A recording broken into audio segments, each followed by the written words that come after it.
A creepy wall, old wooden furniture creaking, and flies occasionally buzzing through the vent. I'm even jealous of these insects. A fly buzzes in and gets targeted by a hand. Two hands clap together, making a loud sound. Looking at the dead fly in his hand, the boy stares at it and then carefully sticks out his tongue to taste. After a moment of feeling, his face scrunches up. How disgusting. This is the main character of the story making an appearance by trying a fly to answer those who wonder what flies taste like. He stands in a stuffy room lit by a yellow light overhead with basic furniture, like a bed wardrobe and study desk. He quietly wipes away the traces of the fly with a cloth. Pale skin, a contemplative look. I've spent my whole life in this basement under the flickering yellow light. The pen moves continuously across the page, recording thoughts that I have no one to share with. One day when I escape this place of suffering, I'll be able to introduce myself just like I'm writing now. Usually people introduce themselves from their name onwards. The hand holding the pen shakes slightly, pausing for a moment, his gaze glancing at the picture on the desk. But since I've never been given a name, I don't know. But I must have a name, one that my mother should have given me. In the photo is a family of 3 standing in a lush green garden. Even though I've been away from my mother since birth, in the photo she is holding me. His gaze is focused on the petite woman in a blue dress, cradling a baby wrapped in a diaper, smiling sweetly.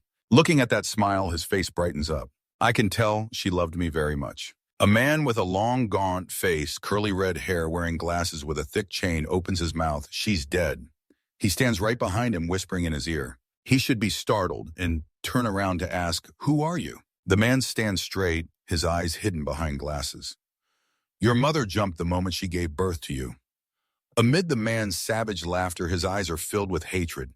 He bites his lip, gripping the pen tightly, enduring. This man, the other person in the photo on the desk, is my father. At the same time, he is the crazy old man who has locked me in here so I can never escape him. The two are standing face to face in the cramped basement. The only entrance is fitted with sturdy bars. Standing in the room looking out, one can see a layer of iron door and another layer of bars for protection. But that's not all. The exit is a long hallway in the basement with all kinds of doors and locks. All the keys are in his hands, a bunch of keys dangling from his belt, both to taunt and remind that I will never escape from this place. He opens his mouth. "Don't worry, I'll never let you out." Then he wonders why Mother decided to jump. You frowned, waiting for him to reach for a cookie, suddenly thrusting it close to the tightly clenched cookie in his hand. A cold voice rang out. "It's because she's afraid of the very world we live in." You stared at the cookie in your father's hand. The earth was crushed in his selfish tyranny. Your mother knew the apocalypse was coming. In response to your son's harsh gaze, he replied with the arrogant look of a superior. "That's why I keep you here, just out of love. I can't let my son commit suicide." Your whole body shook. Your clenched hand resting on your thigh. Your voice trembled. "You're lying." "Did my mother die out of fear of the apocalypse?" His expression showed mild astonishment when he saw his son daring to raise his voice for the first time. "Don't talk about my mother like that. You think I would believe you? You've lied about the apocalypse and locked me up here." He looked at a notebook on the table. "Whether you believe it or not is up to you." But the open notebook was lifted. He flicked a lighter. "The autobiography you wrote would never see the light of day." You panicked and raised your hand to stop him. "What are you doing?" "Don't," yet you couldn't stop the fire from burning each page of the diary. Only ashes remained. You clutched the trash can, choking. "Someone like you has no right to be called a father." He laughed, shaking his shoulders. "Oh, come on, don't say that. I do everything for you. Follow me, it's time." Your eyes filled with hatred. Follow in his footsteps. At the same time, every day we always walked through this hallway. The ventilation fan made a rumbling sound. Of course, there were no signs of other living creatures here. My father and I were the only ones living in the vast bunker. Walking down the long hallway, chalk dust fell with every movement he made while writing on the board, just like every day. The same lessons, practicing just like before. Your eyes lit up a smile on your lips as you secretly pulled a book out from under the table. The only thing that helped me get through those monotonous days was the free time I could spend reading in the library.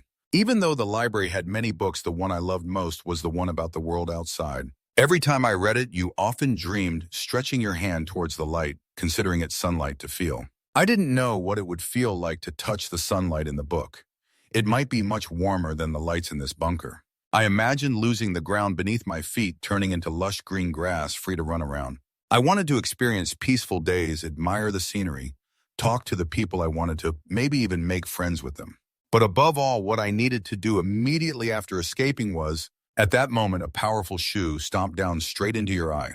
Both the table and you were knocked over backward. Your father stood behind backlit, his entire face dark, only his glasses gleaming. He snatched the book you were reading while lying down, sternly reminding, "I told you that you can only read this book when you're free. This is a book about the earth." He smirked a truly pathetic expression. "You still long for the outside world." He stood there watching his only son lying face down on the ground, uttering cruel words. "I told you you'll never go above ground." His face showed fear as the apocalypse approached. The world would only have screams and a sea of blood in the end. Everything would just be dust. Looking at his demeanor while speaking, it seemed you still hadn't realized. This basement is the only way for you to survive, accompanied by a smile, as if he had done something very great. You gritted your teeth. There goes that damn lie about the apocalypse again. Just for that reason, he locked me up here for life and continues to torture my body. Your gaze expressed a desire for freedom as you were confined behind the bars. With clenched fists, you silently vowed, "I will escape this prison at all costs." You pushed yourself up slowly before your father's indifferent face, but it wasn't the time yet. Your eyes shone with determination. I needed to wait for the right moment, staring intently at the keychain hanging at his side when he was distracted and off guard. The sound of labored breathing echoed throughout the bunker. You were sweating from the push-ups. He stood beside supervising. Was that already tiring enough? You can't survive the apocalypse with this physique. Right now, you're just, "Oh my God, I'm doing push-ups with a pile of weights on my back stacked high like a mountain, and my dad still disdainfully says to do 10. For heaven's sake, an ordinary person can't do this. Come on." Your arms trembled and then collapsed. The weights scattered everywhere. He just stood there watching without any reaction. You were exhausted trying to push yourself up when a hand reached out. For the first time, he acted like a father. Looking at his calm face, you were suspicious. "Why are you helping me?" As you placed your hand in that warm hand, you were suddenly yanked hard, causing you to be stunned. He pulled your hand while pushing your leg hard. "I never said I intended to help you," causing you to tumble, roll a few circles on the ground, your body flipping backward, kicking into the large mirror standing against the wall. You couldn't tell what the expression in his eyes under those lenses was when he did this. "If someone reaches out to you, don't trust them." His voice was cold and serious. "You must remain absolutely vigilant with people, especially during the apocalypse." Glancing at the weights scattered on the floor and the bamboo stakes, he rarely explained. "That's why I train and teach you combat techniques while pretending that an enemy is right in front of you. When you are forced to confront others, you must be strong enough to survive with bare hands." And so, speaking up to this point, he paused when he saw you lying motionless in the pile. The mirror shattered, but he didn't step forward to check. Still standing, still he muttered, "Surely you don't hear me, do you? So weak, I can't believe you passed out just like that. Let's end it here for today." He turned to leave the keys at his waist, jingling with each step. His eyes sparkled, glancing at that figure. Overconfidence, he quietly sat up, gripping a shard of glass tightly. The moment I had always been waiting for. Aiming straight for the back of his neck, I sped up, ran forward, jumped high, attacking with determination. When my father lets his guard down, I will kill him and take the key to escape. The airborne move was both quick and powerful. Seeing the target right in front of me, my eyes lit up. The certainty was working. The sharp piece of glass was getting closer to his head, and the opponent was completely unaware. This plan had only one mistake. My father was someone who never let his guard down. Just as the opportunity was about to become a reality, his gaze flicked to an unusual glint right at his feet. It was the reflection of light on the shard of glass. As I pointed it down in that decisive moment, he turned sharply around, facing my panicked pupils. His expression showed no fear, even a hint of excitement. I gritted my teeth, thrusting the shard of glass at him like an eel escaping. While I was still wide-eyed in shock, he had already pivoted, delivering a kick that plunged me into darkness. When I finally opened my eyes again, I found myself lying on the familiar bed. A drop of water fell from the ceiling, plink, plink. I was startled to hear the sound, "Finally, you're awake." "Good effort." He stepped in through the iron bars, showing no signs of anger. His attack assessed my weapon while keeping a close eye on me. "But I told you, if you don't fight barehanded, all the training is meaningless." His lips curled into a sinister smile. "So the punishment for using a weapon is that you have to train twice as hard." I shivered slightly at this punishment. The iron door was locked with a tiny key he coldly left, not forgetting to remind me.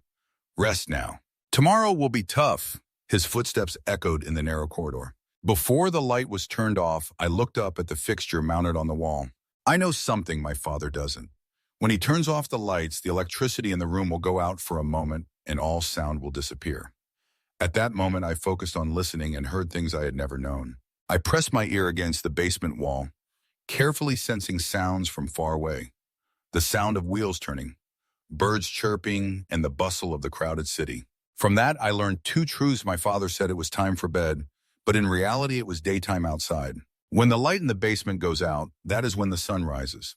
The second truth, the world is actually very peaceful. I pondered over my father's words when he said the apocalypse was coming, but that was just a lie to keep me underground. Looking out the glass on the iron door and then back at his mother's image in the photo, he was determined. And then I will find my mother. He always said she was dead, but now he knew he was just lying. He thought his words were loaded. His hand resting on the blanket tightened slightly. He believed his mother was still alive. Thinking that way, he quietly pulled the blanket over himself and lay down to sleep, hoping that one day he would escape and find her at all costs. The motion sensor light in the hallway lit up with each of his footsteps. The smile on his face faded. His footsteps also stopped when the phone in his pocket rang. His expression turned into one of stunned worry, and from his face it could be guessed that the caller was someone formidable. He had to take the call.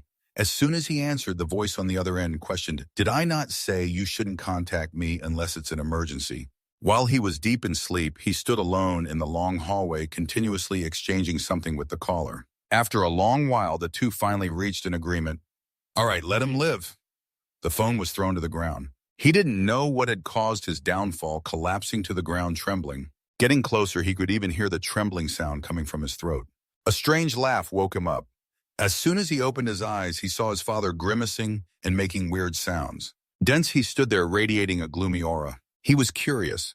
It was so strange what was going on. Trying to stand up, he realized he was tightly bound to the chair with rope. "Am I tied up?"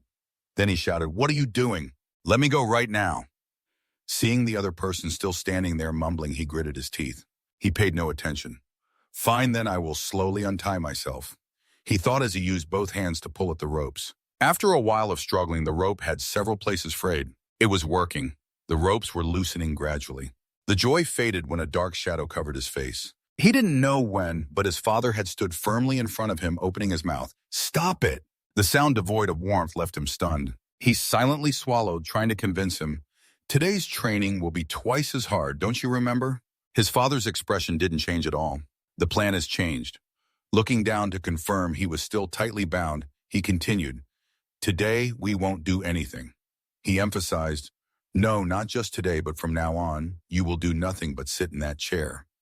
His pupils widened, unable to accept this. He shouted in anger, "What do you mean you said you would train me to survive the apocalypse? If you keep tying me up, I won't be able to." He shouted, cutting him off. "The training is over." He gritted his teeth, feeling suspicious. Why is he suddenly changing his mind? I can't do anything. If I stay tied up like this, I won't have a chance to see my mother. Thinking of the woman smiling sweetly in that photo, he felt more motivated. He continued to pull with all his strength. His father looked confused. "What are you doing?" Focusing his strength, his teeth clenched. The rope loosened a little more. His father stared at him for a moment, slowly walking over to Min's body, then began to laugh uncontrollably. He broke out in a sweat, looking up at his father's devilish grin. A terrifying speed rushed at him. He could only blink and brace for the crushing blow from his father, causing him in the chair to topple to the ground. Slowly stepping forward, propping him up to sit, his father repeated, "I told you not to move." His father's backlit face was pitch black. He gritted his teeth, holding back a pained groan. His eyes were filled with defiance. Once again, he used his strength to try to break free from the ropes, only to receive another brutal kick to the chest. His father remained cruelly standing there, making savage sounds. The more force he used to suppress, the stronger the will to resist became. He struggled to get out of the ropes. Each time he did, he received a brutal blow from his father. This kept repeating. The falls made the glass of water on the table shake, the hallway light flickering. I don't know what was wrong back then. Perhaps pretending to agree while waiting for another opportunity would have made more sense. But at that moment, I didn't want to lose to him, even if it cost my life. The resentment towards my father, who had imprisoned me and forced me to live in pain, grew stronger. When the rope slipped off, I felt an unprecedented excitement. I was curious about what my father, who always looked down on me, would look like when I punched him. After shaking off the ropes, he smiled triumphantly, welcoming his punch. I thought my father would be furious, but something was very different. What I saw before me were the tears he always swallowed back inside after the eyes of a sorrowful man. Why is he doing this now? Before losing consciousness from his punch, he heard the reminder, "I hope you will understand." Under the yellow light in the room with the green board and study desk, he emphasized each word, "Remember of the survival tips I taught you. Rule number 1 for surviving the apocalypse, never leave the bunker." His mouth kept moving. "There is no safer place than here. Thousands of organs can be preserved for 126 years. So much food and resources here, everything has been prepared. Like committing suicide by jumping into a pit of fire. The apocalypse will come for us at any time, so you must not leave this bunker. Never." He slowly woke from the dream, and I was still lying on the ground while Kamaba's feathers rose in the empty room as I regained consciousness. My father had disappeared and left me. This had never happened. The only time my father disappeared was when I lay down to sleep. Recalling the fearful expression on his face yesterday, I can confidently say that my father's strange behavior yesterday definitely means something. Sitting with my knees pulled up and my back against the wall, I listened to time move dazed from the repetitive life in the basement. In my current situation, I still don't understand, but instinctively I know something big is about to happen. Listening to my instincts is the right choice. Suddenly, all the iron doors opened automatically at once. Looking at the wide, long hallway, my eyes lit up, and without hesitation, I pushed myself up and ran straight ahead without looking back. Because this is a once-in-a-lifetime opportunity. My father would stop me from escaping, but he's not here. The entire vast underground system, with various functional rooms, had only one small figure using all their strength to run, hoping to escape from here. Finally, I reached the end of the hallway, looking up to see a long series of iron stairs leading straight up. I saw it. I crawled up the iron steps, my eyes filled with determination and desire. Please, seeing the tiny light through the gap of the hatch, I silently prayed, "May that light be the sun." I reached out to push the hatch open, and a strong beam of warm golden light shone into my eyes, making it hard for me to open them. For the first time my feet were on solid ground, my whole body flooded with bright sunlight. My eyes slowly adjusted to the natural light, wide open in astonishment, filled with boundless joy, as I saw skyscrapers, cars and pedestrians on both sides of the street. Standing in the bustling street, vehicles moving rapidly on both sides, a cacophony of sounds all around. I still couldn't believe that I had done it. I really did it.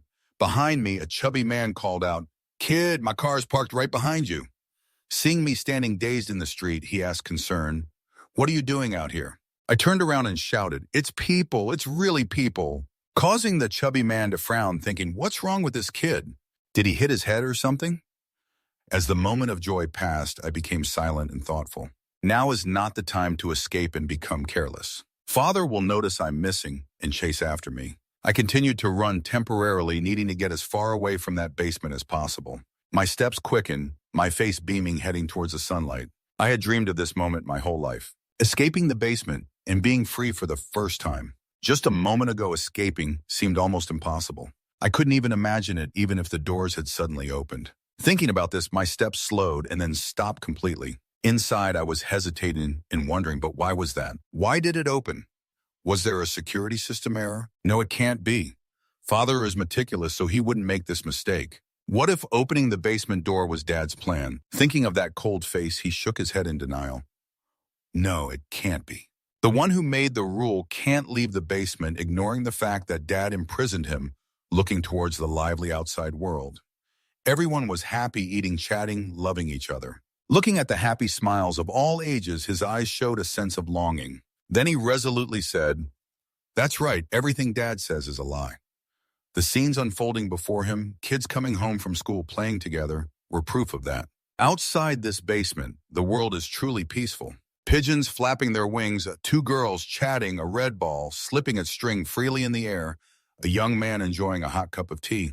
These vivid images filled his eyes. Watching the balloon floating, just blocking out the sunlight, he was even more certain that indeed the apocalypse approaching was absurd. The laughter and chatter, combined with all the other noisy sounds, suddenly became distorted. He didn't know why he thought of Dad's words, "The apocalypse will come to find us without warning." Suddenly, the pigeons flapped in a panic as if lost. Everyone on the street seemed to be pressed the pause button, looking up at the sky.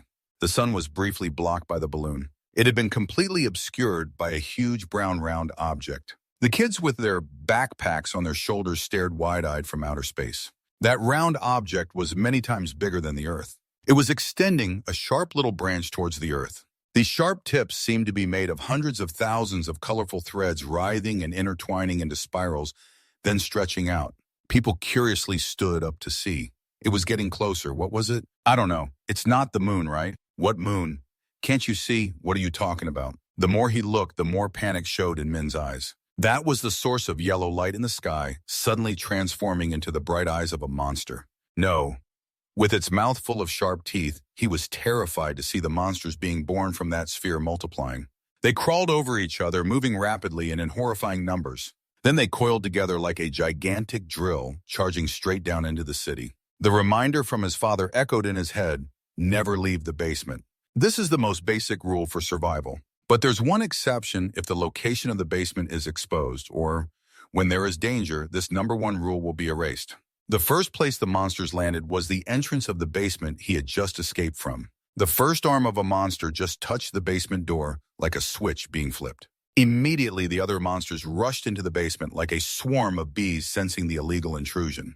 The automatic control panel on the wall displayed a remote command lock the door. The monsters thundered past that device. They roared, the faces of the onlookers shifted from curiosity to pale terror, forgetting to run. The horde of monsters with all kinds of bizarre shapes descended like a tornado. This unimaginable scene left people frozen, not daring to breathe. One person among them was instantly pulled away at breathtaking speed by countless tentacles. Screaming, that person's eyes widened as the tentacles flung him. The man flew straight into a large mouth full of teeth that was gaping open. Oh no! Everyone stood staring. The glasses of that person broke in half, flying away, along with his blonde head rolling at their feet.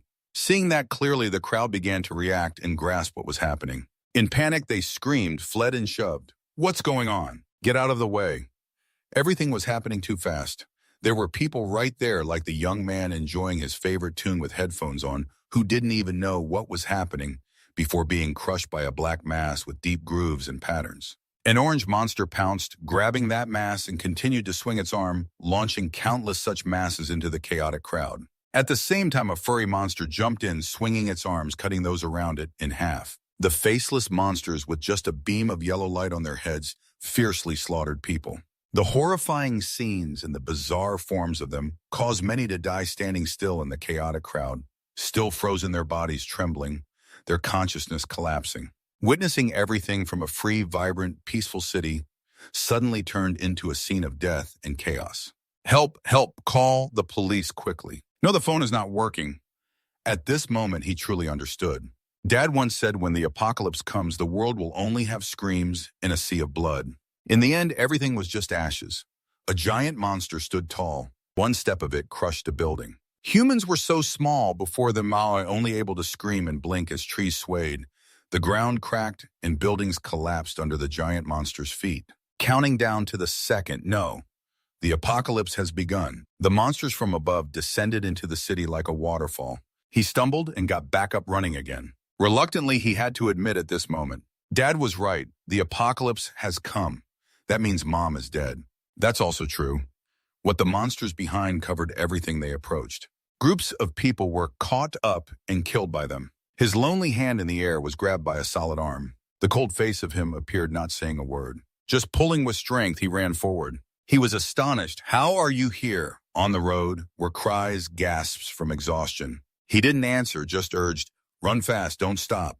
You ran while glancing back, seeing the horde of monsters flooding the street like a tidal wave, tearing apart every person they caught, and you were terrified. Ahead was a turn. You followed him as he turned, but a pack of monsters surged out from an alley blocking the way. There were monsters over there too, so he quickly changed direction this way.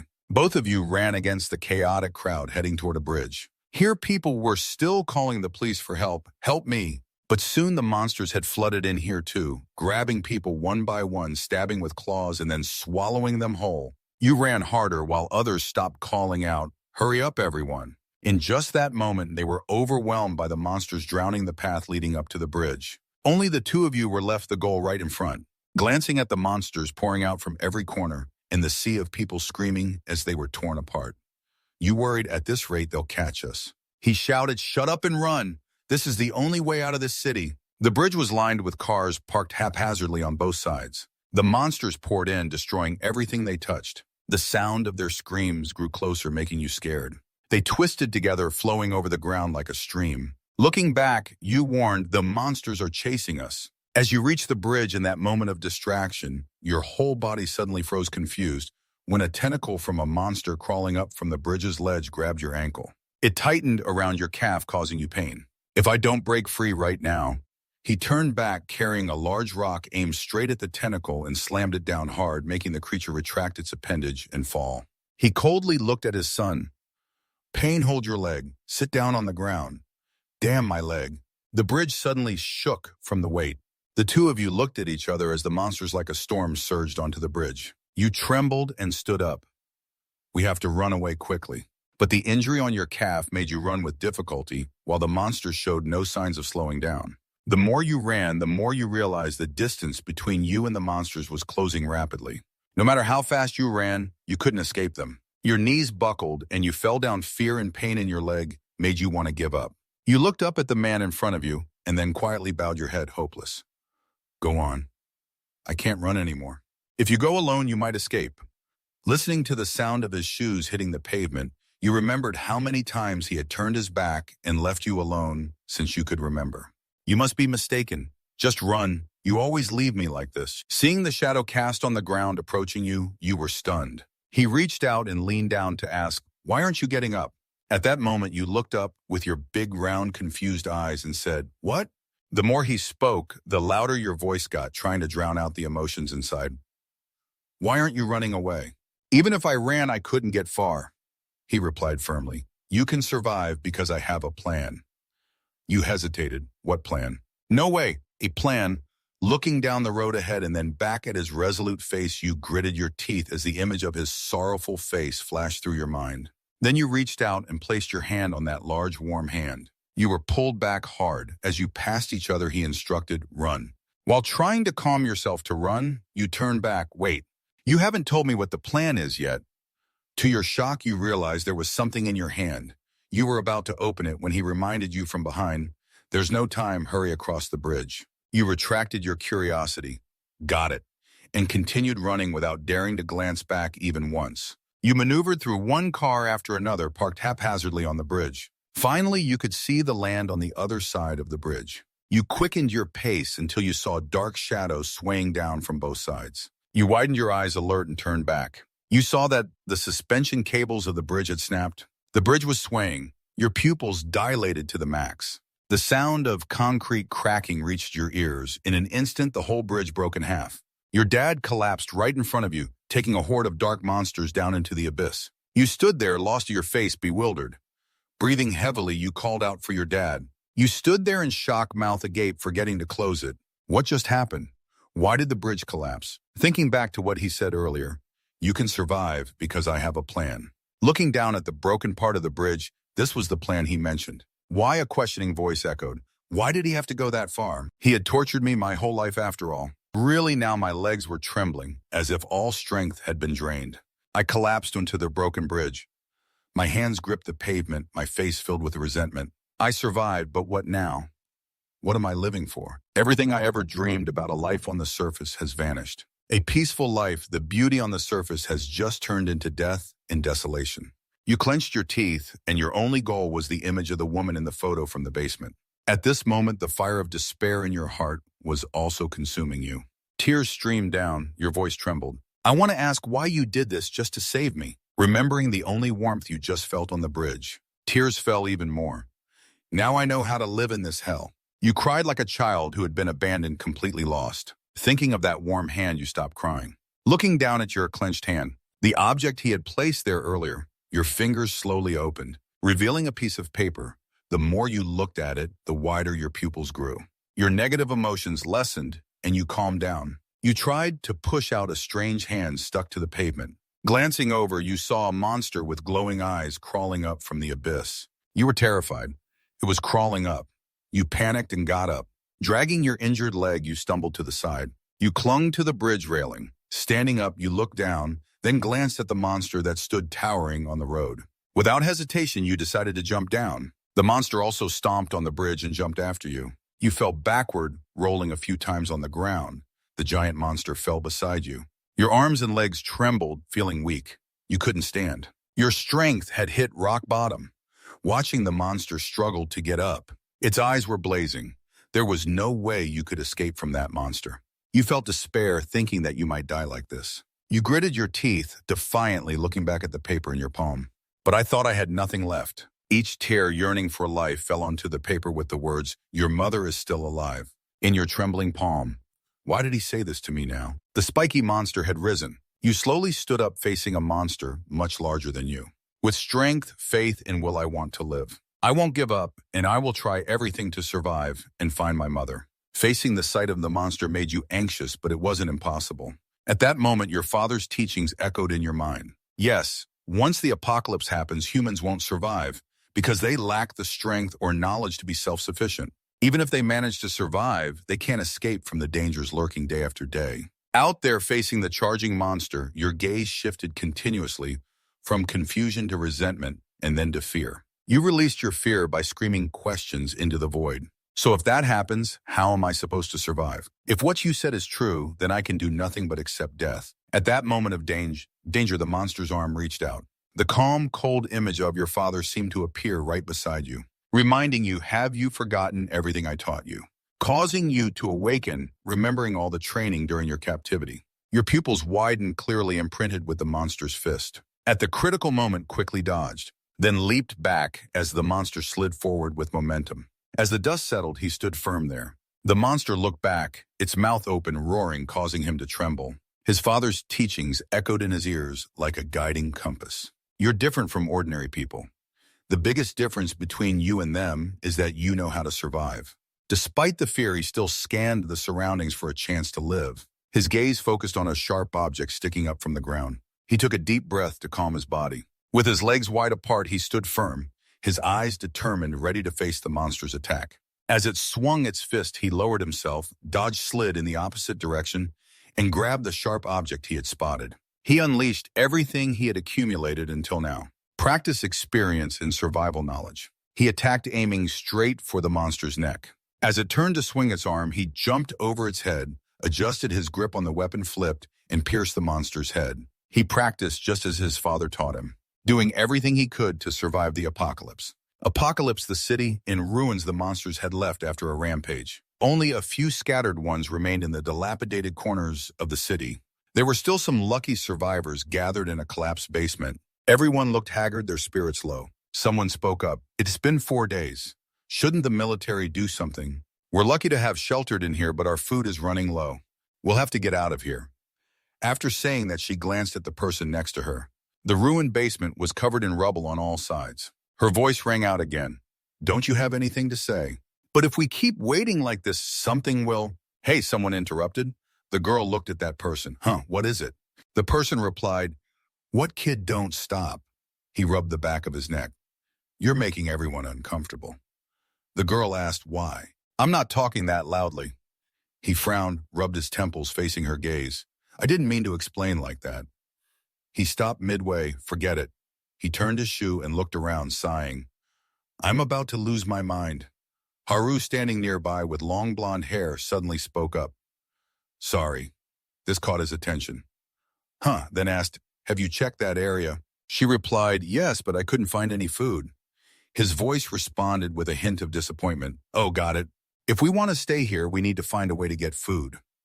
Haru paused briefly and suggested, there's one place I haven't checked. I'll go check again now, so don't give up just yet. The man smiled in thanks, surprising Haru. Looking at the exhausted faces in the room, he spoke up. Everyone is worn out from keeping an eye on the monsters, so no one is willing to help. You're the only one who has been so eager to help. You are really amazing. Blushing from the compliment, she shook her head. No, I'm not that great. He raised his hand in encouragement. Just hang in there. Hopefully we can get everyone out of here safely. Then he walked away, leaving her standing there in shock. Sunlight streamed in from outside. Haru walked over to a boy and a girl who were sitting. The two were making sounds while chewing their food. Haru asked, did you guys find any food here? They looked at each other, and then the girl pulled out a bag of food. Yeah, we found this in the pile of rubbish. Haru smiled. Oh, really? I didn't expect that. The woman ripped the paper bag open in front of her, shocking her. Wait, the two of them stuffed their mouths with food, chewing noisily. Haru exclaimed in anger. What are you two doing? We agreed to share with everyone if we found food. The girl wiped her mouth. Those boring people over there don't count. We didn't say that. Haru questioned. But you ate the shared food yesterday. The boy scratched his face nonchalantly. Oh, really? I don't remember. She gritted her teeth angrily. If that's the case, I'll report you. The boy smirked, standing up, challenging her. Go ahead and try. You think we'll just stand by and watch? Haru swallowed hard. It was pointless. You won't be able to catch me anyway. The only thing I'm good at is running. He smirked. The kid took a step forward, ready to strike. Before the other side could react, he waved his hand and continued speaking. Forget that. Let's get straight to the point. She sat down next to him, keeping a certain distance. Now that I think about it, why are you always distant from everyone? Is it because you're really shy? Hearing this assessment, he glared at her. What nonsense are you talking about? There's no reason for me to befriend an enemy. She questioned enemy. He replied emphatically, that's right. To me, all of humanity is an enemy. What reason do I have to befriend those who could stab me in the back when I turn around? She gently replied, but I don't intend to harm you. He shot her a glance, still not trusting her. She could be lying. The sound of conversation reached those resting nearby. Well, I have no problem if you're cautious of me. Can you make peace with that girl, Haru? Make peace if you're talking about that blonde girl. I've never fought with her. Are you happy about that? You can get along with her, right? He sighed. That's a different issue. She's still human to me, just like those standing guard. She hesitated, looking towards the trembling body in the distance. That child thinks no one can hear them, but they hold their breath and cry every night. There might be something heartbreaking that the girl still doesn't have the courage to say. Well, everyone in this bunker is like that, but that's all there is to it. If someone around the girl's age could make peace with her, that would be great, right? He spoke up. It's ridiculous. How can sadness be something only the weak experience? If you have time for that, it would be better to think of another escape plan. She suddenly asked, have you ever felt sad about losing someone important? He thought of that last hand-holding, along with the collapsed bridge and the glasses with the chain. Loudly with determination, no, never. Because I don't have anyone important. Not sad because there's no one important. Her voice gently echoed, sounding a bit lonely, as if he was all alone in the dark space. She encouraged him, but it's okay. If you die, I'll be sad for you. He glanced at her, feeling discouraged. Great, I'll never die, and I won't care if you die. She smiled brightly, coldly, so she covered her mouth, afraid to sneeze too hard, fearing to wake everyone up. She stood up. Have I talked too much? I won't bother you anymore. Sweet dreams. He didn't respond, continuing to cross his arms, silently judging how weird she was. The blonde girl had been pretending to sleep to eavesdrop. Letting out a breath, she told herself to just try to sleep. He felt bored, leaning against the wall. So I've been here for 4 days now. I used to think this was just a resting place, but someone is holding my mother's photo hostage, so I can't go look for her right now. The blonde guy, led by 2 lackeys, laughed wickedly, holding the photo up to threaten him. Not allowing you to resist, sit still. Let them beat you up, clutching your head. Do you find this enjoyable? The blonde guy laughed heartily. Not at all. We don't want to do this either. This is punishment for leaving that room without permission last time. He provocatively opened his mouth. Then why don't you come here and punish me? Put that photo down and come here. The blonde guy was furious. This kid isn't afraid at all. Why doesn't he care? He's just looking at that photo. Are you looking down on me? You can still talk tough like that. It seems the current punishment isn't enough for you. Dad used to say humans are inherently cruel. Now I understand that saying. He stood up, damn it. The black-haired girl was astonished. What are they going to do that again? You walk past each person, but of course not everyone here is like that. Little Alms said nervously. Luckily, your wound isn't too big, but just to be safe, you should disinfect it first. You didn't care and continued straight to your spot. That's fine. Just as you sat down, a portion of food was placed in front of the girl with black hair. Bow, this is lunch. I got it for you since I didn't know when you would be back. May accepted it, saying, oh, thanks, but could only get one word out after that. Stop talking. You don't need to say anything more. Are you teasing me? What were you going to say? Why is May sitting cross-legged next to me so calm? It's nothing. Looking at her coughing beside me, I thought I was going to say something, but then I thought of that word. That night, she said, "But I never intended to harm you." If that statement is not a lie, thinking back to her cheerful expression when she said you would die would make me really sad. So I told myself that maybe I could trust her once. This is how life is. The food tray fell to the ground and the person next to me suddenly collapsed. 2 cans rolled across the floor. I looked shocked at Bem, who was anxiously calling out, "Hey, are you okay? Wake up!" Looking at the girl with black hair shivering on the ground, Bem frowned. "The situation doesn't seem good. I need medicine, but there's none here. I have to go upstairs to look for it." "Hang in there," I said. "It's fine. You don't need to risk going up there for him." Belle comforted. "Don't say that. If you don't have the medicine, it could be life-threatening." I asked, "What happens if we can't find the medicine for her?" "She could die." "Why?" Belle hesitated.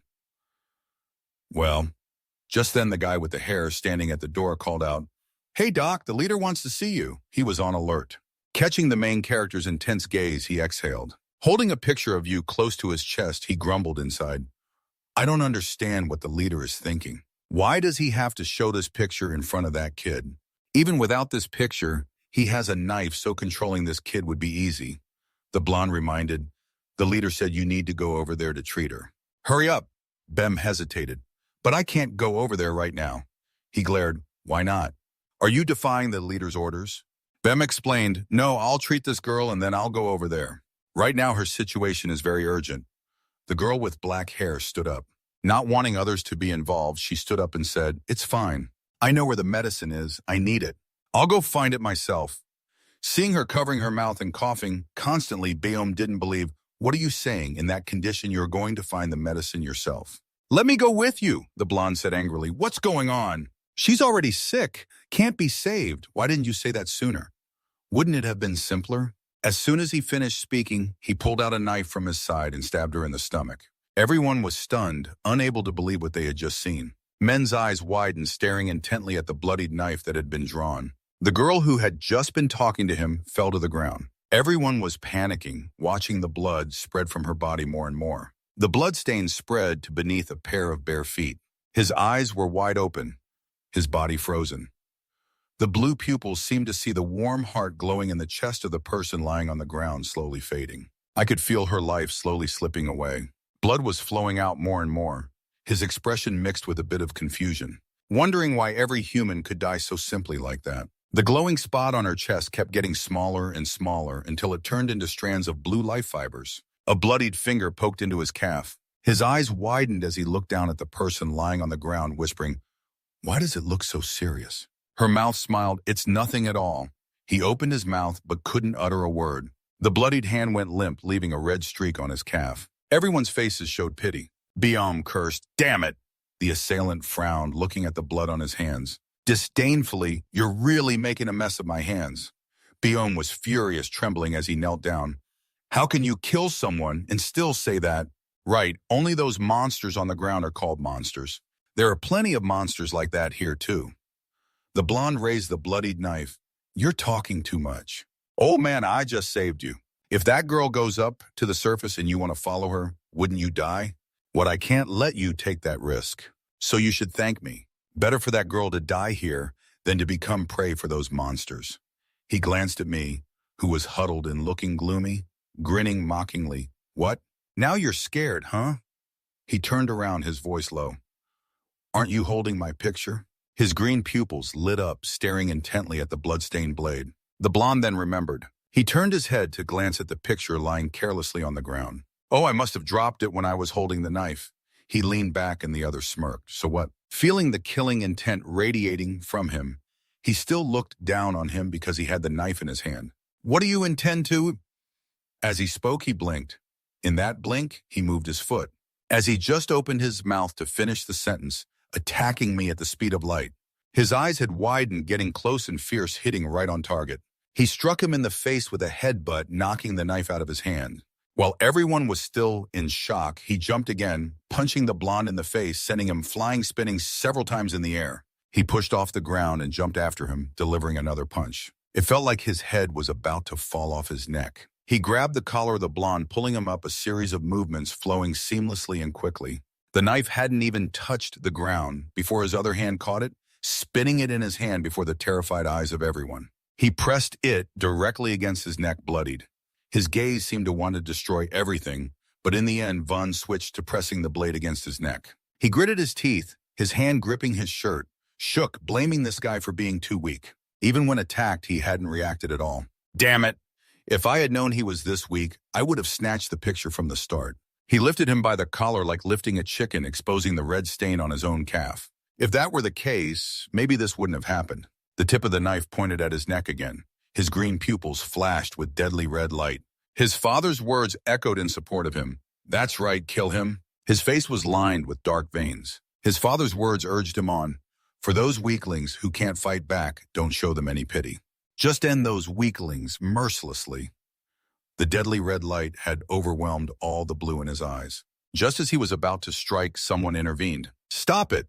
He slowly turned around. The other person slowly approached. It was Bell. He advised, once you kill someone, you can't turn back anymore. He murmured, can't turn back anymore. His pupils were purely blue. He turned back. The man was telling this bastard something. What? Ben shouted. No. I mean, your kind heart will be tainted. Surprise. What? Biom clenched his fists. Think again. You don't necessarily have to kill that guy, right?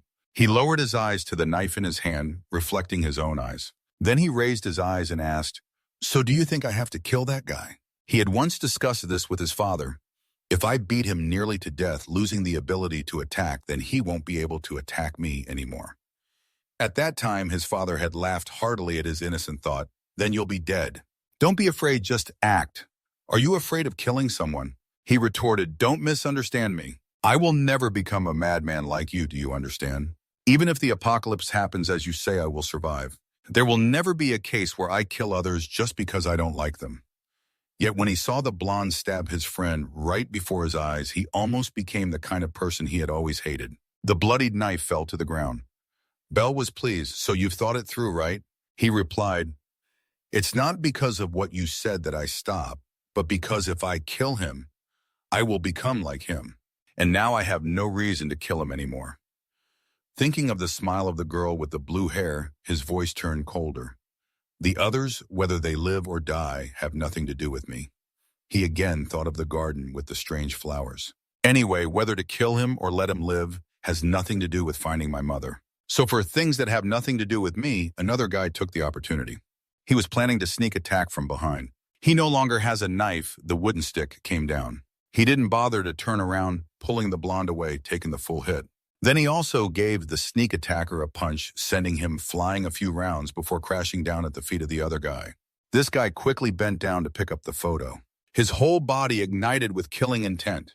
What are you trying to do? He held up the photo. This is your precious photo, right? Tran's footsteps gradually closed in. He coldly asked back, what do you want? The guy froze and took out a cloth to wipe the stains off the photo. Take it and hold it carefully. His hand holding the photo trembled. Everyone in the room held their breath, waiting. The body of the girl with the black hair was wrapped in a blanket. Everyone stood around in remembrance, eyes wide open, showing no emotion. His heart suddenly panicked as he looked around, seemingly no longer seeing that girl. The man in glasses replied, it seems that girl said she went to the bathroom. But it's okay. It's not like we had to see something like this. Suddenly, someone called him back. Hey, wait a minute, kid, the chubby uncle criticized. At first, you could easily take down one of them. Why are you just standing there silent like that? He explained, because an important thing of mine was taken by him. The fat man frowned. Is it that photo? Why is it so important? He snapped back. Of course it's important. Making the opponent turn pale, not daring to say anything. Looking at the photo in his hand, he spoke up. And by the way, I have something to ask everyone. Everyone focused on the photo. The answer he received the most was, I can't think of anything. This is the first time I've seen that kind of flower in the photo. The girl with glasses asked further, where was this photo taken? He asked back. I don't know. That's why I'm asking everyone. The man in glasses suggested, maybe you could ask someone online and they might know where that is. But in this situation, that might be a bit hard to do. The fat man wondered, but why do you want to know where that is? But why do you want to know about that place? So you explain your plan. Of course it's important to me. I'm going there. Hearing that, all three of them panicked. Bem tried to persuade you. You should know by now. The surface is full of monsters now. Even if you find that place, will you be safe getting there? Men replied, for sure, don't worry, I can survive. This confident attitude made everyone skeptical. He clutched the photo tightly. Anyway, I still hope someone recognizes this location so I can get there. At this moment, the big guy standing at the door spoke. I didn't think things would turn out like this. That kid can't even handle something so simple. He glanced back at him. Roll up your sleeves, but whatever, it's fine. At this point, there's no other way. He carefully stored the photo in his bag. The two sides stared each other down, he declared. I'm going to take strong measures against that kid. Outside the building, the sunlight was blinding. In an alley, suddenly a monster approached. It sniffed the ground and used its front legs to dig deep beneath a thick layer of soil. That was the subway tunnel. In the subway corridor, paper and wood were stuffed under the bottom of the pot. Is there enough firewood? It's really tiring. Now we finally have enough supplies to cook. Strike a match to the flammable materials. The flames ignited. Haru listened in on their conversation. The fire's lit. Blow on it to make it bigger. I'm busy. You do it yourself. Don't blame anyone. The girl with the wrinkled face stepped forward. Haru noticed she was back. Why is there a girl? You frowned and accused. Sis, why does everyone here seem so strange? Right. No one flushes the toilet after using it. It's so poor, Haru awkwardly explained. Oh, that. Everyone is busy with a lot of things, so they forget, okay. And it seems the water pipes are broken too, or something like that. But wait a bit, okay? A man with a towel on his head approached. Don't go alone, it's too late. Let me take you back to rest. Haru glared at him.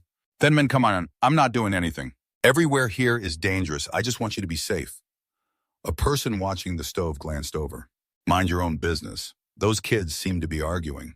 It's really tiring. What time is it now? Still arguing. Something just fell into the pot. Both of them looked over and asked each other, Hey, what did you just put in the pot? The person next to him replied, All right, just stir it. Don't ask silly questions anymore.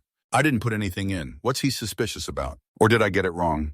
Just after he finished speaking, a ton of dirt and rocks fell into the pot. He yelled, Oh no, and looked up. What is men? Why are rocks falling from the ceiling? The ceiling was seriously cracked, revealing a large hole with specks of yellow light. A toothy monster's head poked out this way. The screen was eye to eye with the big guy.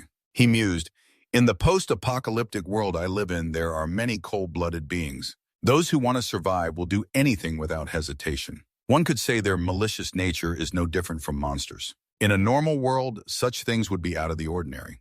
But in this post-apocalyptic world, such beings are not surprising at all. Now with monsters existing and moving on the ground, everyone must do everything for their lives. The subordinate behind warned, Big guy, be careful. That kid seems quite strong. He was kicked by the big guy falling to the ground. Talking too much is useless. What needs to be done now is to take that kid down to restore order. He confidently approached. All right, looking at you, I understand you want to resist me. Let me show you who the leader is here. He smirked. In this current situation, aiming for your big round eyes, all human nature will be revealed without anything hidden. He focused deeply on that deep blue figure, but all he saw was pitch black. His eyes widened in shock. Not good. I made a mistake. I'm not the hunter. I'm actually the prey being stalked. His pupils dilated in fear. He had put himself in the opponent's sights. It was it who was the hunter with a terrifying noise and a mouth that seemed ready to swallow me whole. At this moment, the big guy felt like he had just stepped into the wide-open mouth full of teeth of the opponent. He snapped back, escaping from that horrifying scene, collapsing onto the ground, pale-faced. The girl with green hair beside him called out in confusion, Big guy. But he still hadn't escaped the predator's gaze of the kid in front of him. The mental pressure from those eyes was too great. He couldn't resist. Uncontrollably, he broke out in a cold sweat, so terrifying. If I go just a little further, I could lose my life. The onlookers gaped, not understanding why this guy was defeated before even fighting. The girl with green hair gritted her teeth, wondering why the big guy was acting so scared in front of that kid. Someone outside shouted loudly, Run in! Inside, a person staggered and gasping, Help me, everyone. He was covered in blood. I can't see anything right now. The big guy looked closely at the girl with green hair, panicked. Blood is blood. What happened? The others held their breath, listening. He didn't know I was sleeping when everything suddenly... He held his head. Why has my head been hurting like this? He reached back and was shocked to feel a creature clinging tightly to the back of his neck. Someone exclaimed in horror, It's a monster. The man put both hands behind his head to pull it down. What is this? There's something on the back of my head. Someone help me get it off. He suddenly stood frozen and then his body shook violently. Everyone was terrified, too scared to move. The man's glasses shattered. The tentacle of the monster shot from its eye socket, piercing the heart of the young man opposite. Amidst the noise of the monster, the big guy grabbed the tentacle, pulled hard, and punched both the man and the monster away. He saw it crawling out. The big guy took an axe just as the monster had grown larger, resembling a vine root. He didn't hesitate, throwing the axe's blade. Before the monster could attack, the big guy swung the axe, chopping it into 100 pieces. The room fell silent, witnessing this scene. Someone spoke up. It seems it's dead. What's wrong? That monster was killed by the big guy. He gasped, his eyes worried. I don't understand where this monster came from. He heard a strange sound in his ear. Amidst everyone's joy, thank goodness. I thought we might be dead. Now that we've survived, that strange sound is getting closer and closer. Min also recognized that sound, his expression turning serious. The other dim-witted guys kept shouting, the big guy has saved us. From the start, I always believed in the big guy. A monster broke through the wind barrier from the ceiling, falling down as the price door slammed to the ground. Everyone in the room turned to stone. The monster crawled up and everyone stared wide-eyed at the huge, hairy creature with exposed bones. Falling from the sky, there seemed to be a group of people standing there. Having lived underground for so long, it seemed they had forgotten all fear. Sweat flowed down their faces. Someone's glasses were askew and they forgot to adjust them, mumbling, "Oh my God." Or rather, everyone had forgotten the terrifying memories of facing a monster. The fear in their subconscious made them drop their weapons, pushing each other to run away. Seeing this cowardly bunch, the big guy gritted his teeth and growled, "Everyone fight, take it down." The whole crowd was blocked by the big guy at the door, preventing them from escaping. How long are you going to keep being scared and running away? When will these things stop repeating? No one replied, only pointing at the monster. He asserted that there was only one monster here now, and it could be defeated. We're much different now. If we join forces, we can do it. The group of people looked back at the giant monster. The fear they felt began to fade. They must have seen him take down a monster before. Thus, the fear that had existed in them until now was shaken by his words, his rallying cry. One person responded, "We can do it. We can take it down." Just now, we witnessed the big brother take down that monster. Even though another person agreed, after all, running away wouldn't lead anywhere. Then someone picked up the weapon that had just fallen. Big brother is right. The girl with green hair stood with the two who had just spoken, filled with fighting spirit. We have to use our strength to take down that monster. The others seemed to be empowered. Their eyes showed a will to resist. At that moment, they bravely faced this truth. From now on, the monsters would no longer be their fear. In fact, this was the first time they faced a monster with such determination. A determination to confront without fear and with newfound hope. The big brother made a strange sound. The girl with green hair urged Big Brother to command everyone. His eyes were wide open, his nose bleeding.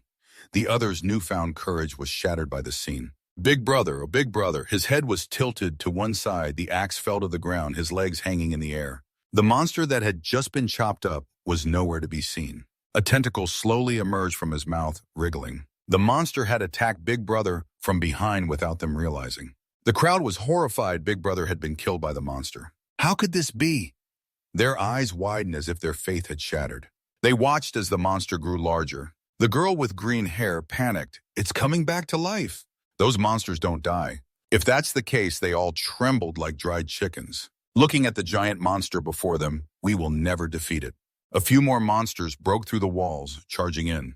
A nearby man was decapitated by the creature's arm. A girl clutched a wooden stick tightly in her hands. Her eyes were blank as she stared at the head with wide-open eyes rolling on the ground. Another one rushed at the blonde guy with its mouth full of teeth. "Oh no, wait."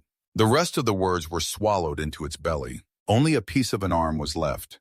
The girl was tightly held by the monster's framework. Struggling, she yelled, "Let me go!" The bones tightened around her. The monster's frame swallowed her whole. A hole on its back spewed out bright red liquid, spraying everywhere. Before long, the room was drenched in red. A terrible fear enveloped all the remaining people. The scene of death was incredibly chaotic. You stood still, witnessing all the remaining people in the room scream in despair. Mr. Fat worriedly said, "This isn't good. Those monsters can kill us. It's just a matter of time." The man with glasses remembered the little girl, his face filled with confusion and fear, intent to run out to find her when Biom grabbed his hand stopping him. "What are you thinking?" He shouted, "Let me go! There are still kids out there. We need to find them." Biom's face was blank.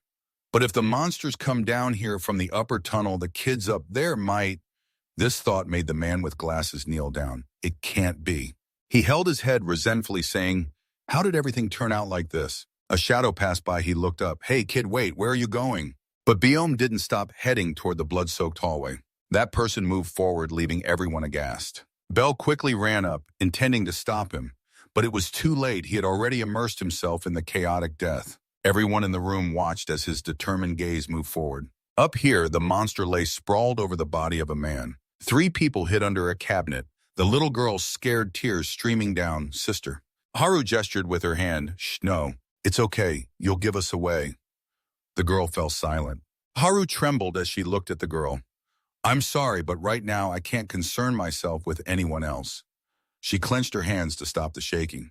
"I've been hiding here during the chaos, but if it finds me, I'm dead." Haru bent down, looking for a way to escape. The girl reached out her trembling arm, grabbing her shirt, bowing her head in silence. Haru looked back, about to say something, but stopped, just holding the girl's hand tightly. "Stay close to me." Looking at her fun-soaked friend lying on the ground, the man, still in shock, softly asked, "What are you kids planning to do?" Haru replied, "What do you mean we have to run?" He asked again, "Where can we run to?" "There's nowhere left to run." Haru firmly said, "Whether there is a place to run or not doesn't matter as long as we can survive." He looked at her, mocking, "There are monsters on the ground, and now they've taken over our safe shelter too. Do you really think we can survive?" Haru was not discouraged by his words. "Even so, I can't just sit here and wait to die. I will survive no matter what happens." He was swayed by her reasoning. "I understand your eyes. You have a reason to survive." Haru's eyes widened as she looked out. A monster with a round mouth was staring intently. "3 people," the man shouted in horror. "Run." Their eyes turned to the girl next to them, both trembling in fear. They clenched their teeth and gathered all their courage to rush out and hold the monster's mouth shut, shouting, "Get a grip and run." "I have no reason to keep living anymore but you," he said tearfully as he turned back to their previous hiding spot. But there was no one left there. You can see Haru dragging the little girl, running like crazy. He sounded a bit disappointed. "Wait, you're running off so fast. You should have waited to hear me out." The monster's mouth lit up. Then there was a man's desperate scream. Haru kept running, straight ahead, not daring to look back. Down here, even though they just witnessed a horrifying scene, their fighting spirit was ignited and wasn't so easily crushed. The brown-haired henchman and the blue-haired girl kept attacking the monster nonstop with axes and knives. The more she stabbed, the more confused she looked. "Why?" Watching the monster's body full of wounds slowly heal itself, she murmured while looking at her teammate wielding a hammer, who was easily pinned down by the monster with one hand and fell hopelessly to the ground. "Damn it, we can't win." Just then, Min silently stepped past her toward the monsters, making the others gape. "What's wrong with him? Where is he going?" The monster writhed as it pierced through. At the same time, when those 2 or 3 saw him approach, it stopped, dropped the others, only holding on to the first body. It was parasitizing, crouching ready to fight. The blue-haired girl guessed, could he be planning to fight it? Isn't that just walking straight into death? Even the leader couldn't kill that monster. Facing the monster's reaching tentacles, he observed, dodged, grabbed, and held 2 of its tentacles, moving smoothly, avoiding the others rushing in. Circling around, flipping over, inching closer to the monster, while tying all its tentacles into a tangled mess, making it unable to attack anymore. He moved behind, used force to pull out the head with its white teeth from the back of the boss. Bim was shocked he actually defeated that monster. The blue-haired girl still didn't believe it, but nothing changed. The leader managed to take it down before 2. The monster with tentacles opened its big, strong jaws, letting out a signal. The giant monster turned around the whole group, targeting just him. One came over, threw the tentacle monster aside, stood still, waiting. It ran up its tooth-filled mouth, opening wide. He raised his knee and kicked it shut. He bent down, avoiding its wing to escape that spreading skeletal frame. He crouched, jumped high, went around behind the monster, aimed for the axe stuck in its body, pulled it out to make a hole in its back, and sprayed that colored liquid that made him dazed. One of its elbows immediately lashed out toward his eye, striking fast. The intense turn of events made Bem and the blue-haired girl nervous, squinting so hard that the layer of white dust didn't settle. He was holding an axe crouched there. Bem stammered, "He's still alive." Why did the blue-haired girl keep muttering, "No way"? How could he have survived that hit?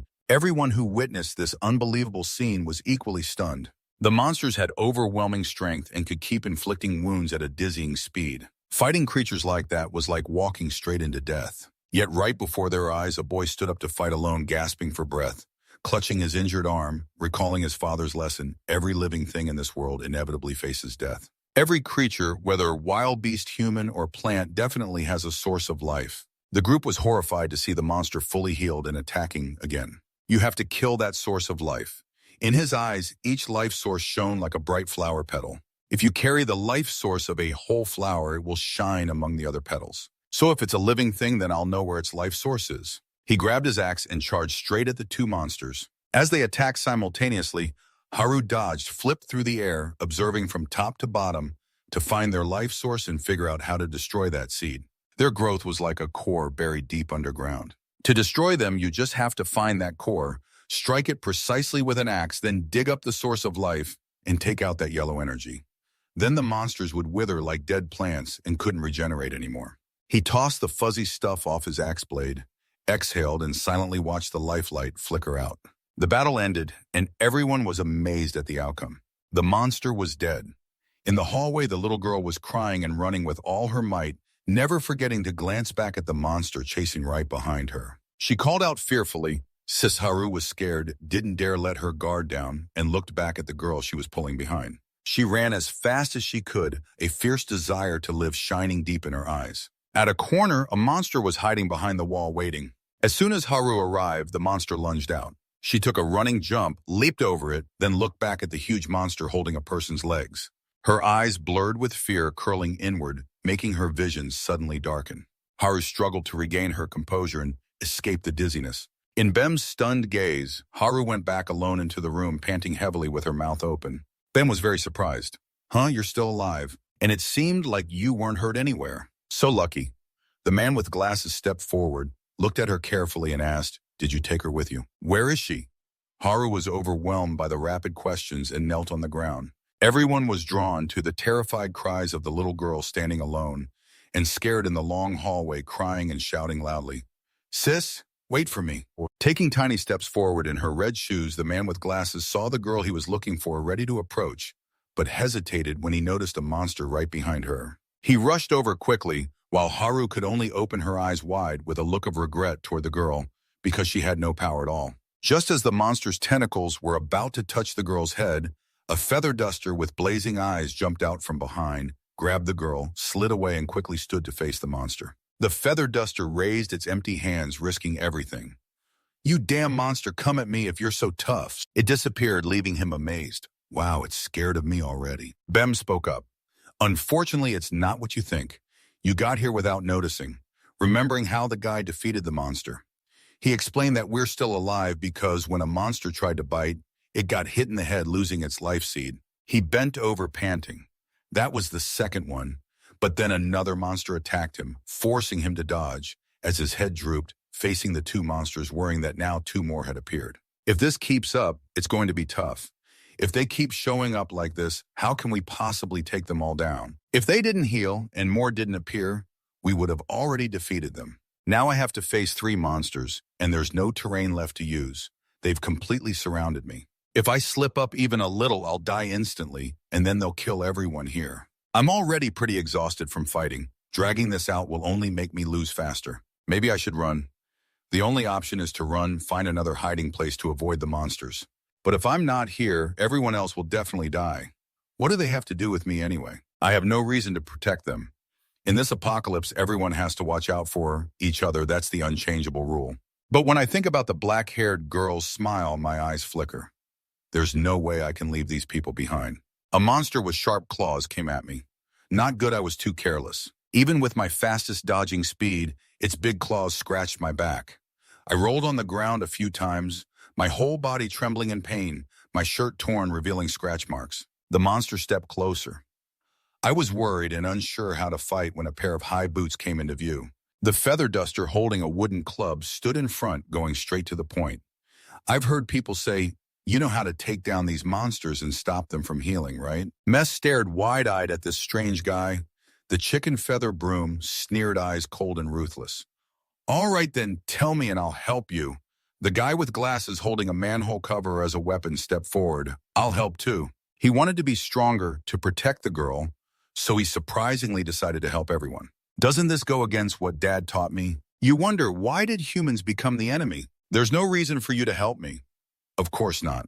The chicken feather broom turned around and replied, it's to survive.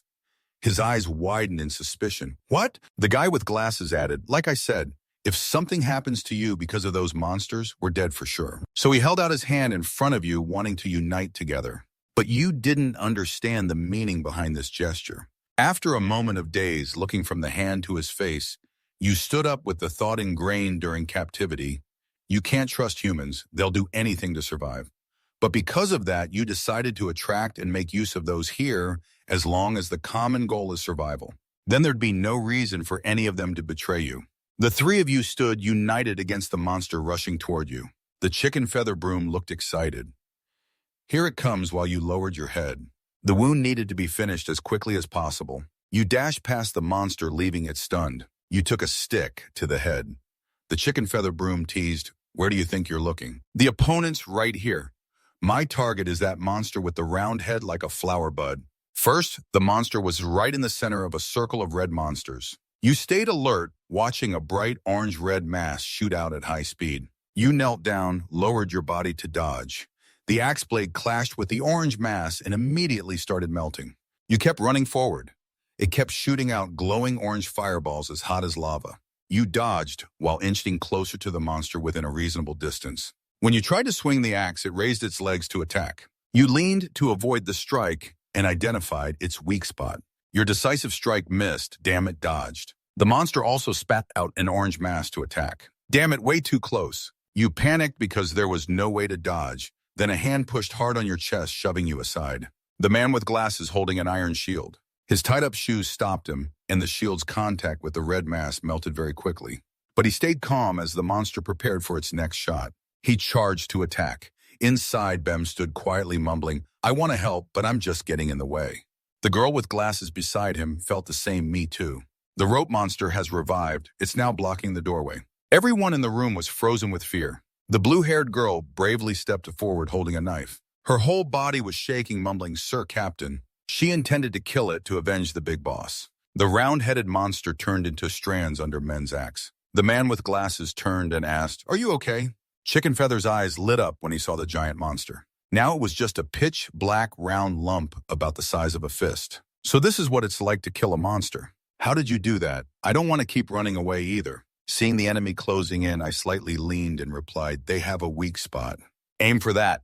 But two monsters were still far away. Chicken Feather asked again, How do you find the weak spot? I answered, Focus and you'll see. Chicken Feather's eyes lit up, thinking it meant the head. Just hit their head and you can kill them. The big guy loudly corrected, It's not that I don't understand, but if only you can find the monster's weak spot, then we only have one job. Chicken Feather and the man with glasses stepped forward as they spoke. We'll lure them to attack so you can strike their weak points. But Chicken Feather, more aggressive, suddenly rushed at something. I'll kill the monster too.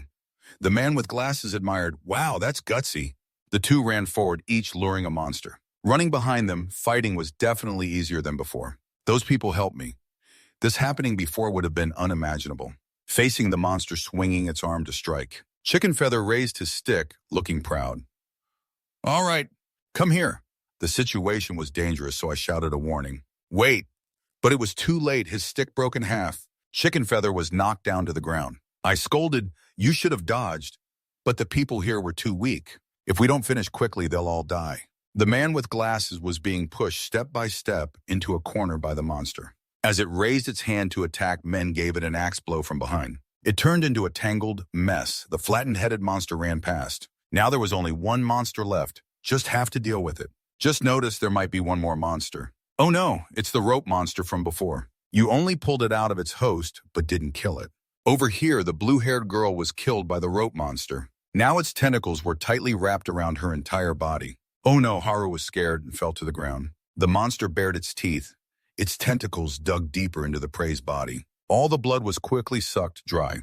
The monster's body wriggled, expanded, and grew larger. It stood up on two legs, staring at Haru, who was sitting on the ground. Haru looked at its vicious form and closed her eyes, resigned to death.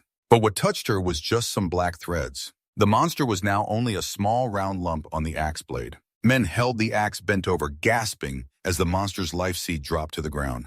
He was exhausted, collapsing beside the man with glasses and chicken feather. They were also sitting, catching their breath. No monsters were left around. He looked at the black lump in front of him, struggling to reach out and touch it, feeling the strands like a tangled, dark ball of yarn. His vision darkened only faintly, hearing worried voices. "Hey, wake up! The wound is too severe. It needs immediate treatment. You're trying to fight in this state. How can I help? Then you hold this spot for me until I wake up." He softened his eyes, sat up, and saw Haru leaning against the wall, sleeping. Not sure what she was dreaming about, drooling and mumbling, "Delicious." Belle was amazed. "That's amazing. I didn't expect you to wake up so quickly. Are you feeling better? I heard you were in a deep sleep for 2 whole days." She didn't answer, just looked down at the bandages wrapped around her chest. "Who bandaged this?" Then without hesitation, she tore it off. Bayo hurried over in panic to check, seeing the wound on her back had completely disappeared. No trace left. It's completely healed. Only 2 days. He was silently terrified by the unbelievable speed of recovery. "I've never seen anything like it." The man with glasses was at a loss, sitting up. "You're awake. How come I was worried you wouldn't wake up?" "Thank goodness now I can thank you. Thank you so much for saving us." "Just look away. No need to thank me. I just saved myself."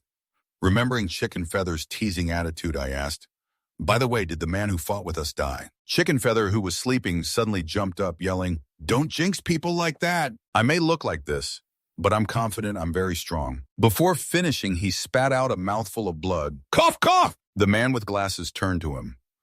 "I want to thank you too, but why did you help us?" Chicken Feather was trying to hold back the syrup-like flow. "Why help?" "Because I wanted to." He immediately froze when hearing the doubt in the other's voice. "But aren't you a bad guy?" Chicken Feather asked, confused. "Why? Why do you think that?" The other replied, "Because those violent guys were following you." Chicken Feather jumped up. "I'm not involved with them at all. They probably just took it upon themselves to call me the boss. I have no intention of joining any gang." Min quietly listened to them talk. "But you look really dangerous. Don't judge people by their looks. This is style." "Style? You mean that yellowhead?" "No, the yellowhead is Mohican." Haru yawned and snapped awake. His eyes instantly cleared when he saw Men was okay sitting up. "You're awake. Are you hurt?" Men asked, "Why were you sleeping here? Unlike the others, you don't seem injured." Haru seemed annoyed, raising his voice worriedly. "You're so full of yourself. Why say that I'm just lying down because I want to? No big deal." Bomb cut in. "Kid, you should thank Haru. She stayed by your side, taking care of you the whole time." Looking at the main character's annoying face, she denied, "No way. Why would I do that for someone who can't even remember their own name? I was just helping the doctor." The feather duster looked over, pointed, and loudly reminded, "Wait, I remember you now. That day I saw you run really fast. I've never seen anyone run as fast as you before. Watching you dodge those monsters, I thought you were possessed." Haru recalled that moment. Wanting to survive, she had let go of the little girl's hand, feeling deeply ashamed. Even though no one mentioned it, she didn't dare face everyone, quietly stood up and walked away, leaving them stunned. The feather duster was confused. "I was complimenting you. Why are you reacting like that?" Men looked at half of Haru's face, remembering the black-haired girl's request. "All right, if you doubt me, fine. But why don't you make peace with Haru?" Hearing her name, Haru, she stopped. Men asked, "That's your name, right?" Haru softly replied, "Yeah," then kept walking. Under the yellow light, Ji-Hyun held a notebook. The final count after that attack was only 12 people left. "In the last 2 days, we checked the bodies and confirmed 43 dead. About 80% of the population in this underground shelter died. It's terrifying." The girl with glasses corrected, "According to my calculations, it's exactly 78%. Ji-Hyun put on a mask and continued, "Anyway, while checking the bodies, I noticed something strange. All the bodies were ash gray, no color at all, like mummies that had been dead for ages." The purple-haired girl added her observation. "Everyone saw it too, right? Those monsters clung to the bodies and sucked something out. That's definitely what caused this." Hearing that, the girl with glasses screamed, "Eek! So gross." She went on, "What exactly are those things?" "I heard they're government experiment products," said the man wearing glasses. "But that's just what I heard. I heard they suddenly appeared out of nowhere." Haru quietly listened, accidentally meeting the little girl's eyes, then shyly looked away. Everyone kept discussing What do you mean suddenly out of nowhere? Aren't they aliens or something? The chubby uncle shifted attention to another point. Hold on, there's something more important we need to clarify. That's the identity of this boy. Everyone's eyes focused on him. What he's shown us. How does he know how to kill monsters so skillfully? The boy sat cross-legged and answered, I was trained to prepare for the apocalypse. Looking at the family photo he held, someone still doubted. So that photo is the only thing you brought from the bunker. The purple-haired girl shared her thoughts. Honestly, it's hard to fully trust you with just that photo, because you could easily make up any story, right? That you were locked in a bunker and trained your whole life, that you knew the apocalypse was coming. She sighed, if you don't believe me, then fine. But then she hesitated, remembering how easily he killed the monster with one hammer strike. She spoke loudly on behalf of everyone in the room. After seeing what you did, no one here has any doubts anymore. While Men was stunned, the girl with glasses suddenly attacked from the side. Seeing the other dodge, she pushed her glasses up and said, oh wow, you dodged that. But seeing his gloomy expression, she got scared and quickly said, I believe you about your training. Okay, I get it. Now I was wrong. Biom spoke up. I believe the boy too. When I treated him, he had a lot of scars all over his body. At that age, even a normal person wouldn't have that many scars. It's hard to imagine how much pain he must have gone through. Haru's eyes widened in curiosity. How come he has so many scars? He looked at the scars all over his body. These scars, every time I tried to escape the bunker, their number increased. Haru fell silent for a moment, then said, that must have hurt a lot. No, he replied firmly. These scars are proof of the battles I fought.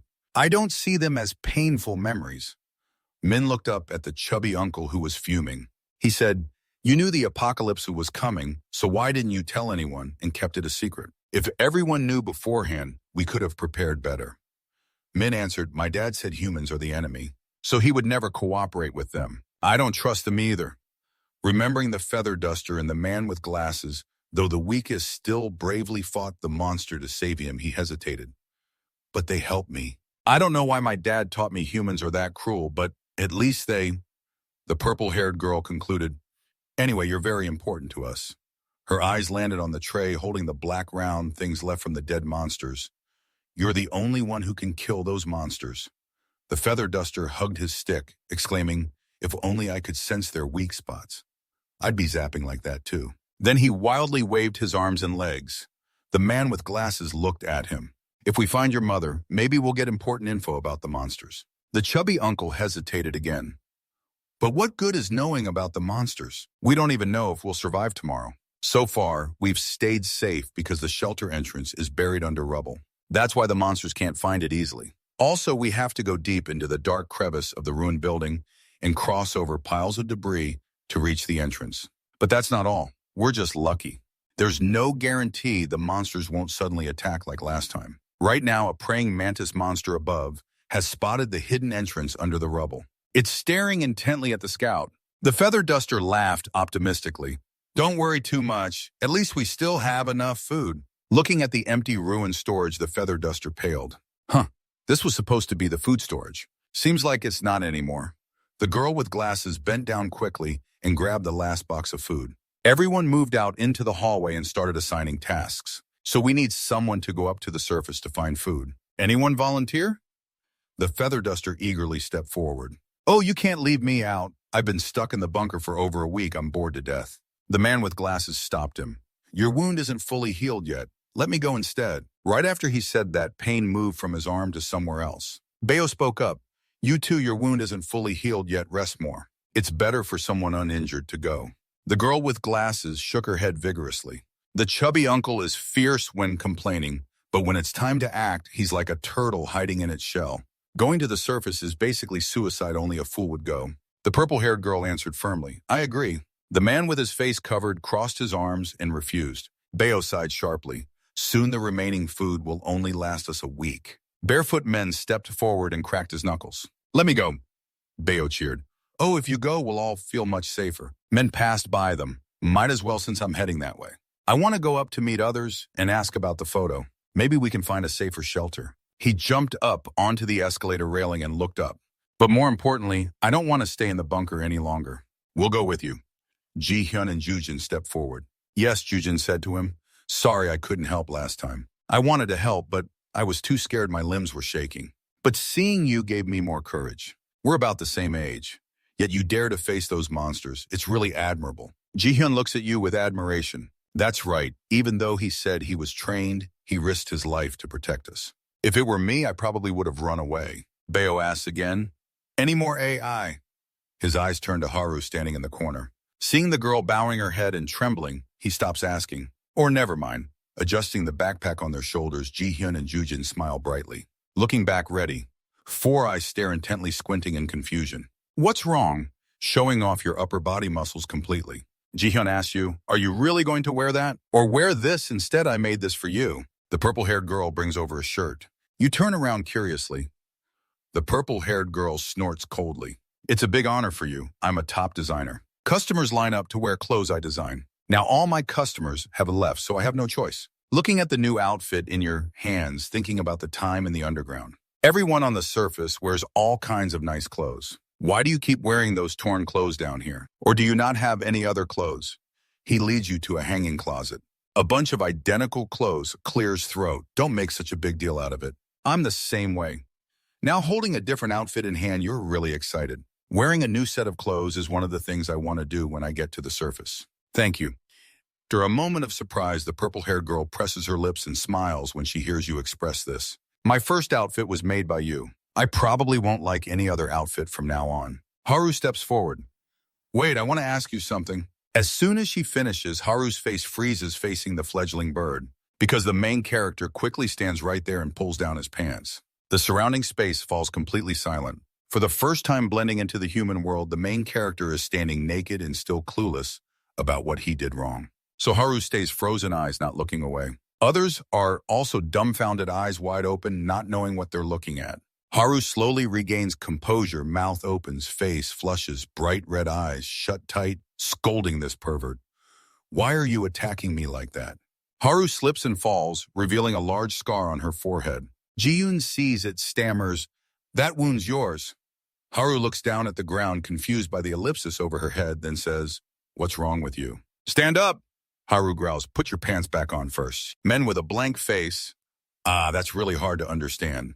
Wearing new clothes, long black pants, white turtleneck shirt, men looks way cooler. The man with glasses suspiciously said, but what about those monsters? How did they know we were underground to attack us? Biome expressed, it can't just be luck. They found us here somehow. The girl with glasses looked at the pile of blackened firewood on the floor. Huh? Who cooked here? She picked up a lighter nearby. Happily said, I found this lighter, now it's mine. Men just finished changing and walked by analyzing. Maybe they sensed the fire here. That's why they attacked down here, because they're very sensitive to fire. The man with glasses caught the main point. So that's what they're sensitive to. Biome widened his eyes, amazed. Oh my God. Men walked and reminded, so everyone be careful when lighting fires to cook. Otherwise, the monsters will attack us again like before. The girl with glasses quickly shoved the lighter into Haru's hand. I'm giving you this lighter. Then she turned and ran away. I just remembered something. Ji-hyun started talking. You're the track athlete, right? From GA Middle School. Haru was surprised. You know me by Ji-hyun. Yeah, no wonder you look familiar. I recognized you by your scar. It shows when you run. Thinking about the big scar on her forehead, Haru silently clenched her fists. This thing doesn't look cool or make me tougher at all. This scar just proves that I'm incredibly shown. Memories of the first day of middle school flooded back. When she quietly walked through the school gate, someone called out loudly, Hey, Haru! Her parents stuck their heads out of the car, happily saying, Congrats on getting into middle school. You know we love you so much, right? Her little brother at the back also stuck his head out to cheer, Go sis. Seeing she didn't turn around, her parents called louder, Huh, honey? Haru, didn't you hear us? Other kids on the street looked around wondering, Who's Haru Perida? Who is she? That made her even more shy, not daring to turn back, covering her head and running fast inside, ignoring her parents calling nonstop, Come on, where are you? Don't you say hi to your parents before class? Sitting in the car, her parents looked sad. Looks like she's a little shy, huh? It's true, she was troubled. She used to be pretty lively, but after that incident, she gradually became scared of everything, even daily activities. That was when she was held hostage by a robber with a knife. Even though she was scared, she struggled and bit the robber's hand, then ran away. A stumble gave the robber a chance to catch the sharp blade, which slashed a long scar across her forehead. Before losing consciousness, she saw the image of that criminal turning into terrifying shadows that kept following her. When she suddenly woke up in the hospital bed, her parents and brother stayed by her side, caring for her. "You're awake. Are you okay, sis?" Her dad hugged and comforted her. "That guy's been caught. Don't worry. Calm down now. It's all safe." But the fear of those shadows still haunted her. In class, when others talked casually about the dirt on the glasses, that looked scary, right? She would look at that dirt and think of those deadly shadows. When asked, "How about you? What scares you the most?" she hesitated and shared, "Scared. That would be death." Noticing her classmates distancing themselves, she quickly changed the subject, meaning watching horror movies during gym class. The teacher pressed the stopwatch and reminded, "All right, line up and get ready to run." Not sure when she became isolated by classmates, the teacher's voice helped her push away the loneliness. "Get ready." After getting the scar, I felt scared of everything. The fear grew bigger with people around. Whenever I had to do something, I always hesitated. The starting gun fired, others eagerly ran ahead, but I was left far behind. Running made me more scared because it reminded me of running away from that guy. Somehow I found strength, sped up and easily passed, and left everyone behind. That's right, that's what made me run faster. But it was also fear that made me do it. Looking at the stopwatch, the gym teacher was amazed and announced, "That's a new record." Classmates cheered and came over to say hi. "That guy runs so fast. What's your name? You used to train at running, right?" Making Haru embarrassed, "Me no." The gym teacher's eyes lit up, confirming, "You're my outstanding discovery. If you train hard, you could become a top national athlete." Haru hesitated, "But I only run when I remember." She bit her lip, clenched her fist. "All right, I'll try to run like you said." A display case filled with trophies and certificates. Truly an invaluable rookie who has swept many competitions since becoming a track athlete. The curly-haired man asked, "Is she the girl with that scar?" The gym teacher proudly replied, "Yes, that's her." The locker room door opened. Haru wiped sweat and looked over. "Hello, curly-haired uncle," he suggested. "So you're the athlete famous online. How about we take a picture together?" Haru shyly answered, "Okay, come here, Haru." The curly-haired uncle excitedly raised his phone. "This is an honor. I'm a big fan of yours." Haru politely replied, "Thank you." "I'm a big fan of yours." Haru responded, "Thank you." Everything was normal until the curly-haired uncle put his hand on her shoulder. "Come here a little closer." Fear rushed back. The curly-haired uncle looked surprised. "What's wrong?" Seeing Haru run and huddle in the corner, panting, acting as if he was a bad person. "Oh man, this is really annoying." "What do I mean?" The gym teacher came over to explain for her, "It's okay. She's just sensitive like that. It's not your fault. Please forgive her if anything. Honestly, no one expected the girl to have such issues." Haru quietly stood in the corner, listening to people's judgment about her. At the dining table at home, Dad was eating while looking at his phone. "Oh man, what's wrong with the internet? It's so slow, son." Mom, sitting across, said, "Hey, don't be on your phone while eating." Dad, put your phone away and focus on the meal. "Sorry." While eating beef, he asked, "How did it go with the reporter yesterday?" Haru opened her mouth but didn't say anything, looking at her younger brother across the table, happily eating like a hungry tiger. Dad never thought she had such talent in track and field. Only now does he see her on national television. So proud. Just as Dad put food in his mouth, a timid voice spoke up. "Yes, it's been since then." Mom quietly looked over, listening to her daughter's confession. "Since I was caught, I've been scared but able to run like that." The atmosphere at the table suddenly turned heavy. Only the little brother who didn't understand kept eating carefree. "Every time I think of that name chasing me, it makes me run faster. That's really something I never thought about. Because of him, I discovered my talent in track and field. Every time I run, I think I can get past that fear. But it's totally not like that." My hands holding chopsticks were trembling. "Now I can never overcome that fear. I'll always be the shy girl." These words cast a gloomy shadow over the whole house. It lasted until the meal ended. Haru stood up to get ready for school. "You're still our daughter." These words made her stop. Her dad's warm voice came from right behind her. "Even if you're shy, you don't have to change." Haru's mouth opened, then closed again. Honestly, admitting that her different personality made people avoid and look down on her. They even hated her because they thought she was hard to get close to. Right to think the girl had such problems. Just like that reporter said, I really do have a problem. Haru didn't turn around or say anything. Dad didn't need to comfort her. She understood her own problem and that she'd be okay. As she was about to leave, Dad's strong arms wrapped tightly around her from behind. His warm, loving voice whispered right by her ear, reaching straight to her scared heart. Dad only worries about you. The truth is, you don't have to try so hard. It's okay if you're shy. Whether now or later, there's no need to change that at all. My dear, you are the daughter your mom and dad love the most in this world. The silhouettes of father and son were cast on the floor. Dad pulled her in front of him and touched the scar on her forehead. His steady voice said, "So you don't need to hide this scar at all." Mr. Chan's gaze was filled with love and pride. "That scar is proof of your brave struggle." Haru's eyes welled up with tears, each drop carrying fear, insecurity, and sadness. "Everyone hated my shyness before, so I tried my best to change it." Mom walked over from inside the house, gently hugging her without saying a word. "But now my family is still the one who understands me the most." My mischievous little brother grinned and said, "You really do cry a lot." Mom pulled him by the hand towards the door. "Don't tease her anymore." The family's love seemed to ignite a new confidence in Haru's heart. Dad understood me like that, so what I did was not wrong at all. And clearly being a little shy is okay. The rhythm of happiness continued peacefully. Mom stood waiting for my brother to put on his shoes.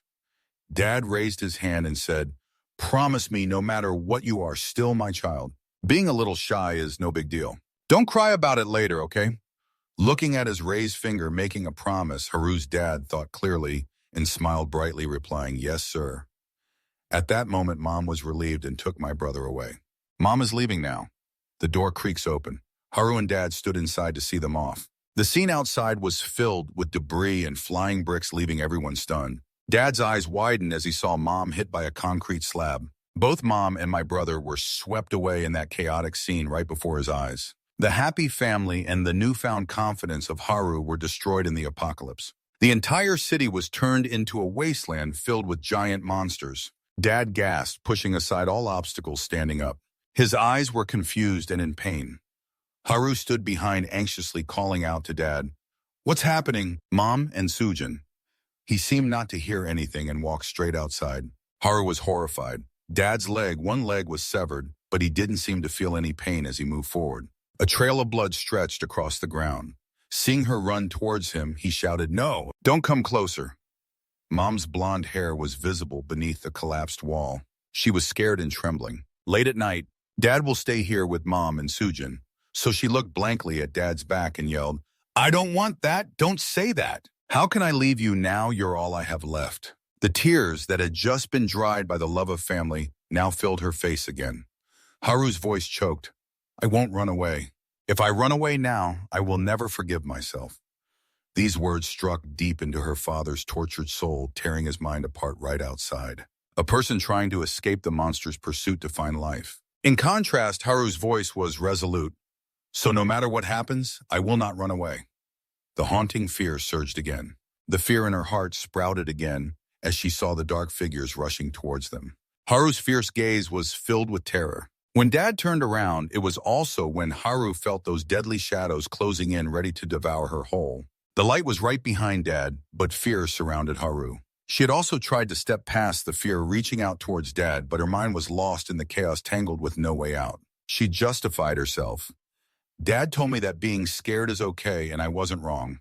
In the end, instinct won out. Haru turned and ran away alone. Wrong. I left behind even the dad who told me that and ran away. Since then, whenever danger arose, if there was a chance, Haru always ran away alone, ignoring everyone's pleas for help. From the man in the first building attacked by the monster to the man who was ready to fight the monster so she could escape. Then at the moment of life and death, he was ready to let go of the little girl who was pleading for him. Haru's inner self was always tormented by those things. Right now, everyone was watching, cheering for the volunteers going out to find food.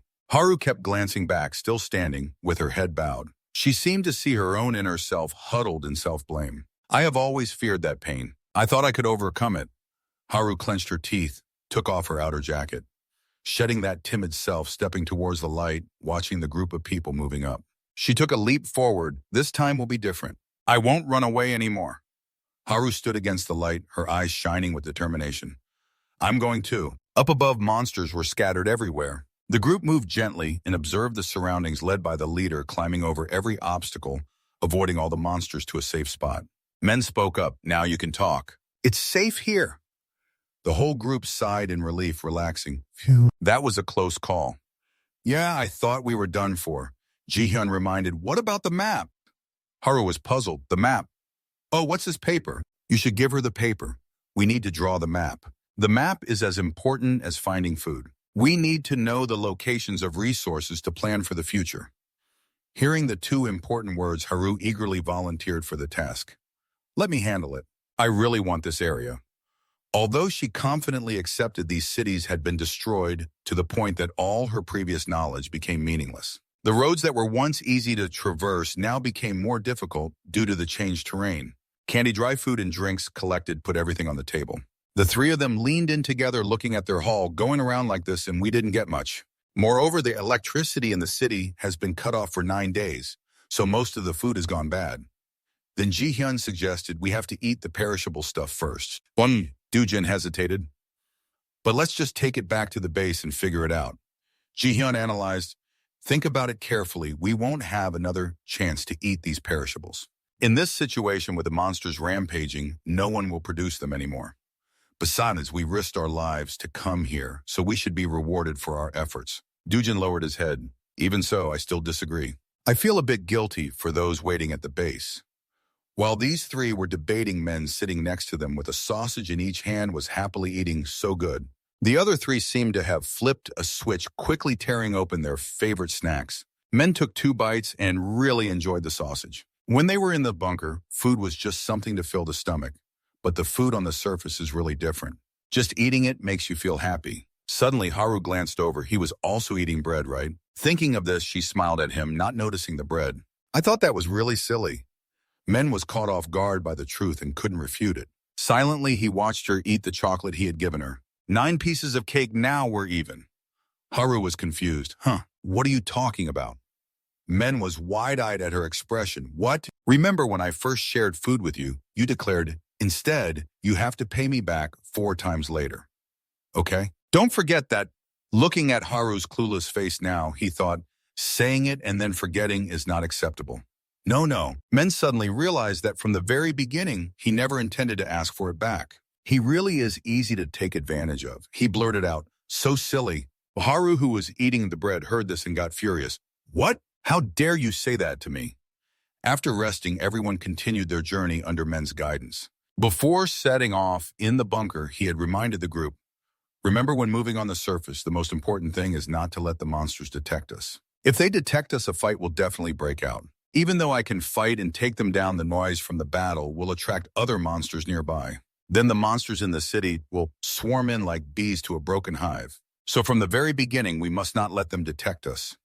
Above on the roof where the group was moving, a monster fell down. Seeing the shadow rushing down from above, they widened their eyes in horror as the monster fell right where they were.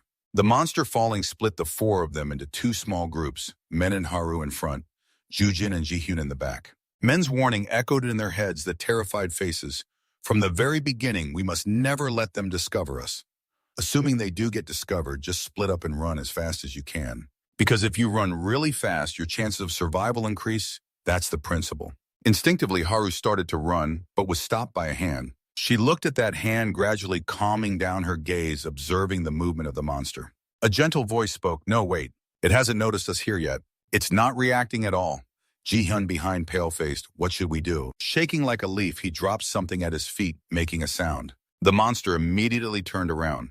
"Should we remain calm then? Is it reacting to the noise we made?" Seeing the monster's movement, Haru was scared, opened her mouth to scream. Fortunately, men quickly covered her mouth, signaling the group to stay silent. As expected, the monster's claws targeted the dropped object, stabbing down without noticing the people nearby. Men crouched into a fighting stance. If a battle broke out, the surrounding monsters would come rushing here immediately. At that point, we wouldn't be able to control the situation here anymore. "I need to kill it as soon as possible, quickly and cleanly with one strike." He reached back for a weapon. This item was given to him by his big-bellied uncle when he was in the basement. "Wait, take this with you before you go. Even though I have no intention of going to the surface with you, I also don't want to waste food down here." He looked at the box in his hand, curious. "What is this?" He held up a small hammer explaining a weapon. I've observed your fighting style and created it to suit you best. From both sides, he pulled out two sharp, long weapons, holding them firmly in his hands. This is a weapon that can target the monster's weak points and take them down quickly. Aiming at the monster in front, he gently moved, swinging the sharp weapon up, stabbing down from above into its back. A flash of light appeared, and the monster turned into black strands. The sun turned into the moon. Ji-hyun lay with her head resting on her hand. With her other hand, she tossed down the black mass that fell from the monster when it was killed. Looking at the weapon in her hand, recalling the armory in the basement and her father's teachings. You must not rely on weapons, because you need to learn how to survive against them with your bare hands, understand? He said that again, referring to how to deal with people on the surface, right? At that time, the dad had briefly fallen silent, but before replying, yes, weapons are not suitable for us. One day you'll come to understand that on your own. What did his words imply? He was cutting away the weapon while mumbling, one day I will come to understand. Oh, how could I confront monsters without needing a weapon? That's absurd. My dad never mentioned monsters while he was keeping me locked in the basement.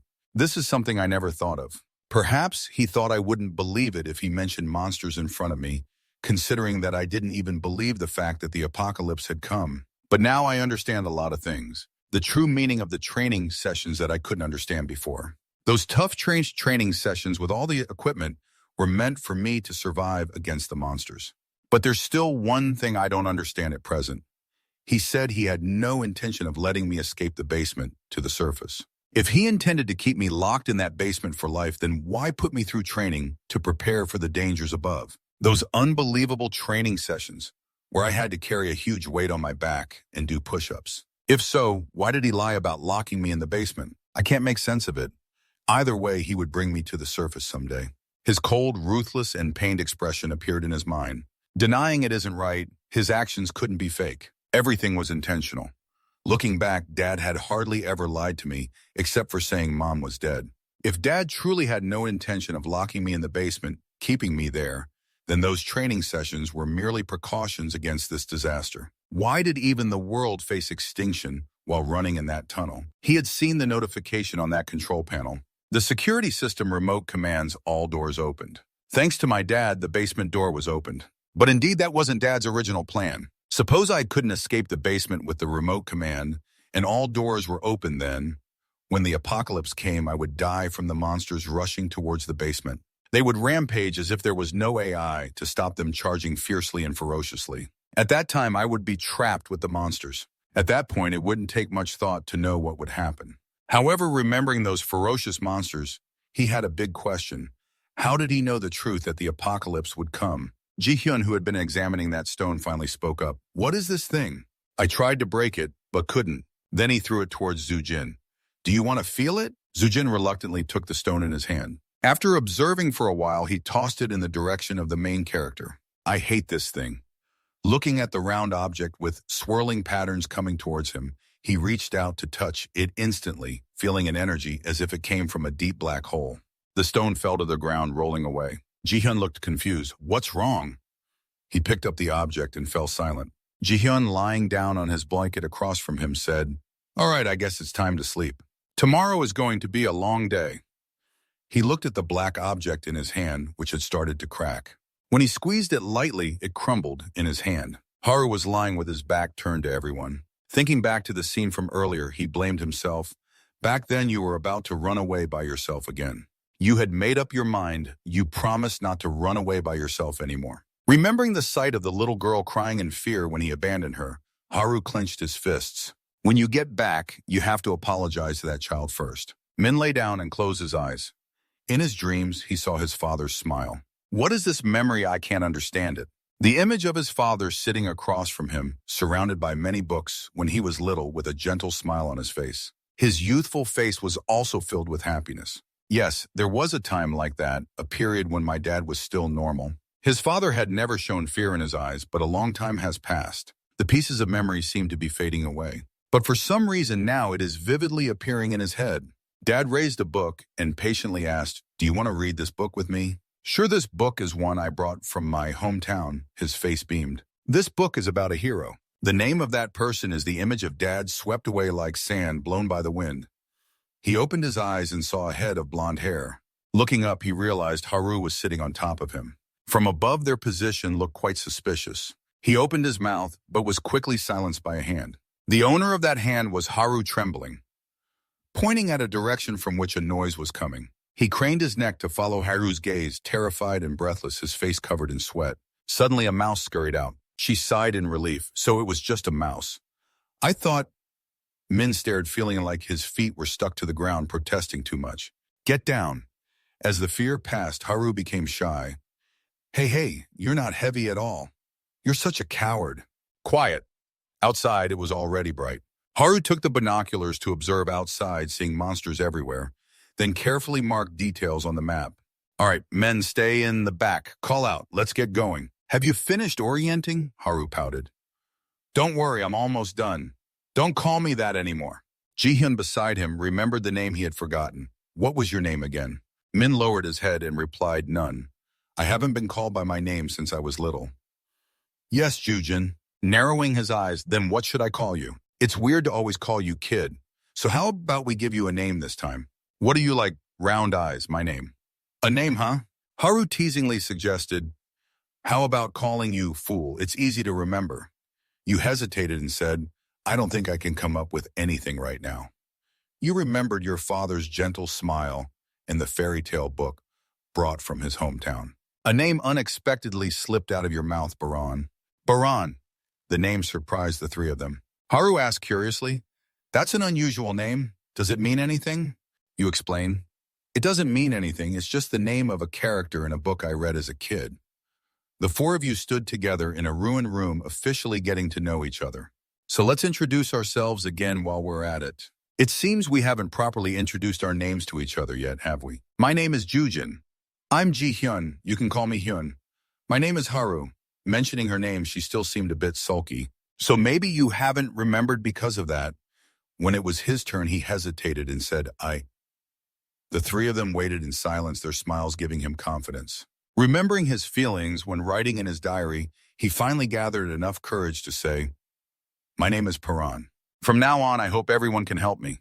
Haru smiled. Ji-hyun and Jujin looked at each other and then back at him. We hope you help us too. Paran felt happy hearing others call him by a name. His eyes were filled with surprise, unfamiliarity, and happiness. He proposed everyone to give a round of applause fireworks to celebrate because he finally had a name of his own. From now on, please call Milan by the name Paran, folks. I suddenly remembered my dream when I was still in the bunker. I wanted to step onto the surface, meet people, and greet each other by our names. Not only that, but also chat with them joyfully. Who knows, maybe we could become friends. Ji-hyun smiled. We're friends, right? All those wishes had now been fulfilled with the help of the people in front of him. Paran stared wide-eyed at the hand reaching out in front of him. Both present and past wanted to reach out, wanting to touch that hand. The images of death and the goal to find his mother flashed through his mind, overpowering Ji-hyun's hopeful gaze, causing his hand to drop. No Jujin and Haru were also stunned. Beneath the buildings, people moved closely behind him. Paran's face was filled with sadness. If the apocalypse hadn't happened, maybe I could have made friends with them. But first I have to find my mother. Now is not the time to dream whimsically. In the distance, there was a sound approaching, and everyone looked to see a man screaming in fear, trying to escape from a monster with sharp teeth. He wasn't stuttering, he was running away. Jujin was about to step forward, but was stopped by Paran. Wait, what are you planning to do? Jujin's face was scared as he stammered. We have to save him quickly. If we don't hurry, he'll die. Haru and Ji-hyun thought the same, but didn't dare rush in. Paran firmly opposed. No, if they hear the screams, the other monsters will come here too. Jujin remained stubborn. But we can save him and then escape. Paran gritted his teeth. Don't you remember what I said before we left? The promise we made before we came to the surface. You agreed to follow my orders unconditionally. So Jujin ignored everything and jumped out. Baran glared. So foolish. Jujin picked up a piece of wood and ran toward the man being attacked by the monster, surprising him as well. The stick in her hand stabbed straight into the monster's back, forcefully tossing it aside. The rescued man was astonished. There's someone else. What? Jujin panted, encouraging. Don't worry, I'll get you to safety. Just stay quiet. His face was panicked. Wait. Behind the monster with its mouth full of teeth, an attack was coming from behind Jujin. Baran took it out in one move. Saved you once. Seeing the monster's teeth turn into black threads, the man was stunned. What is that? Why are there monsters here? You, Baron said sharply. Oh, do you know that? Because of your recent actions, everyone is now in danger. His eyes were filled with dissatisfaction. No one asked, and the man spoke up. What about my condition? It seems like my leg is broken. One of you should help me lean on something. Baron slapped his forehead. Damn it, I knew it would turn out like this. His eyes flashed with caution as he heard the movements of the monsters. Is it because of the noise that the monsters around have gathered here? He was astonished to see you flatly refuse, no, we can't help you anymore. Haru and Ji-hyun were pale with fear. Just saving him from that monster is already too dangerous for us. Jujin called by name, she still stood still, hesitating. If he really needs help, we can still help. Baron snapped, then don't follow us anymore. Facing Jujin's dazed expression, he reiterated, I told you if you follow, you have to listen to me. Ji-hyun from behind advised, Jujin Blue Eyes is right. We currently don't have time to worry about others anymore. Please, there are still people waiting for us at the base. Jujin bowed her head, clenching her fists in determination. I understand, I will follow your words. Baron looked at her. The man appeared frightened. Who allowed you to leave me behind and go? Jujin bowed his head, clenched his fists tightly, and decided, I understand, I'll do as you say. Baron looked up at her. The man showed a terrified expression. Who allowed you to leave me behind and go? His tone made Baron glare angrily. Don't joke around. If this keeps up, I'm going to die. Exactly, that's basically murder. You're killing me. Baron glanced around. You're too loud. Shut up already. The sound of the monsters moving grew closer and closer. The man was terrified. The four of them leaned against each other, looking in all directions, while the man's fearful expression gradually turned grim. Haru was confused. Oh, Blue Eyes, what do we do now? It seems like they're coming from all sides. Baron calmed him down. It's not too late yet.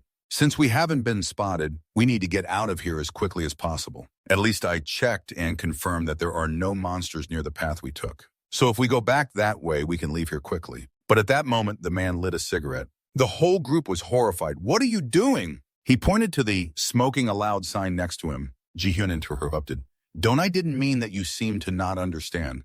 If we start a fire, the monsters will... He cut in indifferently. I know that. The monsters will be attracted to the fire. The place I used to hide was destroyed because I didn't know that. Ji-hyun stared in confusion.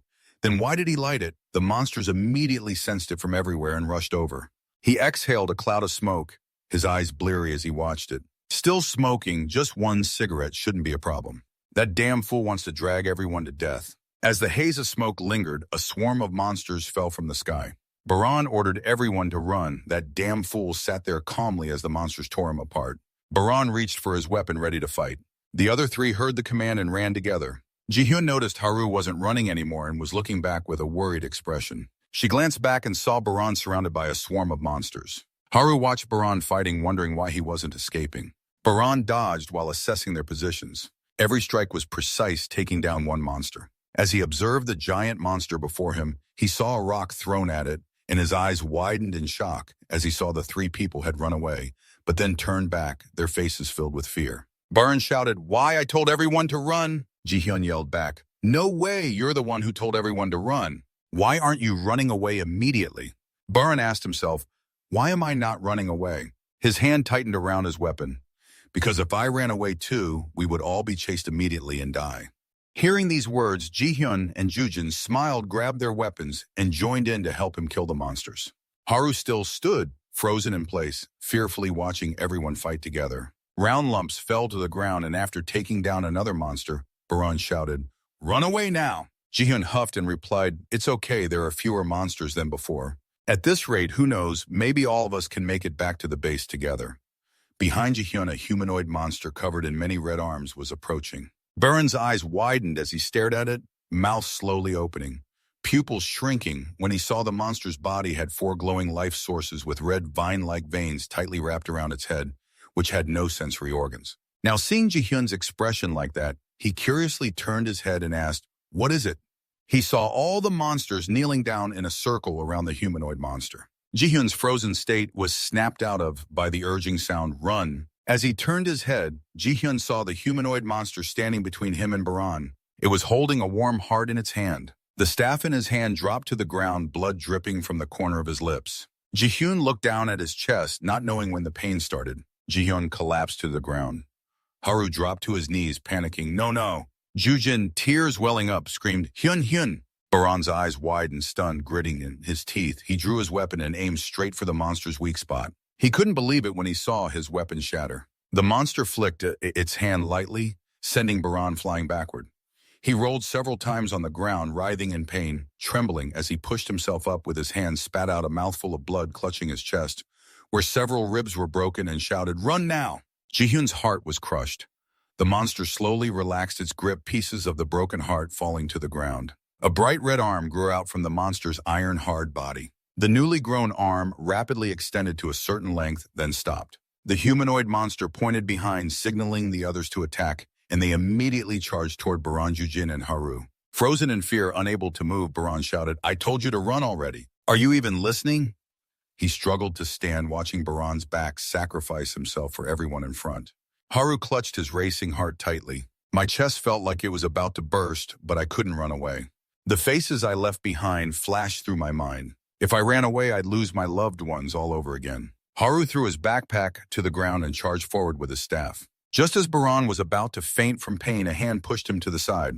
Ju-jin was pierced through the chest by one of the monster's arms. Baran and Haru stood in shock, looking at Ju-jin, who weakly said, Sorry. It's all my fault. I'm the one who put everyone in danger. So please, you all have to survive and come back. Using the last bit of her strength, she pulled the monster's arm out, limped away in another direction, luring the monsters to follow. Blood splattered through her hair like bright red petals. His eyes wide open, empty, remembering the first two friends who called him Baran. The humanoid monster approached the surrounding monsters kneeled on both sides. They fell silent there, letting the red arms take away their life seeds. As they absorbed life from those seeds, the red arms grew stronger. Baran's face turned pale, pupils, shrinking hands trembling while holding Haru's stick, but not daring to let go. Baran wiped blood from the corner of his mouth, tear by tear rolling down his eyes and face. Baran stood up once more, urging, Run now. If you don't run now, it'll be too late. Ju-jin was captured by the monsters, not even a breath left. The humanoid monster moved forward, absorbing all the energy seeds from those around. At that moment, Haru vaguely guessed Baran's intention. What are you saying? That means you're planning to let the enemy take step after step closer. She shouted, Are you crazy? Last time too.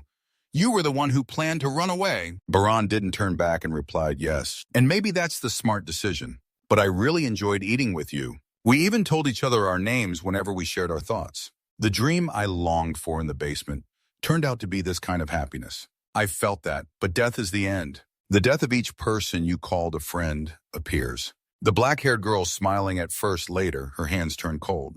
Ju-jin just yesterday happily introduced herself, now torn to pieces by the monsters. The biggest regret is probably that you didn't have the courage to hold Ji-hyun's hand. So now you see her lying on the ground with an empty chest. If I die, we won't be able to talk anymore. We won't be able to call each other's names or be friends anymore. Back then, with that person talking to the black-haired girl, you thought you'd quickly forget.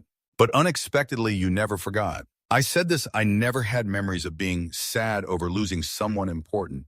But now I understand that feeling. So please run. Please don't. I don't want to see anyone fall anymore. When he turned back, Baran's face was full of tears. Tears of sorrow, of pain over the loss of true friends. They looked at each other, separated by the bodies of Ju-jin and Ji-hyun. A stick fell to the ground. Haru was stunned, her eyes wide with fear. The dark shadows haunting her mind surged back all at once. The image of Baran in front of her gradually blurred, overwhelmed by invisible dark shadows. At this moment, the situation was exactly like before. When Dad limped forward with his injured leg, he stepped outside to look for Mom and little brother. The images of Dad and Baran merged together, both urging her to run quickly. Tears fell. Haru burst out, Why do you say exactly what my dad once said? No, I don't want to run. I can't leave you behind. I won't go. I can't keep running away forever. I don't want to keep remembering that painful moment. The moment I abandoned Dad and ran away. I'm afraid that image will never fade from my memory. That look, my dad's gaze, I'll never forget. Dad understood, shared happiness and sorrow with me. Even if I was shy, it was okay. He said it wasn't my fault. But in that life or death moment, I ran away and left him. I was scared. What if at that last moment, Dad hated me for running away? Here Baran comforted him. He wasn't scared and didn't run away. Haru was stunned to hear praise from him. Perrin smirked. As expected, you still blame yourself. Even though it wasn't your fault? Haru's eyes widened. A clear, bright person. She felt like she saw Dad turn back and smile at her with love. Thank goodness. Even in those final moments, Dad still loved me. Feeling empowered, Haru took steps backward. The dark shadows of fear walked straight toward where Paran was standing. Dad's image flickered in Haru's mind. Promise me, even if you're still a shy girl later, don't cry facing danger. At that moment, she smiled brightly and agreed. Yes, and hooked pinkies. That happy image was covered by darkness. The image of Paran standing ahead became clear. Haru tried sentence by sentence, step by step, brushing through the dark shadows in her mind. You once said death is the end, and you said you didn't want to witness any more deaths. So don't tell me to run away. Don't underestimate me. I will face everything bravely. I will live no matter what. That way no one has to die here. All of Haru's efforts showed results. The threat of fear in her pupils slowly faded. She saw Baran knock over the oil jar. The sole of his shoe got oil on the ground. As long as I'm alive, I can do anything. Then the two of us can get out of here. We can still be friends. Baran was shocked to see Haru holding a lighter, and they might become close friends who truly understand each other. The flickering flame caught the monster's attention immediately. What are you trying to do, Haru? Your eyes are shining. I have to save you no matter what. Don't give up either. Survive for me. The lighter slipped from his hand and fell to the ground. Until now, I've always run away afraid of everything and always acting for myself. But from this moment, the lighter fell freely to the ground, touched the oil, and the flame flared up. His shoe sole, soaked in oil, caught fire too. Haru's eyes burned with determination. I won't run away anymore. I'll do whatever it takes to help others before the monsters rush in. You promised that right. See you later, Baran. The monsters eagerly chased after the burning footprints Haru left behind. She dodged, slipped through, flipped over, avoiding all their attacks while skillfully navigating obstacles without tripping. Haru's fiery footsteps lured the monsters far away from Baran's position. A humanoid monster moved. Baran stepped in forward. Where do you think you're going? Your opponent is me. Baran carefully sized up the monster. It's too strong. None of the monsters I've encountered so far are anywhere close to matching it. I see the seeds. 4 seeds clustered from the chest to the stomach, and I can even feel life struggling inside. It spat out a mouthful of blood again. Clutching his chest with trembling hands, I give up. I can't figure out how to beat it. Baran looked at the weapon, dropped on the ground, ran to pick it up, but the monster stomped on it, smashing it. You're sure it's targeting sharp objects to destroy them? Could it know I plan to use sharp weapons against it? Looking at the monster in front of him, Baran cursed, Damn it! If I don't get my weapon back, there's no way to hit its weak spots. In this moment of despair, his father's teaching echoed, You can't rely on weapons. Weapons don't suit us? One day you'll understand what I mean. He doubted understanding. What do you mean? His father smiled confidently. Even without weapons, we're still the best. Thinking back, his father never once used a weapon. In this stance, Baran reached out, imitating his father's movement. The middle and index fingers framing like that is the strongest human posture I've ever seen. Among all living creatures, his eyes were full of excitement. Remember this stance? It's just a ready position. Every living thing has vitality. The people on the surface, all the beasts and creatures, both me and you, try to harness that power. The hand is the path to life. Focus on your fingertips and bring life to yourself. Then from his fingers, something changed. He clenched the other fingers, only raising his index and pinky fingers. Control this power. At that moment, you copied him, but felt nothing. What's the difference? I don't feel anything at all. You made up stuff about life, right? Dad just smiled. Can't say for sure right now, but maybe someday you'll be able to use it. When you can fully feel life, that power will be yours. Now repeating those moves, Paran finally felt the power his dad talked about. A blue power flowed from his fingertips. He was shocked. What is this? It's so hot. Feels like my whole body is burning. The blue power from his fingertips ran back up his entire arm. At that time, even though he didn't feel anything before, he was curious. So what's changed then? His dad glanced at him and said, Then you'll slowly, gradually be able to move like I do. Just as his dad described, once feeling that power facing the monster in front of him, Baran jumped up. His pupils flashed blue, moving as fast as lightning. When the monster raised its claws toward the back of his neck, he quickly turned around like lightning and punched straight into the monster's stomach. The punch's force dented the spot he hit. It slid backward, the monster's body trembling. The red lines on its head grew larger. That attack left Paran gasping. I can see it now. I can see its movements. And my body is fast enough to react in time to its actions. But except for me, everything else seems frozen. My whole body is burning hot blue energy coursing all over me. I feel like now I can fight this thing on equal footing.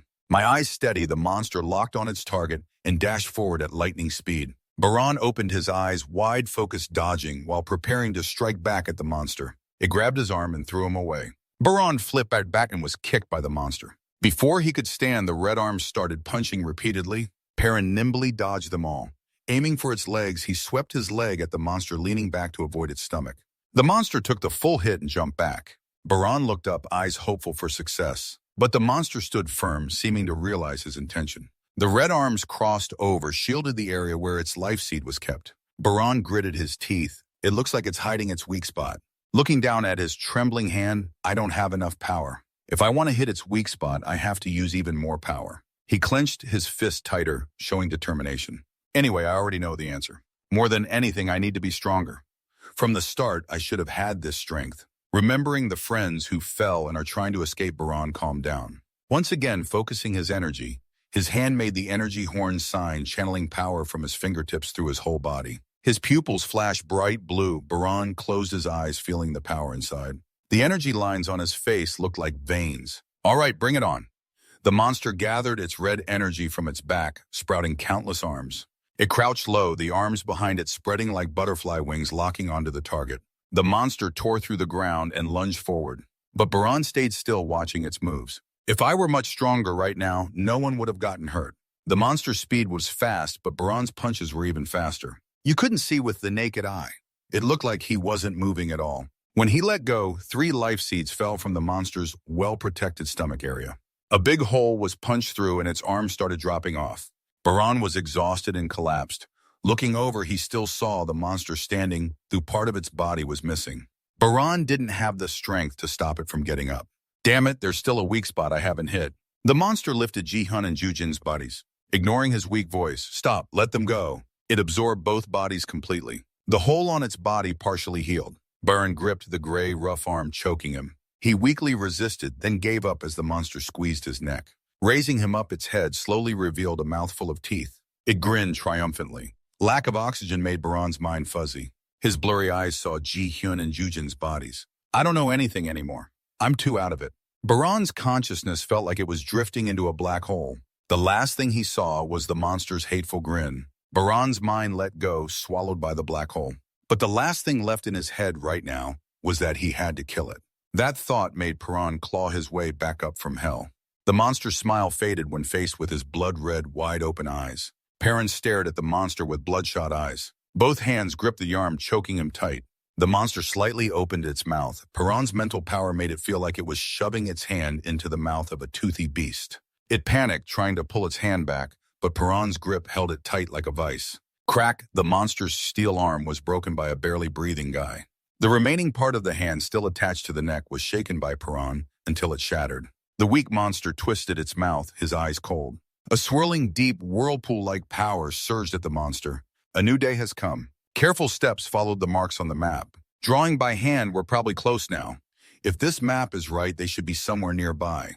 Feather Duster looked ahead, suspicious. Are you sure we're going the right way? If we're wrong, we'll lose everything. The blonde guy next to him protested, Don't say that I didn't come here to come back empty-handed. Glasses holding the map, though unsure, replied, Yes, just a little further. Blonde shouted, Hey everyone, I think I found what we're looking for. Perrin is lying unconscious in an open field. Glasses stepped forward, slung Perrin over his shoulder and helped him. He's lucky he's still alive. Hey, looks like he's out cold. Feather Duster didn't care about the guy's life. Don't know what he saw, eyes wide open and mouth agape. What happened here just now?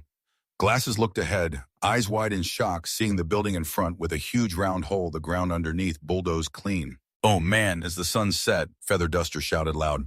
Your mouth keeps falling further behind. I told you to leave those bags behind already. Blonde carrying a big bag and a small bag huffed, No, I said there's food in there. I just found it earlier. I'm going to eat my fill when I get back. No way, I can't tolerate this snail pace. Feather Duster turned back.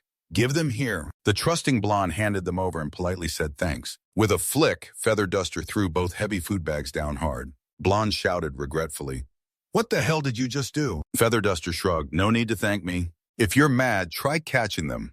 I'm about to pluck that chicken hair color off you now. Glasses carrying Paran panting like a dog.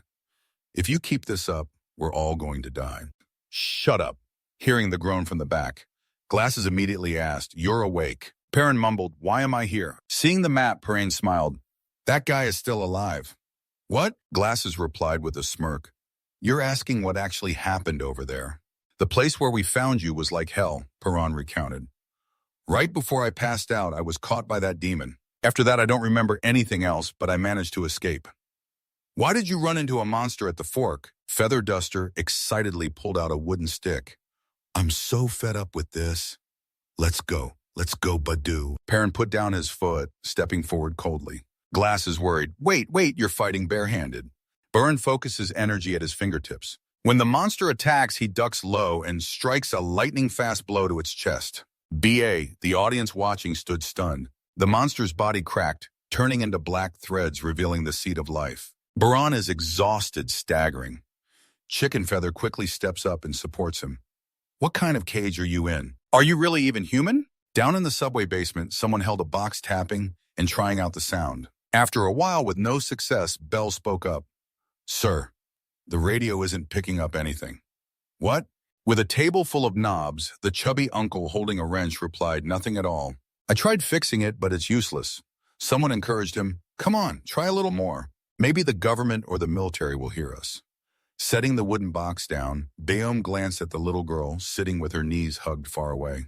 Haru lowered her head, wondering, maybe he'll make it out, huh?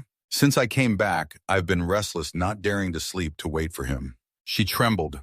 The chubby uncle crossed his arms. "Yes, sit right there. What do you want to ask? You've been here all along." Haru widened her eyes, looking at Baran, who was closing his eyes, carried on Glasses' back. Glasses set him down. "Okay, he's alive." Haru ran up, hugged Baran tightly, sobbing.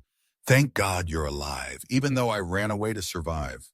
Chicken Feather and Blonde Hair paid no mind to the emotional scene plopping down on the floor with two bags. The entrance was bathed in warm yellow light. The first expedition brought back 7 days' worth of food and some medicine. Glasses and Blonde Hair looked toward Chicken Feather, wiping sweat from his forehead. Compared to 2 lives lost, the results were too little. Baran opened his eyes. Haru stayed by his side. "You're awake," Baran said. "I had a dream. Someone held me in my dream. It was so warm." Haru blushed. That was just a dream." "Just a dream." Baran's gaze flicked over her scarred leg. "That leg must hurt a lot, huh?" Haru covered it with her hand. "Compared to you, it's nothing," Baran replied. "If I could just sleep a few days, I'll be fine." Haru was thoughtful. "Doesn't it seem ridiculous? Like those monsters? You're tired and you're calling me the monster. That's a bit much." After their little argument, they both silently smiled at the moment. Haru shared, "You and I are two extremes. I chose to run, you stayed and fought. I had to run far away to hide my cowardice, but from now on I'll face it. I'm a coward, but I'll fight like you do. Maybe I won't be like you, but I'll do it my way." Facing the girl in front of her, Haru still didn't dare look her straight in the eye. Haru bowed her head shamefully. "Sorry for leaving you behind and running away. Maybe it's too late to say that now." A small hand reached out. Haru was stunned. Is this your hairpin?" The girl smiled. "Consider it a gift. Your bangs cover your forehead. How could you see anything anyway?" Haru took the clip. "But are you okay? I left you and ran away." The girl still smiled. "It's okay, I still have a lot left." That left Haru dumbstruck. The girl looked down at her leg with concern. Your leg?" Haru smiled gently and replied, "It's fine now." She clipped her bangs up to reveal the big scar on her forehead. Her smile grew brighter. "It proves I fought." Tran, standing nearby, stared at her. Haru pointed to the clip. "How does it look? Does it suit me?" The girl nodded. "Yes." In the storage full of food, Glasses leaned against the wall, secretly listening to the sisters' conversation, smiling. The masked man still sat alone in a corner, keeping his distance from everyone. Even when everyone suddenly leaves, even in the darkest despair, we still see hope. Keep moving forward. Something was caught on his neck. Baran took it off to see it was a strand of blonde hair. He glanced around looking for its owner. A crackling sound came to his ear. The radio set up in the corner started broadcasting. Hello, can anyone hear me?" Grabbing everyone's attention. "If anyone hears this, we'll wait for you. Turn down the volume." "Hey, is this good now?" Glasses hurried. "Is the radio working? Someone's there." A crackling voice came through. "Let me get straight to the point. I know the apocalypse is coming and I've prepared." Perrin's eyes widened. Should we trust this person or not? Lisa continued speaking on the walkie-talkie. However, believing it is up to you. I'm Lisa. First, I want to express support to the survivors listening to this conversation. Surviving without preparation is truly a huge challenge. Next, I want to make a proposal for the survivors. Everyone, please share your location with others. To survive against those creatures, everyone must unite to do this. We need to know each other's locations, but how to share location info? Knowing everyone's location is very important. But how do we tell each other where we are? Use light. Surely no one's dumb enough to light a fire and attract those monsters. Instead, use flashlights because they don't react to artificial light. Shine flashlights for 10 seconds at midnight. Everyone eagerly followed the instructions on the radio. Blonde hair anxiously counted down. 2 on its time. An intense orange light shone down. Everyone stared in amazement at the scene below. There were a lot of flashlights pointed up at the sky. That means there are many groups like us who survived, Glasses said in surprise. This? Blondie looked at the 7 gods. So the survivors are all around us. There are many lights being lit up, Glasses said, looking at Baran. It's not just us. He said he was ready for the apocalypse. Could it really be true? The big-bellied uncle reasoned. If that's the case, he might be connected to your father. It's possible he's telling the truth since the apocalypse started less than a month ago. To communicate this clearly over the radio, he definitely had to upgrade his gear to military standards. This kind of upgrade can't be done quickly. Baran clenched his hands, knowing even if he was skilled, it would take at least a month and a half. No one except his father knew about the apocalypse in advance. If that's true, he might also know something about his mother. At that moment, Liz spoke over the radio. My location is the brightest spot, a tower on the mountaintop. Well, then try to stay safe. Baran pulled up his collar, ready to leave. The chicken feather broom yawned and shuffled forward. Are you leaving without saying anything? We have to stick together. Baran glanced back. Come on, I was trying to slip away quietly. Don't follow me. I can handle this alone. The teary-eyed broom said, no way, I'm coming with you. Baran firmly refused. No, if you come with me, it'll be like last time again. Just as he finished, a hand grabbed his hair, forcing him to turn around. Hey, what are you doing? Stop it right now. The broom was upset. Hey, Baran, don't underestimate me. They all volunteered. I was ready to face death the moment I stepped out, so don't carry everything alone. Baran replied, if you think that way, you're underestimating them. The broom smirked. Why are you looking at me like you've seen it all? You're much younger than me. In situations like this, what's wrong with leaning on each other? We're all in the same boat. Oh, that reminds me. Call me Big Brother. Baran started walking. If you want to follow, I won't stop you. The weird-haired guy overheard this, and the broom got angry. Weird hair. That's basically a mohawk, so take back what you just said. Haru appeared behind them, hands on hips. Breathing heavily. I was wondering where you guys were. I'll follow to help find the way. Someone needs to read the map. I'm not asking for your opinion.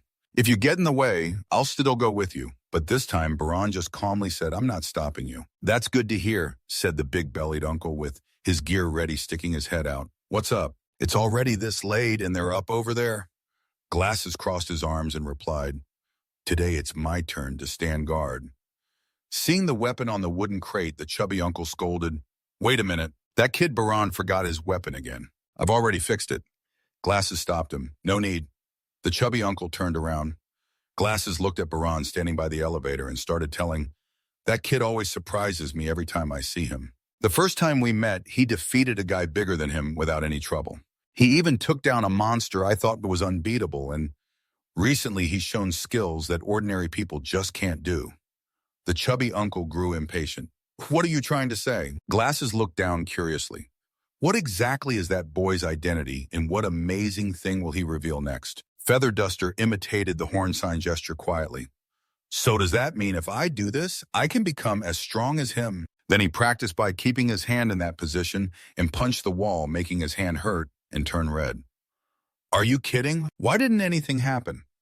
Baran looked ahead, scouting. I told you it's real. Actually, I don't fully believe it either, so I don't know what to say. First, you have to feel if there's life or not. The 3 of them walked under the buildings while quietly chatting. Life, what is that? It's the energy living inside the body. It still wasn't very clear. When did you realize it? Baran hesitated. That was when I started sensing life energy. Why do you hear strange sounds by your ear? Alert! Wait, something's up. Haru was scared. Is it a monster? No, it's not. We should run now. Baran gritted his teeth. Not a monster, this trail was left by humans. A girl in torn clothes slowly stepped out, looking pitiful and begging for help. Please, my family ran away from the monsters, but I'm stuck in this rubble. The three stared at her. Please save me. In return, I'll grant you any wish you want, no matter what it is. Saying this, her face flushed red and she placed her hand on her full chest, hinting. After hearing grapefruit, say that Feather Duster widened his eyes and asked, what? Her face still flushed shyly. Feather Duster now understood the implication behind that sentence. Haru also blushed when she got what the other meant. Feather Duster hurriedly urged, what are you waiting for? Hurry up and help this poor girl. Haru questioned her teammate. Wait, what do you plan to do? What are you expecting? Baran glanced around, then asked, isn't it just us here? Grapefruit nodded. Of course! That's why I have to ask for help. Baran frowned and exposed, strange, there are a lot of dogs in this area. She bit her lip and henchmen rushed out from four sides arrogantly. Well done, kid. You really planned to lead your whole gang to us. Damn it, but you got caught. Feather Duster angrily. Why suddenly are there so many helpers? What about your promise to help us fully and get tenfold in return, huh? Haru snapped. Now's not the time for that talk, they're about to attack. A dumb guy nearby pointed at him, mocking. That means we're being tricked. Got it, idiot? Feather Duster glared at him intensely. Grapefruit coldly ordered, hand over everything. Everything, including your clothes. Haru panicked. Oh my God, you think we're just going to obey you? Glancing over, she saw two of her teammates obediently taking off their clothes. She shut her eyes tightly. Wait, why are they really undressing? Are you guys seriously giving in? Baran put his bag down. Seeing this, Grapefruit thought this group was easy prey and got even more arrogant. You two take it all off. If you don't want trouble, hurry up. Haru shook like a leaf, really. Three guys nearby stared at her with lecherous eyes. Seeing Feather Duster had taken off his shirt, the dumb guy smirked. All right. Put it right here next to the bag and those weapons. When he saw the guy throw his shirt down right in front of him, he blanked out, bent to pick it up, and bragged to himself, are you so scared? You're shaking all over. Feather Duster gave him a throat-kicking blow. These bastards then pinned the guy down and stripped him. Oh wow, this outfit is awesome. Just got changed, and don't forget to show off. Baran, what do you think? Do I look good in this? Grapefruit, fumed eyes blazing. This crazy guy, deal with him quickly before the monsters get closer. A blonde guy with a knife charged at Baran. You'll die before this blade reaches you. Baran leaned aside to dodge and punched him hard in the chest. The knife flew spinning, and when the tip faced the right way, Baran punched the handle hard, making the knife stab into the shirt and pin the guy to the wall. She broke out in a cold sweat. What the hell? Feather Duster roared, swinging his stick nonstop. Three others got beaten badly, flying in to join the fight. Come on, guys, Grapefruit shouted. Don't joke around. Get serious. There are only 2 kids. Then pointed at Haru, ordering. Quickly take care of that girl standing alone. The gang rushed in, sticks falling like rain. Haru clenched her teeth, holding back fear. Before the sticks hit, she ran away safely. Grapefruit stared wide-eyed at the trio. What the hell is this? What are these guys? A henchman yelled, freaks, everyone run fast. The whole gang turned pale. Damn it, we have to go first. The scene below was observed from afar. Binoculars caught the direction of Baran's group below. A person stood on the rooftop of a wooden house. Through the glass, a faint, muscular figure was visible, but the face was obscured by fog. From behind, he had platinum blonde hair and broad shoulders. Baran panted, pushed open the door, and stepped into a house. We should stay here and hide for a bit before moving further inside. Haru sighed. Wow, this area is really chaotic. Chicken Feather looked around and reported, looks like someone searched here before us. Seems like no one's around anymore.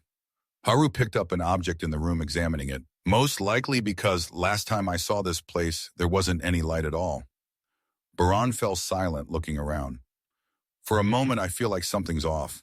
This chaos doesn't seem random. It looks like someone deliberately created this mess.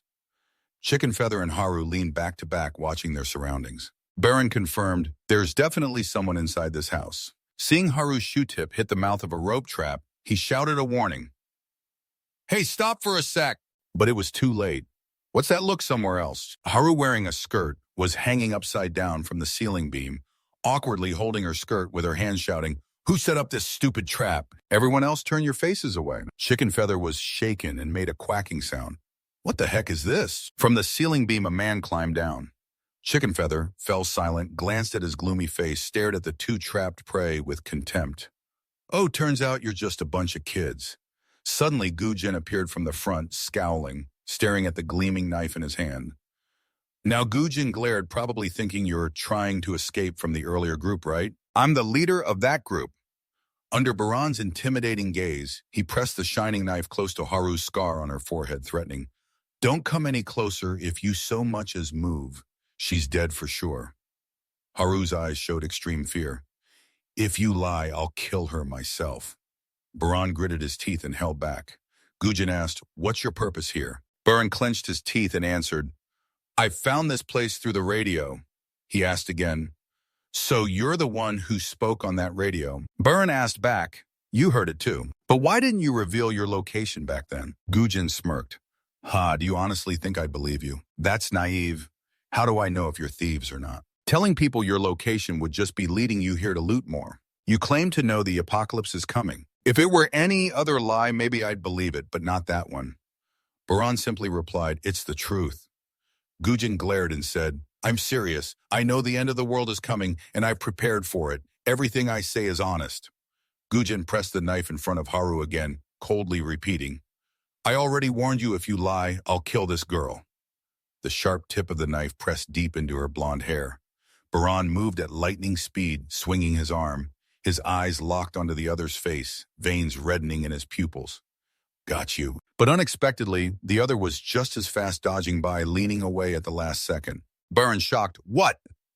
The sharp knife instantly stabbed forward. He grabbed it with both hands but was kicked and thrown backward. Baran stopped himself with his foot. Gujin moved quickly and closed in, slashing repeatedly, forcing him to retreat and slam his back against the wall. The knife in Gujin's hand spun around. Baran widened his eyes, watching Gujin cruelly bring the blade down. He gritted his teeth and threw a punch in counterattack but missed. Baran, very surprised, he dodged it. Gujin, breathing evenly, turned around. "You seem quite different from the usual thieves." Baran repeated, "That's right, I told you I'm not a thief." Baran sized him up with his eyes. That guy's movements seemed a bit strange and his attacks were pretty fast.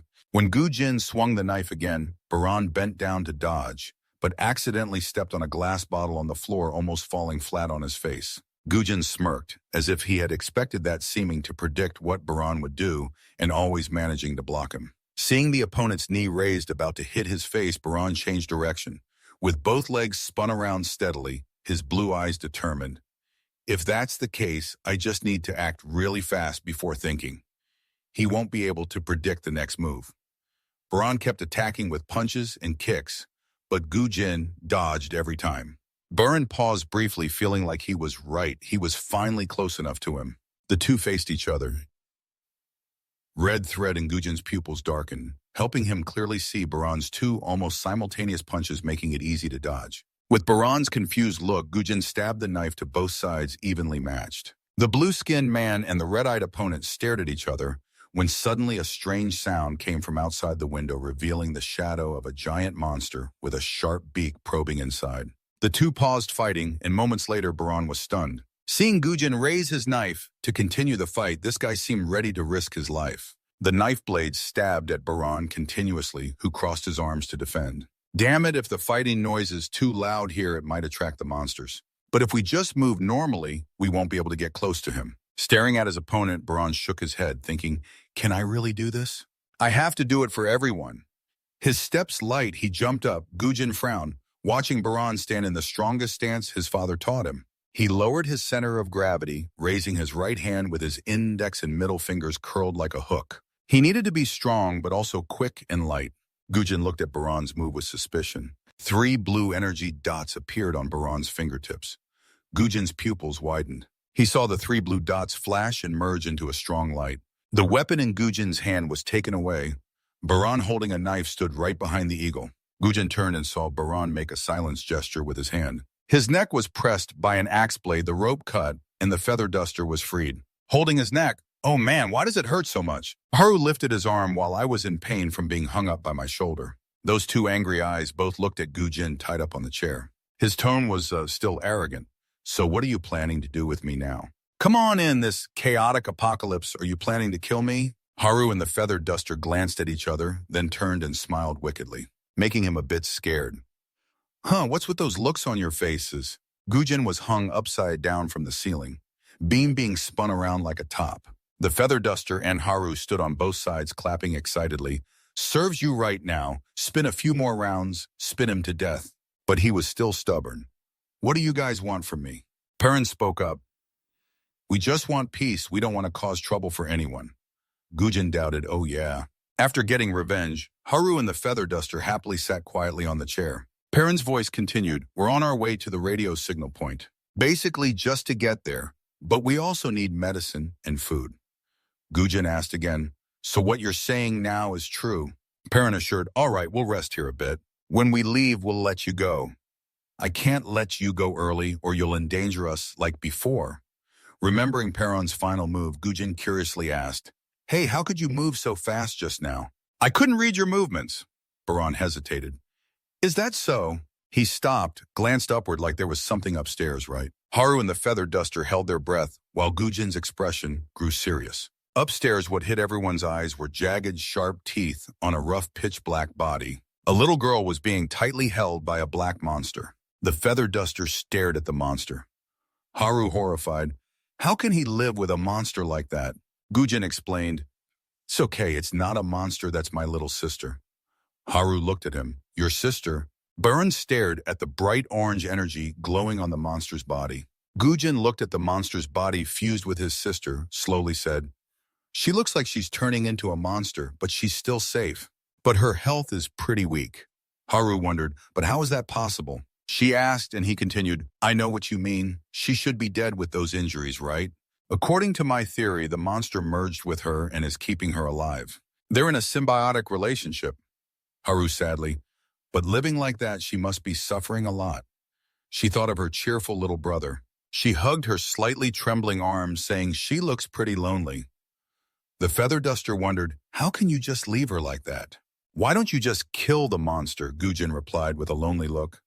I've tried, but those monsters have deeply invaded her body. Feather duster hesitated. So can you kill that monster and call it done? Gujin was silent, then burst out laughing. Kill the monster. How could I, even if I wanted to, how could I do that? Feather duster was ready for that and said, if you can spot the monster's core, you can kill it. Just attack the core right. Baran answered, that's right. Gujin laughed loudly. Why do you guys make it sound so simple? I've tried everything I know, but it's useless. I couldn't find the monster's core anywhere inside its body. Feather duster looked at the person next to him in disbelief. Baran stared at the monster's body but saw nothing. He confirmed, yeah, there's no core inside that monster's body. Feather duster was shocked. Really?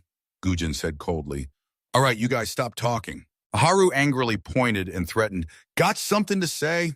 Not beaten enough yet, huh? Just wait. A flash of light, the ropes were untied. Haru, who had just acted all cocky, now shrank back in fear. Baran turned and walked away. Looking down at the three from the window, Gujin was deep in thought alone in the attic, surrounded by scattered belongings. Gaogao sat by his sister's bed, mumbling, I just met those idiots, sis. He said he knew the apocalypse was coming, and he even knew how to find the monster's core. That's total nonsense, right? You heard all that too, didn't you? Someone was watching from the rooftop. Gujin sat lost in thought, glanced at the stuffed rabbit nearby, picked it up with a sad look on his face.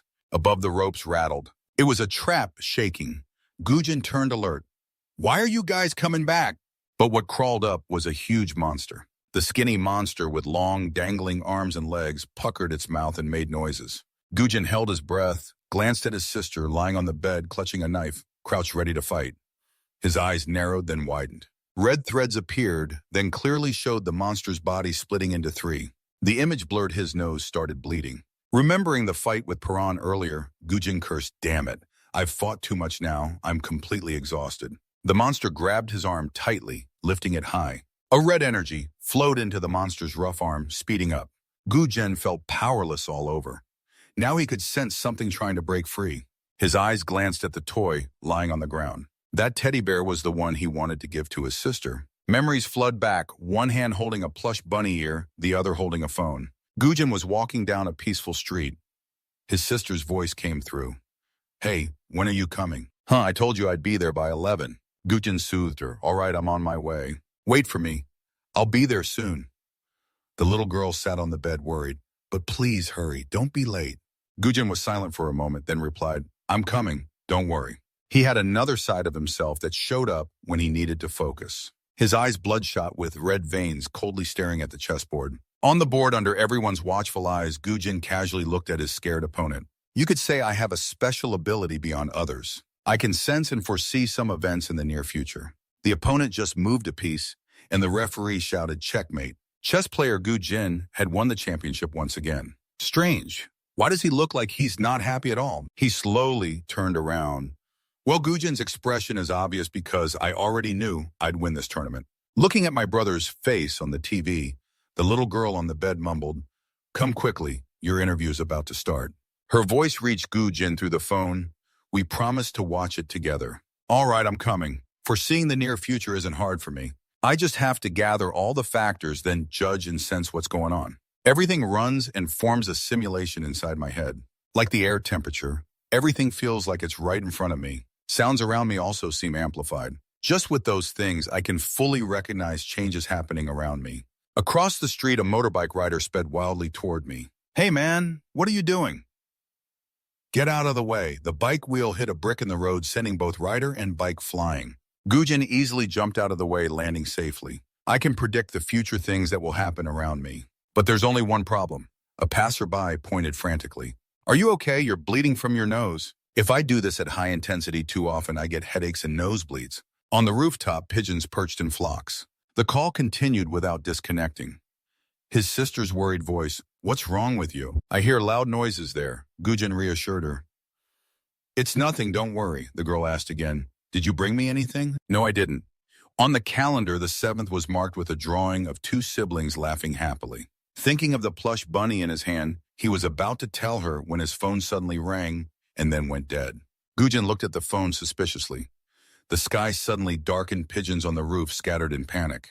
Everyone looked up at the sky with confused eyes. The sun was blocked by a pitch-black orb. A swarm of monsters landed. Gujin stared in horror at the red veins in his eyes but saw nothing. That was the first time I couldn't predict what the future held. What are those strange creatures? Everything was unfamiliar, things never seen before in this human era. The entire information network didn't mention them. They only appeared here. After that, all information and broadcasts were completely cut off. Society seemed to revert to earlier times. There the monsters poured down in waves. Gujin's eyes flashed red as he watched gray lines spread into every corner of the city. Gujin ran eyes wide, looking at the monsters of all shapes filling the streets. They killed anyone they met using their tentacles and claws. He clutched the plush bunny, tightly running bodies of the dead scattered on the road. What do those monsters want? Just to kill people? No, they attack everything, including humans. Then what's their purpose? To destroy everything? Or is there some other goal they're after? Amid the chaos, Gujin calmly moved past each monster. Ahead, another monster blocked his path. He used his ability to easily dodge its attack. Only 50 meters to go. I have to get home to check if my sister is safe. A spiky mass flew through the air, crashing into the attic of a house. Gujin froze. A red vein slithered through every room inside the house. Temperature, air surrounding sounds, everything in front of me. Just having that info lets me predict everything. Seeing his sister lying motionless on the ground, her neck bitten by the monster.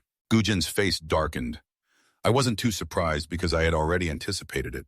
Looking at the monster clinging to her body, he raised a knife and decisively stabbed the white plush bunny beside her, now stained bright red. His trembling hand tried to pull the monster off. His eyes widened in disbelief as he watched the monster regenerate itself. A new day arrived. Gujin walked over, pulled back the curtain, and looked out at the sky. A day had passed, and the unknown planet, the source of those monsters, had vanished without a trace. Since many monsters roamed the earth, the first thing we had to do was fix everything in the house without being noticed. If there's anything strange, it's that my sister's heart is still beating. She was badly injured and should have died, but it seems some monster is parasitizing inside her body, holding her life in its hands. The girl squeezed her eyes shut, her face scrunching up. The spikes on the creature trembled, her arm lifted slightly, her whole body trembling and letting out a groan of pain. Gujin watched this, his eyes showing helplessness and pain. I failed the first time I tried to separate that monster. But just one failure won't stop me. I'm determined to separate it no matter what I think. The biggest obstacle to killing the monster is its ability to regenerate. Monsters have different speeds of body regeneration. So is the number of regenerations limited. And how do they get the energy for that? Gujin took binoculars from the window to observe and study the monster's behavior. To survive as parasites on their hosts, they need a source of energy. Could it be that they absorb the host itself? Why not? Some don't eat humans, but overall their behavior is pretty similar. The monster below is holding tightly to someone's arm. After it sucks all the blood from that person, it leaves. Maybe that's just how monsters behave. Now Jin is taking his first steps on the red path, symbolizing his way to try to free his sister. If they keep regenerating and using up all their energy, eventually they might lose that ability and die. Outside, there's no one left but monsters. Inside the house, he holds a knife and looks at the monster he just stabbed. I've tried for 5 days straight. I haven't seen any sign of the regeneration slowing down. His face darkened. If I keep experimenting, maybe something will come from it, but if not.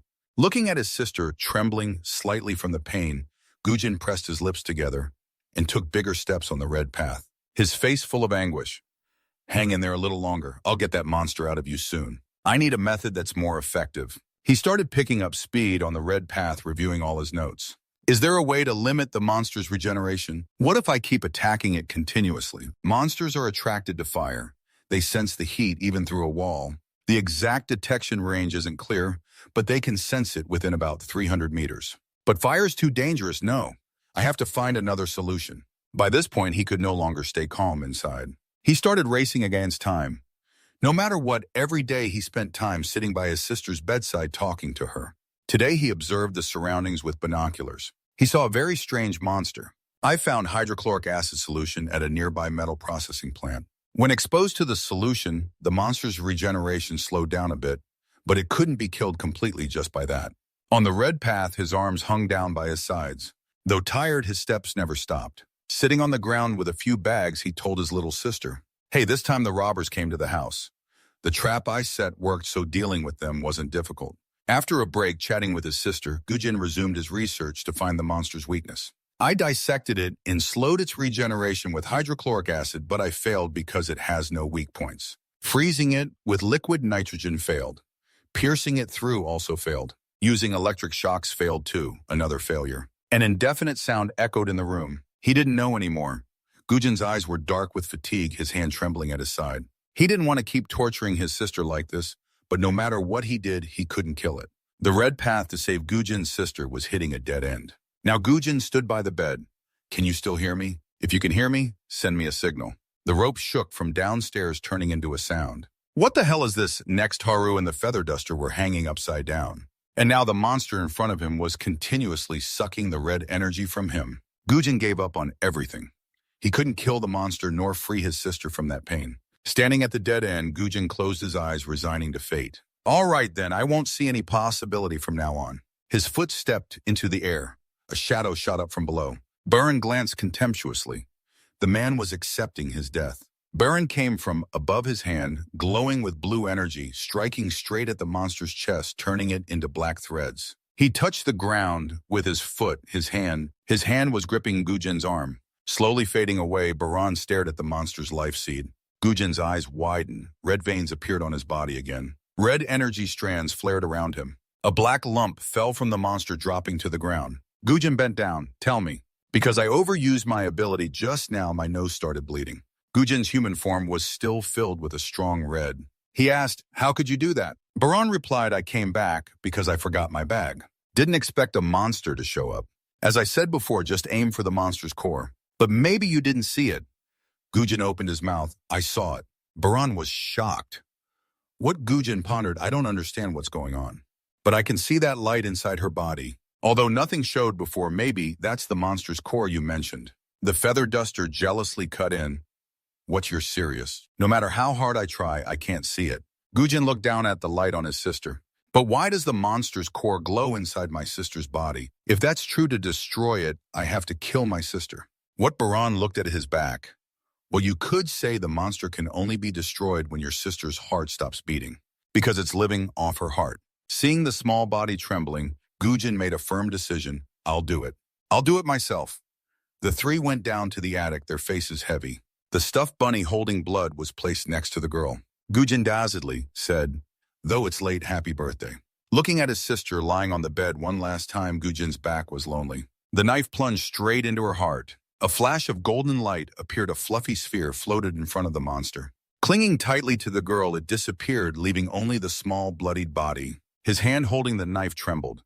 Images of the little girl appeared, planting trees, eating, sitting on her brother's shoulder. Gujin forced a dry, painful smile, gripping the knife tightly. He seemed soulless, turning the knife toward his own throat. A childish voice echoed, "Thank you so much." This snapped Gujin awake. He glanced at his sister lying on the bed, smiling at him. His hand dropped the knife. Gujin's back was backlit. "Did you hear that just now?" The girl lying on the bed smiled and replied, "Yeah." Gujin bent down.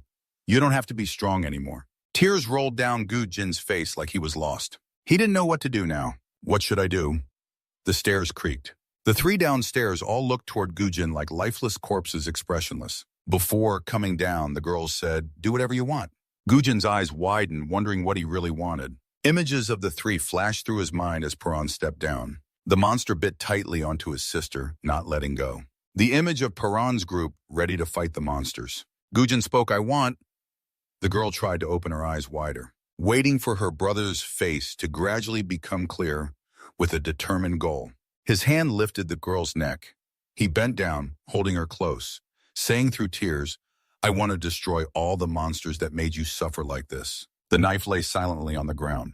The girl closed her eyes, a clear tear rolling down. She smiled and told him, "You have to fight to survive, to avenge me, okay?" Gugyum imagined a scene of him and the Perrin group working together to destroy the monsters on the street. Under the focused gaze of the other three, he introduced himself. "My name is Gugyum. Take me with you." His face showed strong determination at the subway shelter. The blonde lowered his head, half asleep. Footsteps echoed. She suddenly woke up startled. From the stairs, the Paran group was coming down. The three faces showed no hint of happiness. The blonde stepped forward. "Hey, they finally came back. Is everyone back safe and sound? Wait a minute. Who's this new person?" He introduced himself. "My name is Gu Jin," with a cold expression. "Well, you can just call me Jin." Haru summarized. Everyone focused to listen to the report from this expedition. They brought enough food to last about a week and several types of medicine that he found. Bell spoke up to thank him. The antibiotics were almost gone anyway. Haru looked at the paper in his hand and said they had also completed quite a few more maps. They had traveled over halfway toward their goal, the radio station. Unfortunately, there was a huge cliff blocking the way, so it would probably be hard to get past. Gujin propped his chin. "This base of yours looks interesting. Seems like everyone here has pretty decent living conditions. Strange, it's surprising you haven't been attacked by another group yet. That's pretty unusual." The big-bellied uncle raised an eyebrow. "What you said, people survived somewhere else, and there are still people alive." Gujin twirled his pen. "Yes, before I left home I heard about it. As for the three groups there, well, there are thieves and trap setters among them. The survivors. Right, probably the group you met last time." The feather duster shouted, "Oh, so it was that girl last time." Haru's still scared just thinking about it. "I remember now, that was a bunch of demons. I don't want to meet them again." Gujin's indifferent voice rang out. "If you haven't heard, to get past that cliff, you mentioned you'll have to get through that gang of thieves." Haru panicked. "What, even the feather duster looks like a demon?" "Oh no, my wish." Haru asked again. "Hey, is there really no other way to get past that place? You mean like a detour or another path?" Gujin dropped a cold truth. Taking a detour there would take twice as long, and there's no guarantee that path is any safer. Biam propped his chin, thinking, "What should we do now?" The blonde scratched his head. "I don't have any opinions as long as it's not me going everything's fine." Gujin reassured, "Don't worry, they're just a bunch of losers. I think the way you appeared and Baran showing up is the trump card, so don't let them know you exist here and that you've prepared everything for the apocalypse. From now on, try to avoid mentioning it as much as possible." Baran agreed. "Okay, but I don't really care about it anyway." The blonde suddenly shouted, "Wait, hold on!" Her face frowned. "You've been ordering us around like a team captain all this time." Like Gu Jin confidently said, "Because I'm the best one here." This self-absorbed attitude left everyone speechless. The purple-haired girl laughed with interest. "Oh, I'm intrigued by him already." In another room, the water in the bottles rippled sweat as big as raindrops fell to the ground. Baran placed water bottles on his back and practiced one-arm push-ups. Out of the corner of his eye, he noticed a figure standing at the door. Gujin curiously asked, "Hey, how are you this strong?" Baran answered while doing push-ups. "It's simple, I trained in the basement."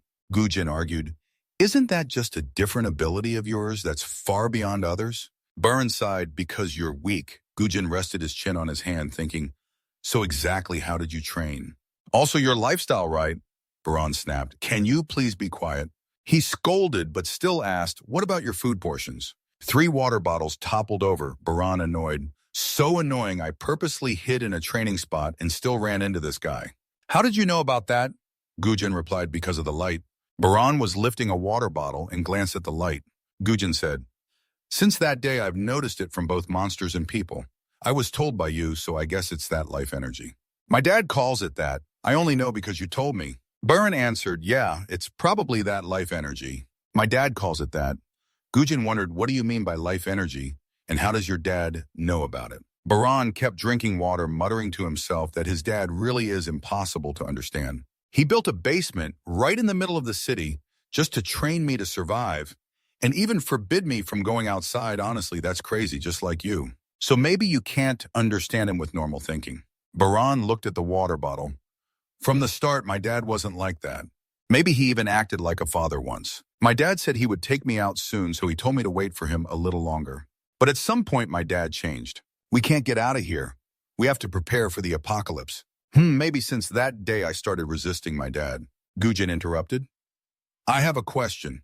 If he can prepare for the apocalypse and even knows the monster's weaknesses, maybe your dad knows the truth or origin of all this, right? Burn replied, I don't really care about that, and right now I can't even ask him. Then Gujin quietly stepped closer and asked, are you sure your dad been really dead? What if? Baran's eyes lit up, mouth slightly open. I don't think so. My dad fell off a cliff into an abyss with hundreds of monsters when the bridge broke. He fell down with the monsters. His determined eyes showed no fear behind his glasses. Gujin seriously said, that doesn't really matter. He looked at Baran, who lowered his head, then remembered the 3 blue lights Baran called life energy. He thinks his dad's power must be way stronger than Baran's. So it's possible his dad is still alive. Who knows, maybe he really is still alive. Baran's head bowed even lower, looking a bit sad too. Gujin stayed silent, waiting.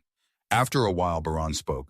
But if my dad is still alive, he must have been trying to find me and protect me for a long time. Gujin thought for a moment and replied, is that so? According to what you said, that's definitely possible. Baran stared at the water bottle. Gujin spoke again. I came to see you for another reason. That day, how did you make that move? Baran stood up. That day. He immediately repeated the move as soon as he stood. Thoth, who was behind Baran, guided him. You need to focus on your fingers to control the flow of life energy. But at first, finding the feeling isn't easy. Gujin suddenly said, I felt it. Baran was surprised, But at first, finding that feeling wasn't simple. Gujin suddenly said, I felt it, surprising Baran. Gujin's arms trembled as he recounted being grabbed tightly by the monster. At that moment, I could feel it very clearly. It felt like life energy was slowly leaving my body. Gujin's eyes turned red, and red energy appeared at his fingertips that was life force. It spread throughout his body, and his nose started bleeding orange. Baran worried, are you okay? Gujin tried to endure the strange feeling all over his body. Yeah, I can feel it. I need a new source of power, one strong enough to destroy those brutal monsters. Out there, I need it. I want to be like Baran. Then I could take down monsters with my bare hands. The red power coursed through Gujin's body, and his eyes glowed with life force. Baran, a power like yours. Experiencing the power inside him for the first time, his body couldn't keep up. Gujin's eyes glazed over and he collapsed unconscious. As soon as he opened his eyes, Belle asked, you're awake. How do you feel? Okay, you're running a high fever all over. Gujin, half-closed eyes, asked, why are you here? Feather Duster, get up. What's your problem? This is my bed. Hey, Rooster Hair. I've told you a few times that bed's for patience. I told you I'm not a rooster.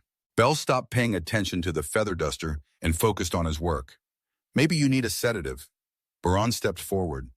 You've been out cold for 3 hours. Gujin slammed his hand on the bed. Damn it, can't I use that power? Big Belly Crush brought a sword here. I finished making the weapon you requested. Go ahead and check it out. Earlier, Baran had asked me to craft a weapon shaped like a nail, because that design is really useful for attacking monsters' weak spots. However, the shape of the sword you asked for isn't the best choice for killing monsters. Gujin looked closely at the sharp sword in his hand. Keep talking, uncle. It's more suitable for killing people than monsters. If possible, don't use it against monsters because the blade is very thin and easy to damage. Gujin put the sword away. Don't worry. When I face monsters, I'll use this weapon. He pulled out a short-handled knife. Baran stepped forward and asked, Gujin, you're coming along too? Oh, he nodded. Yeah, I've prepared everything. Looking at your bare hands, I can't help but envy you. Baran doesn't need weapons to take down monsters just like me. If I wasn't strong enough, how could I avenge my little sister? Baran wondered why you wanted to help me. Gujin replied, actually, I'm not helping you. I'm doing this for my own benefit. If I help you, I'll find out the truth about those monsters. As for you, why do you crave finding your mother when you've never met her? Baran replied softly, simply because she's my mom. Chicken Feather Duster approached. Hello, Baran Gujin. We've been waiting for you too. Haru hesitated and greeted, hi. Baran looked at them. You guys are coming too. Chicken Feather Duster beamed with enthusiasm. Definitely the more the merrier. Haru clenched her fists, cheering herself on. Yeah, it might be a little scary, but if I try hard, I'll be fine. Gujin's face was cold, same as always. Same as? Now there are 4 of us, just need one more. Everyone's eyes turned to the blonde girl. She kicked and struggled, protesting, I don't want to go anywhere. But it was no use. Bem warned, be careful out there. The glasses-wearing one stood nearby and reminded, this time everyone has to come back safely. They all followed each other outside as monsters began appearing on the ground. Each person had their own reason to fight for survival. Some fought for their past like Haru. Some just to have fun, like Chicken Feather Duster. Some lived to avenge their sisters, like Gujin. And some simply hoped to find their family again, like Paran. And so these survivors kept moving forward to stay alive. The group led by Paran passed through the ruined buildings. Ahead of them was a steep slope with monsters lurking everywhere. In a building, a voice shouted, so not only did you lose them, but you also left my people to die. The other side defended, they raised rusty knives, a busty girl. A boy described the situation. They were nothing like the fools who always fall into our traps. The other person listened while cutting steak. One guy realized it was a trap, another was really good at dodging attacks. Then a crazy, chicken-headed idiot barged in, and the dumb guy next to him added, yeah, that chicken-headed idiot even stole my clothes. He really was dumb, and before he finished speaking, he got stabbed right in the forehead. He got a free ticket to visit the underworld. A boy saw the dumb guy dead with his eyes open on the ground and got scared falling down. The other person calmly said, sorry. A guy with platinum hair and muscular build, like a man, looked grim. He was too noisy, I thought he was livestock. The skinny guy next to him worried, don't you think they'll come back to attack us? A guy looked out at the ruined city through the glass. No way unless they're insane. This is our stronghold, but if they do come back, I'll take care of them. She raised a piece of meat to her mouth, covered in scars all over. Meanwhile, Gujin pulled out a sheet of paper and began explaining in detail. So here's the plan. Look at this map I drew. Our destination is just over there in the bandits' territory. On the circled map, the signal tower is the point on the route which has to pass through areas 2 and 3. We'll sneak through to avoid fighting. To do that, we have to cross each area, and there are 3 total. Where we're standing is the starting point. The building on the vertical cliff in front of us is Area 1, then Area 2, and Area 3. To reach the destination, the planned route is zigzagged. Feather Duster got excited and hooted like an ape. We get to do a raid mission again. Haru, walking next to him, felt like walking next to a ticking time bomb and whispered, quiet. You'll alert the monsters. Baran asked, sounds easy, but how do we get through such a big area without being spotted? If it was just me, maybe I could do it. But now Gujin was a bit surprised at his ability. But he quickly regained confidence and smirked, of course I have a plan. Everyone just needs to follow what I say. Feather Duster suddenly asked, anyway, you said to see the monster's weak points. Duh. We have to let one person get caught like Gujin, right? Baran wasn't sure maybe, but I already felt their life force even before facing them. When I lived underground, I could also sense the people above me. Feather Duster rubbed his chin and switched to another frequency. But don't you think we're missing something? How did the blonde get away?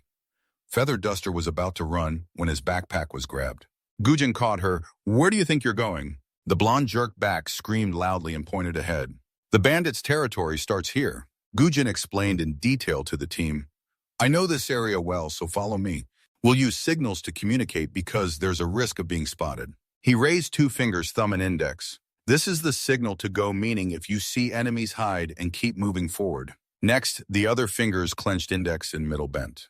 This is the attack signal, meaning attack if you can't avoid fighting. The last sign is 4 fingers clenched with only the thumb sticking out horizontally. This is the retreat signal, meaning fall back if you think we could get seriously hurt fighting. Also, when I touch my chin, that means I'm lying. Baron asked, when would you use that lying signal? Gujin answered, oh, just in case. Though probably we won't need it. Gujin ordered, all right, let's go. Feather Duster was pumped. I'm sure everything will be fine. Let's go, let's go. Haru was already nervous and shaking before anything happened. Wait, let me catch my breath. Down the road, the group followed Gujin and came across 2 guys walking. The bald guy held something up. I just found an AI box hidden behind a small building near the chicken's tail. Staring at the screen, awesome, looks like no AI has opened this in a long time. Now Gujin made the signal. Keep going. They're off guard. We can sneak past without problems. Feather Duster got rowdy, hooting like an ape. Gujin's face darkened because his teammate was as dumb as a pig. The bald guy just turned around and got hit in the face with a stick by Feather Duster. The chicken tail guy turned and said, what's going on? No way. Baron had to step up, standing in front of him declaring, I'm going to kill you, right after saying that she got punched in the face. Those 2 were tied up. The blonde angrily scolded, idiot.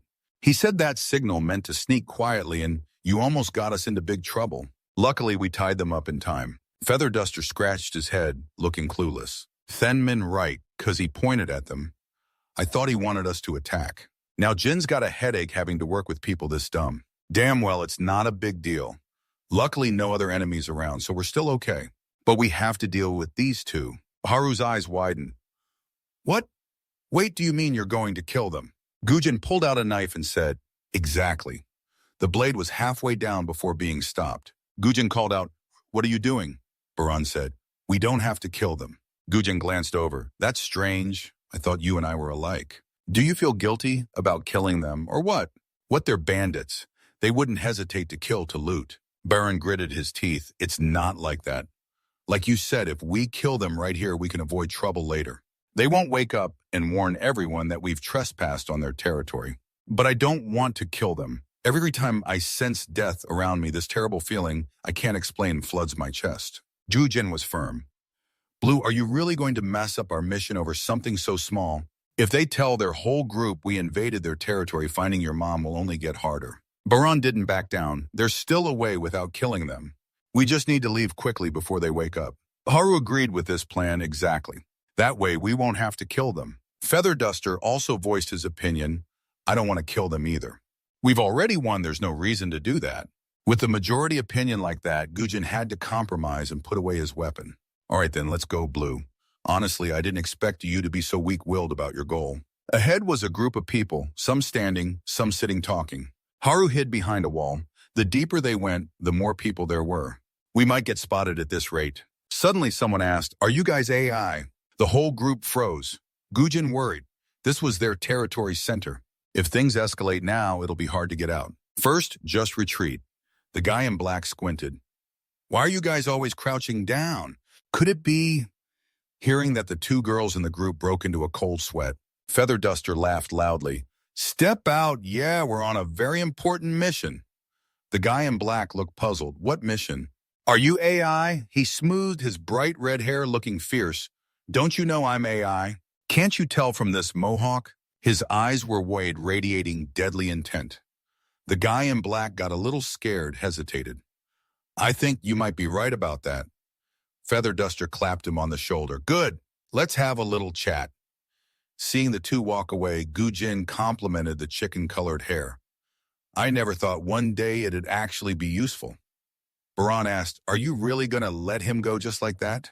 What if we get separated? Gujin kept walking and answered, relax, if we have to split up, we've already agreed to meet back at base. He'll figure out how to get back on his own. Below at a tall building, Haru asked, where exactly are we right now? She looked at the paper in her hand and replied, we just entered the center of the area. Baran guessed. Then we must have covered about a quarter of it, then. Everyone moved into a building. Baron was curious. What is this place? So many iron cages. I think I've seen something like this in a book before. Gujin looked at the cages. It must be a prison. Looks like it was still in use until the apocalypse happened. Baran turned toward the sound. Help me. I'm locked in this iron cage. Please, I'll do anything you want. Just get me out of here. Haru asked, what are you all doing here? The blonde next to her kept making signs, Suyet. We've been spotted now. Zhang pointed at her, surprised. Turns out you guys aren't their allies. The others locked up, heard this and sat up. Really? Thank goodness, I thought we'd never get out. Zhang looked sincere. Please help us. We have to get out of here or we'll be eaten. Go asked again. Eaten. Dong, confused, explained, we have to escape or they'll eat us. There's a crazy girl up here. She suddenly turned predator and went outside. The group whispered quietly, how can we help them? There are so many guards around, it won't be easy to help. Gujin stopped. What about you? You just said that, Haru repeated. You clearly said you'd help them. Gujin clarified, no, I was obviously lying. Try saying you won't help, then see how much they fuss. Haru bowed his head sadly. If that's the case, those people will still hope and wait for us to come back. Honestly, I also feel helping them is really dangerous. But the blonde gave her opinion. I also oppose rescuing them. I haven't even saved myself yet. No time to worry about others. Gujin kept walking. What do you think? Baran answered, I oppose it too. The risks are too high. Gujin glanced back. Well, interesting. Didn't you just oppose killing people earlier? Baran defended herself. This is different. At that time, I only opposed killing because when I think about it, I feel like I'm not myself anymore. A fly buzzed over to Haru. While scared, suddenly, she saw him slap the fly dead and stick out his tongue to eat it. She quickly asked Baran, what are you doing, Gross? Why would you do that? Baran honestly replied, not sure. It's been a habit of mine for a long time. Looks weird, huh? Haru frowned. Yeah, really weird. Is there nothing to eat down in the basement? Baran replied softly, no, not for that reason. It's just instinct. As soon as he finished lightning fast, he pressed a mosquito caught in his palm into Haru's mouth. She stammered, gross, you just smashed it. While they were arguing, Gujin raised her hand. Everyone focused on that hand. They saw the sign to retreat. The two girls quickly covered their mouths. Adai gestured to his men to gather around. Seems like there's a really good smell around here. Baran's group hid right beside a rock. Below, as she was about to step to where they hid, one of the henchmen ran up to report. The animal cages in Area BBA have been destroyed. Adai sighed. What do you mean? The henchman explained the cause. It was because the monsters suddenly attacked. During the fight, the cages were broken, so the livestock are escaping. Adai's face darkened. The henchman was sweating nervously. She smiled, bared her fangs. Bring the eye here. Sounds of footsteps leaving. The blonde below was curious. What's going on? Where is she going all of a sudden? What's happening? Suga was tied to a chair, his eyes covered with white bandages. His legs were bloody, amputated, bandaged roughly. He was very scared. The blindfold was removed. Adai ordered, look where we are. Suga's face went pale. He looked at the monsters in the distance. They were killing non-stop. He could also identify the life seed of the monsters. He opened his mouth. The starting point is at the tail and the 3-7 position of the left leg. Adai asked again, how deep? Suga gritted his teeth. Answered, about 14 centimeters. Just an estimate. Adai stepped up. It's okay. If you're wrong, I'll just eat your other arm.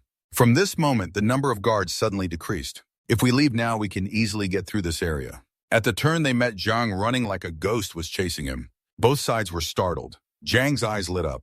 It was the people from before. Lucky. We've been waiting for you. But suddenly, monsters appeared and collapsed the cage. Thanks to that, we escaped. Haru stared blankly. So that's why everyone disappeared. Gujin analyzed the monster's appearance. It actually worked in our favor. They have no way to kill the monsters, so it will take a long time to deal with them. Zhang ran ahead, looked back. No way to kill the monsters. What are you talking about? Just run first. A throwing knife flew and stabbed straight into Zhang's temple.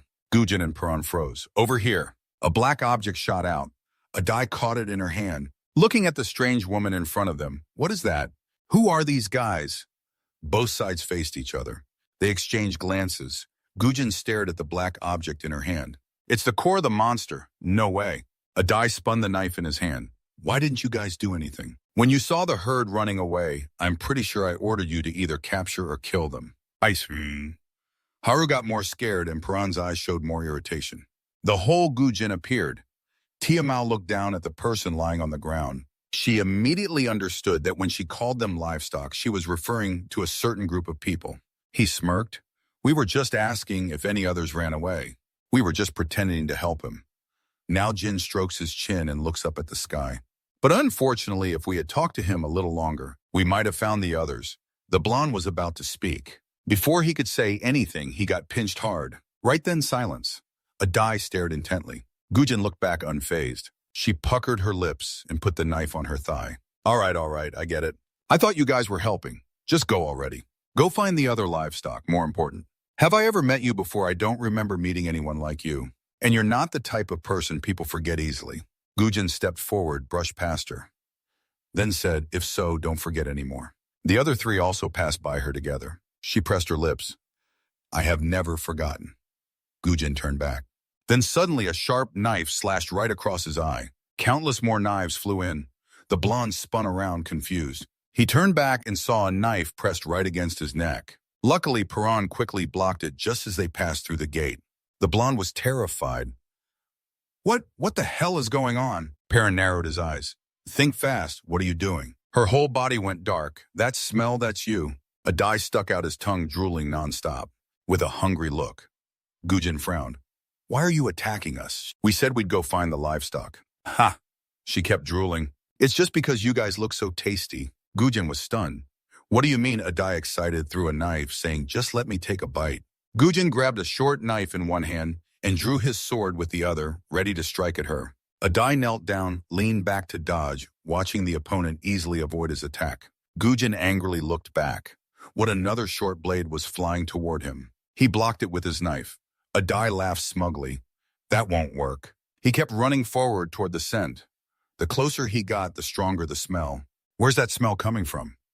Her eyes lit up as she looked at Baran ahead, who was in a ready stance. Haru and the blonde clung to each other nervously, watching Adai, with excited faces rushing forward, not forgetting to mock that weird stance. While running, she held knives between her fingers and swung her arms forward like launching rockets. Take this, Baran watched the flying knives, noticing the opponent was motionless. Adai's eyes widened, thinking she had caught them. Seeing Haru scared behind her, Baran ran forward, his arms moving fast to catch all the thrown blades. Finally, he opened his mouth wide and caught them perfectly. Adai was stunned by the scene. Perrin held the blades between her fingers just like the woman, crossing her arms, eyes full of killing intent, and threw them all back. Seeing the blades flying towards her, Adai panicked wildly, swinging the two knives in her hands to block. Perrin's enlarged face suddenly appeared in front of her, surprising her so much she forgot to move. Her arms were grabbed crossed behind her back and pinned to the ground. Adai still grinned like she'd bitten something bitter. So you're the tastiest shrimp. Haru scratched his face, recalling something delicious. Wait, I smell something burning. White smoke is rising. Baran looked down, shocked to see the hand he was holding tightly. Somehow, a lighter was pulled out, a match lit and flicked. It was immediately stomped out. Gujin frowned. It's too late. Adai opened her mouth full of sharp teeth. Struggling, huh? Footsteps of monsters approaching, attacking from all directions. Everyone's faces showed panic. But all creatures in this world are divided into two types, the hunted and the hunters. For a long time, humans ruled at the top of the food chain. That was until one day monsters fell from the sky, becoming the apex creatures of the ecosystem, shattering the food chain structure in an instant. Adai was pinned to the ground, showing no fear. But you're different from the ones I've met in this game. Your eyes are full of the will to survive. So show me what you'll do to survive. Monsters ran up from behind. Baran and Gujin turned around, both ready to fight, eyes fixed on their life seeds. One move easily took down the unicorn-like monster. Adai was terrified, eyes wide, watching the black core fall from the monster to the ground. Two henchmen heard the noise and ran over. I thought I heard something here. Hey boss, why are you lying on the ground? Suddenly the one lying on the ground disappeared. A sharp knife blade stabbed into Haru's neck. Adai threatened, your AI. How do you know, Dad? Gujin looked back. Frown spoke harshly, put down her weapon and surrendered immediately. Otherwise I'll kill your friend. The blonde knelt down, bowed back. Yes, sir, please spare us. Gujin whispered, urging attack her. Blue Baran replied, I can't get close from this distance. Seeing Haru trembling, he gritted his teeth. Adai taunted, I thought you were their friend. Turns out you're not. As Baran moved, she noticed immediately. Stop right there. I don't know what power you have, but don't use it. Each knife cut Haru's cheek, drawing blood. If you try to move like before, I'll kill her. Gujin urged from the side. No, you can't surrender. You can't stop now. You have to attack her before she can react. Just like you did to me. Adai was sweating with fear, but still acting normal. If you're not on the ground when I count down, I'll kill her. Baran looked worried. If I fail, the henchmen will suddenly surround us from all sides. Gujin whispered into his ear, a small sacrifice is unavoidable. We still have bigger goals to focus on. Baran was confused. A die started counting down from 3. The henchmen's faces turned fierce, ready to attack. His arms were still hanging loosely at his sides. Perrin's eyes showed pain, looking at terrified Haru with disappointment on the other side. She closed her eyes, waiting for death. Don't get it. So useless, why not just stay home but insist on going out? Can't help along the way, just wasting time and causing trouble for the 2 guys who are fighting the big boss now. Paran gritted her teeth, ready to rush forward, but when she saw fresh blood dripping from the knife, Gujin angrily called out, "Blue you." Seeing Paran raise her hands, Adai's eyes lit up, ordering catch him. Watching Paran raise her hands to be tied, Haru opened his eyes wide, looking at this useless cat. Around and around, just an annoyed face, not even bothered. I always go back and forth 5 times affecting others, but still stubbornly going my own way. The handcuffs slammed on the ground. Varan was locked alone in a room, hands cramped, handcuffs tight, unable to move. Not sure if others were locked in separate rooms. Seeing Adai standing at the jail door, she suddenly said survival. Baran glared, asking what? Adai glared back, then sighed in frustration. Damn it, just as I thought, you don't get it. They said you would understand. Baran didn't care what she meant, just focused on the others. Then Adai asked again, are you talking about the ones with you? Chapter 42. Baran opened his mouth, eyes filled with extreme horror. What? Adai laughed. Just kidding. Look at you planning to kill me for real. Baran clenched the handcuffs behind him, gritting his teeth, regretting not attacking her back then. Maybe he could have controlled her like Gujin said, because the success rate is almost 55-10. Yes, the odds aren't low. When fighting Gujin in a similar situation, I managed to do it. But if I fail this time, someone will die. It really feels like the trigger is in my hands. Before, I couldn't protect anyone because I didn't have the strength. But if I get cocky because I do have power and cause everyone to die, what should I do? Damn it, I don't know. My dad once told me not to get close to people. Now I understand that advice even more. If I hadn't gotten close to people, maybe I wouldn't have been captured so foolishly like this. Adai stepped forward. Honestly, it was pretty scary. I've never seen it before. What kind of power is that? How can you do that? And how do you know the monster's weak points? Could it be you heard it somewhere? Or are you like those others? That, Baran played dumb. What are you talking about? Adai turned away disappointed. Clearly not, and it seemed like you didn't know anything. Just as he turned, Adai looked back. What about you? How do you know the monster's weak points? Baran shouted. You're asking now, so I must have heard about it too, right? Someone must have told you that too, right? If that's true, then maybe they're like your father. A boot kicked right into his cheek like blood. Adai glared. I'm the one who asked. First answer me, how do you know? Baran yelled, get lost, I'm not telling you. Adai looked interested and slowly replied, all right, we've got plenty of time. But I'm just as curious, where do you guys come from? Baran didn't answer. Adai guessed, your clothes look good and you seem well fed, your skin looks healthy. Where is your base? Baran said something. Adai didn't hear clearly, so he leaned in. Baran opened her mouth, but missed biting. She stepped back, and he rushed forward. Adai grabbed his hair.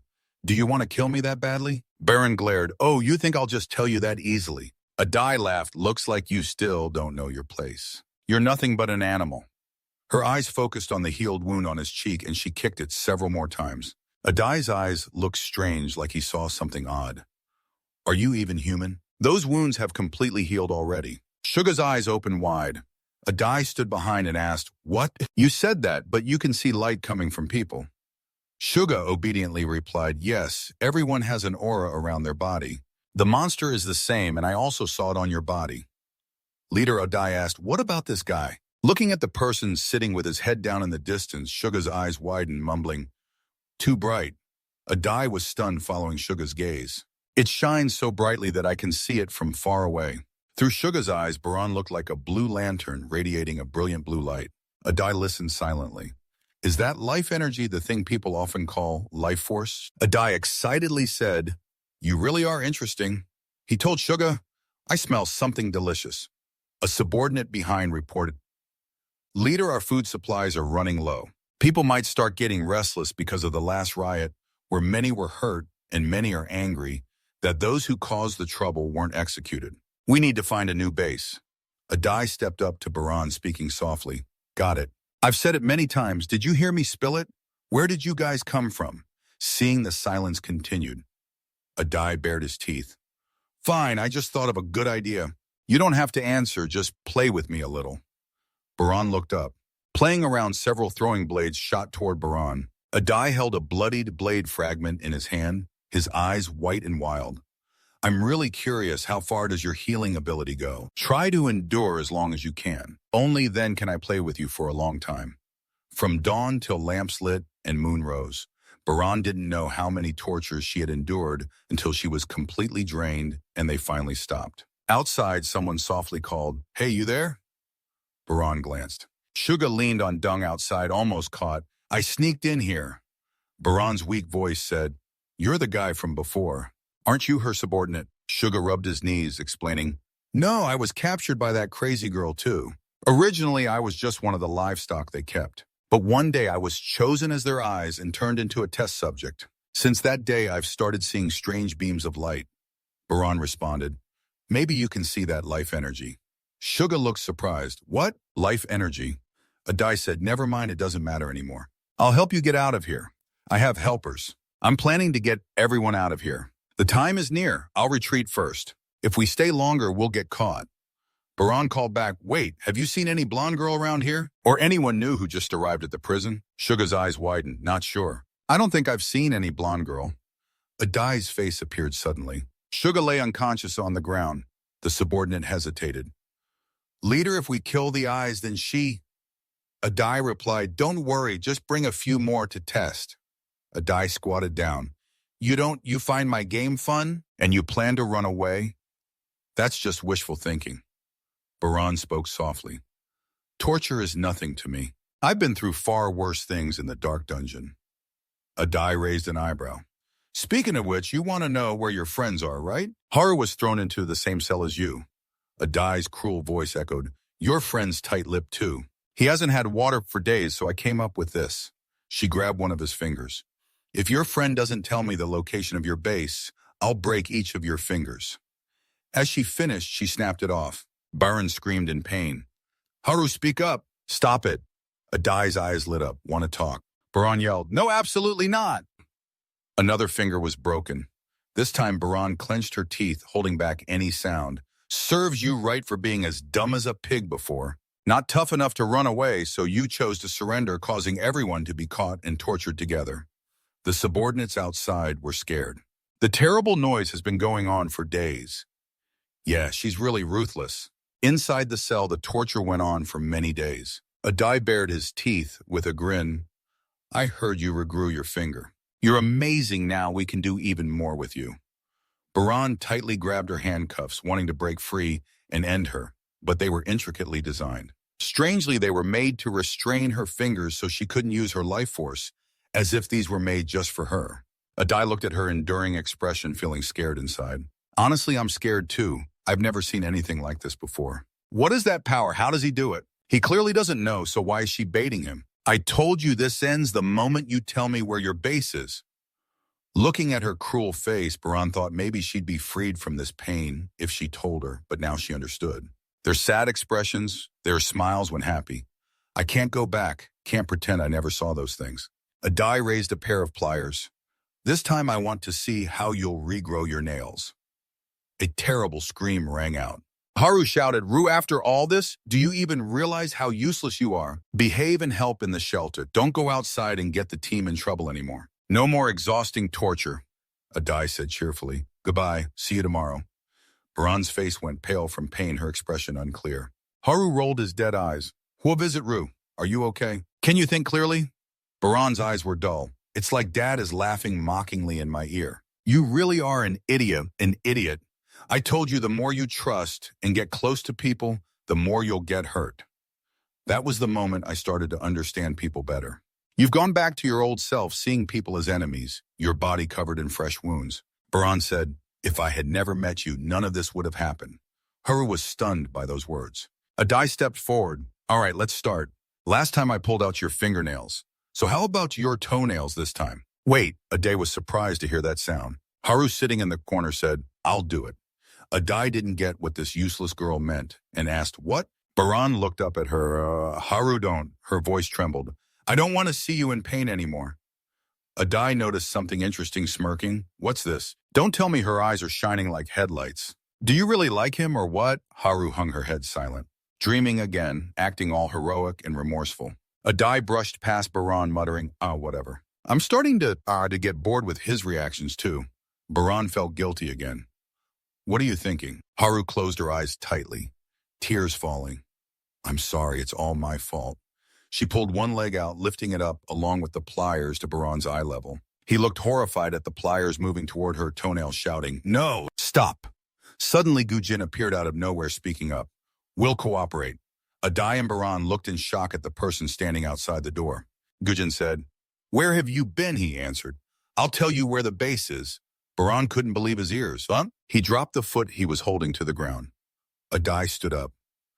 Changed your mind now. Baran yelled, Are you crazy? Are you planning to betray everyone at the base? He lifted his leg and kicked Baran. Gujin's eyes showed cruelty. Blue, you're worthless now. I thought you might have some clue about the monster's secrets. What a disappointment. Thinking about the person, the bright power, and the ability to fight monsters barehanded.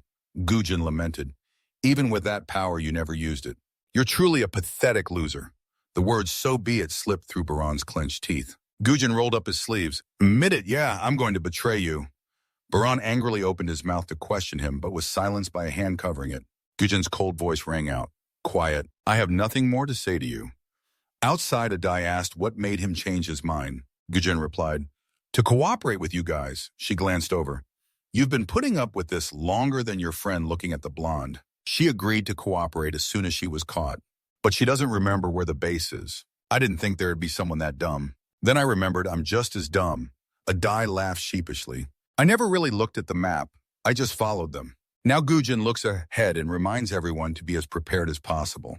Because there are still people at the base who can fight, so bring everything you can. That way we can finish this in one go.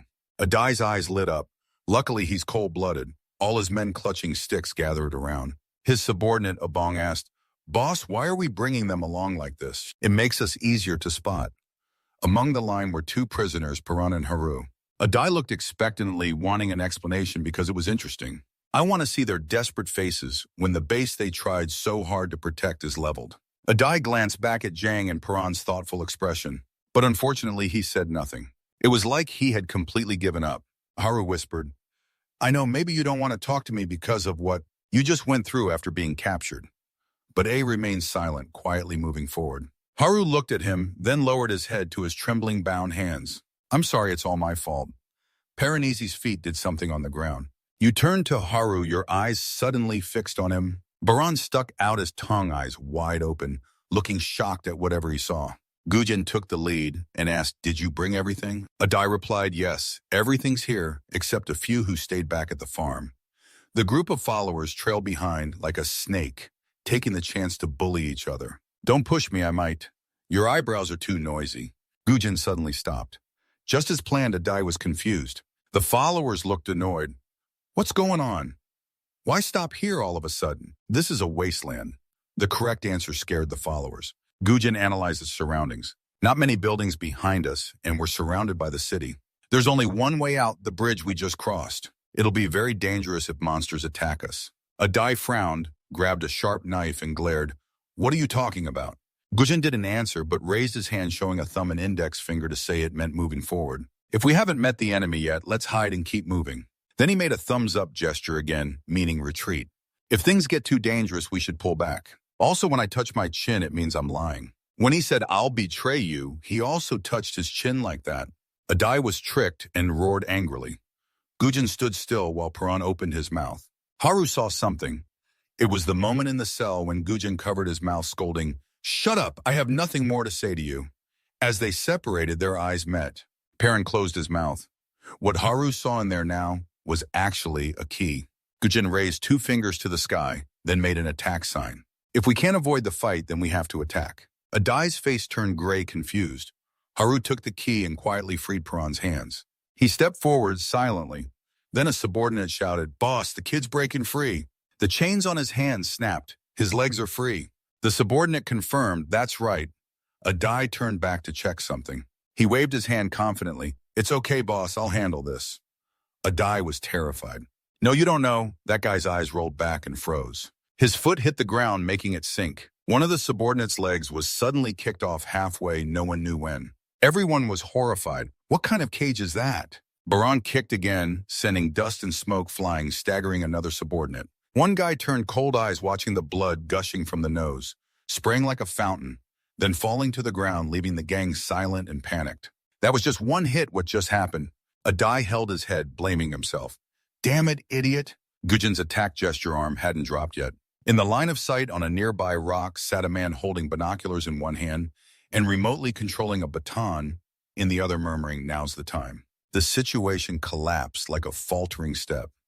Just when he was about to give up, his younger sister stood beside him, grabbing his arm and giving him courage. A small hand gripped a large hand. Red life energy appeared. His hand grew hot and his feet moved on the ground. A bright red energy flared. Finally, Gujin felt his footsteps on the red life energy flow, just like Paran. He raised two fingers glowing with red energy determination and his eyes pointing forward, pointing at the monster's weak spot. Straight at his fingertips, the red energy flared and tore it apart. The chicken feather duster was shocked. How did Gujin do that? First time using life energy. Gujin's face showed pain and exhaustion as he collapsed into a sitting position. He gripped the sword stuck beside him for support. Two other monsters charged again. Concentrating life energy at his fingertips, he swung his hand with a red energy wave cutting through the two monsters in front. The two farther ones were hit too, their bodies split in half. Gujin swung his sword. The red energy wave chopped the monsters, crushing the chicken feather duster on the ground. A majestic scene with towering white cliffs. Bright sunlight shone through the clear blue sky. Footsteps of many people echoed. The orange-haired girl with round glasses struggled to support Haru and the black-haired person. "This is too heavy, we really shouldn't have turned back." Suddenly, her eyes widened in shock. "You guys are still alive." Chicken Hairhead was also supporting a white-haired person, turning to look at her. They saw his torn outfit and started asking about it.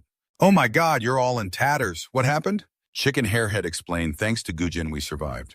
And if I told you everything that happened, you'd be shocked." Black-haired with glasses turned. "What about that girl?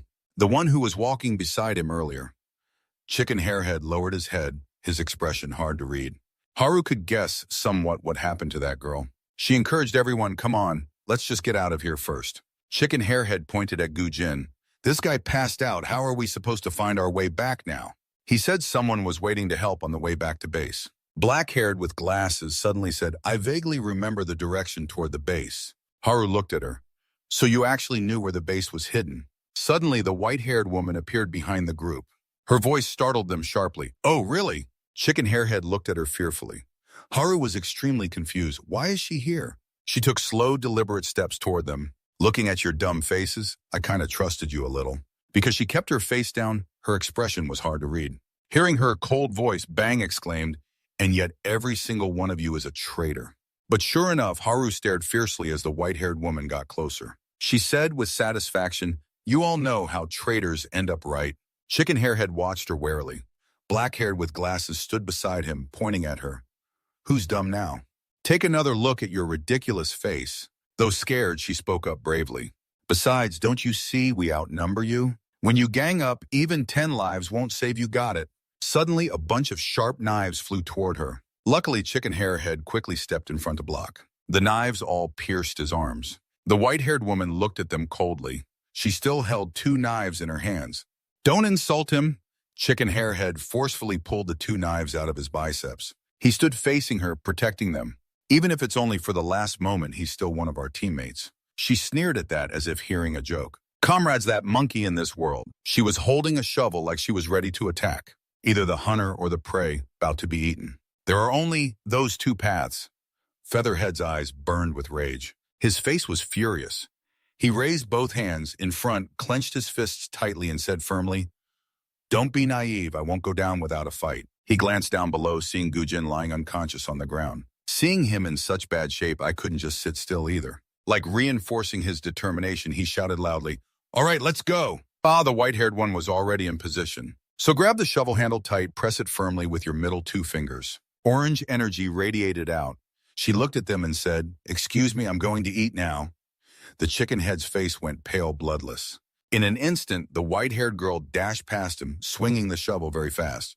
Chickenhead couldn't react and was slashed across the body. He coughed up a lot of blood while she smiled wickedly, looking wild. She picked up the walkie-talkie and spoke to the AI. Got it, I understand. The way to use life energy. The voice on the other end said, what you want to know it is just basic enhancement techniques. I heard him say that, but how do I learn it? Meeting that AI and using it, huh? Her eyes widened, excited.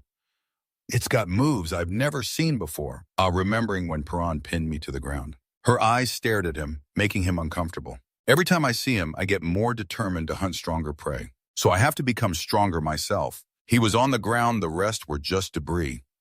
The white-haired girl looked around, wondering where they all were. How did they get so far? Wait, her eyes had said she saw blue flames from that guy. Then just follow its trail. Suddenly, someone over the walkie-talkie called out, wait, the blue flame! She put the walkie-talkie to her ear, then stopped immediately. Unbelievable, what that person's talking is beyond her control now. The white-haired girl fell silent, as if deep in thought. No matter she wanted to hang up, no need to worry. The voice on the other end hurriedly said, hey, don't hang up. The white-haired girl looked at the bodies lying on the ground. Some dead, some unconscious. Why the fuss? I can't do anything. Haru's legs shook violently. Don't come here. The white-haired girl laughed. What do you think you can do to me? She threw out small knives. Haru dodged left and right to avoid the attacks. She switched to close combat against Haru. Haru turned and tried to run, but the girl quickly blocked her path. She closed her thumb and middle two fingers together again. She used life energy to block annoyed, really a pain. Time passed, she grabbed Haru's blonde hair. She had grabbed Haru's hair, but her nose was bleeding. The nosebleed was from overusing her power causing side effects. She glanced at Haru. I told you before I regret not cutting your tendons from the start. Her other hand gripped the shovel tightly. The shovel's handle touched Haru's knee, her voice threatening. But this time, I'll make sure you never get up again. A sound echoed. Perrin woke up, rushed over, and separated them. He saved Haru. Her leg was only grazed lightly. The white-haired girl looked at him in shock. This guy can still get up. Her eyes flicked left. There Haru had fallen, her foot raised, and kicked Haru to another spot. Then she looked at Piran and said, good, I want to face you once more. Her gaze was cold as a blade locked on him. Let's see who's the real hunter. Perrin was exhausted now, throwing a punch with barely any strength left. His punch was easily dodged by her. She was strong as ever. She pinched 3 fingers together, looking smug. Perrin's 4 strike points from head to hand all got attacked by her, huh? Different from before. Now I can also use life energy like you. Piran was like a puppet, no resistance. Keep attacking me makes me even more excited. You're the only one I feel a little like myself with. Perrin's shoulders and back couldn't take her attacks anymore. He fell collapsing face down to the ground. She glared at him and said, want me to give you some motivation? If you lose this fight, I'll spare your friends. The white-haired girl went on, first I'll cut off your limbs so you can't run away. Then right in front of you, I'll eat them. She outlined her plans for winning against Piran. Or use them as experiments for the monsters, that's good too. That's the price for killing my kids. Piran trembled with rage. Haru woke up but couldn't move her body. She looked at Piran standing in front, protecting her. He struggled to stand straight, then raised one hand. The white-haired girl got excited seeing his move. That's right, give me everything you've got. 3 blue sparks appeared from his initial excitement. Her expression grew colder and colder. Perrin panted, using his last bit of life energy. Seeing the faint blue life energy flicker on his hand, the white-haired girl's face filled with boredom. She waited so long she started yawning. She gripped the shovel handle hard, instantly cutting off Piran's arm, shocking him. The white-haired girl stared wide-eyed at him and said boredly. Perrin collapsed to the ground, his right arm severed, eyes tired. Haru quickly crawled over to Piran. The silver-haired girl said, that was really boring. Your eyes back then were completely different from now. Back then there was still a spark of survival in your eyes, but now I guess your life force is running out, huh? Haru was angry at the silver-haired girl's contemptuous words. She pushed herself up and swung a fist at the silver-haired girl. However, that girl wasn't hurt at all because she easily dodged Haru's punch. She said coldly, what's that? What kind of weak-ass fighting style is that? Since she was used to dodging her attacks, had no power at all. You're nothing but a cowardly dog. The silver-haired girl pushed Haru to the ground, trembling as she said, I won't let this go. The girl was delighted by Haru's reaction, thinking to herself, that's right, get mad. The more furious you get, the more delicious your despair will be when I take you down. Haru was constantly toyed with by that girl. She took everyone's despair as her entertainment. Everyone else was powerless to resist watching their friends get hurt without being able to do anything. Baran was injured, but clearly saw the silver-haired girl bouncing nonstop in front of him like a fly. He unconsciously remembered when he was a kid killing a fly and putting it in his mouth to eat. The taste made him feel sick. He clearly remembered his dad asking, "Why would you do something so dirty?" He wondered, "Why is it dirty? I won't do it again." His dad said, "No, I didn't mean that. I'm just curious why you did it." Innocently, he answered, "Why? Because it kept buzzing around right in front of me." Back to the present, the girl felt bored playing around. She joked, "That's enough. Now get ready to meet your maker like that little kid." Suddenly, she noticed something behind her. Maine was slowly standing up and approaching her. A strange red vortex appeared behind you. The vortex slowly enveloped Maine. Even the injured arm was replaced with a dark red arm with sharp claws that looked just like a monster's hands. Everyone was stunned by Baran's bizarre transformation. The voice of young Baran echoed in his subconscious. It buzzed and flapped wildly in front of me. It was like saying, "I'm right here." Seeing it like that, of course, I wanted to grab it and eat it. His bizarrely changing face broke into an even more terrifying smile. Then there was no then. The head of the crazy silver-haired woman lay on the ground. Her body was in a place where she had died. The Haru group looked on in shock and worry. From a distance, another earth puppet rushed in to attack him. He didn't bother to evade. With a quick motion, the giant earth puppet was reduced to rubble. He grabbed the core of the puppet, put it in his mouth, and crushed it to the astonishment of the onlookers. Guji couldn't hold back anymore.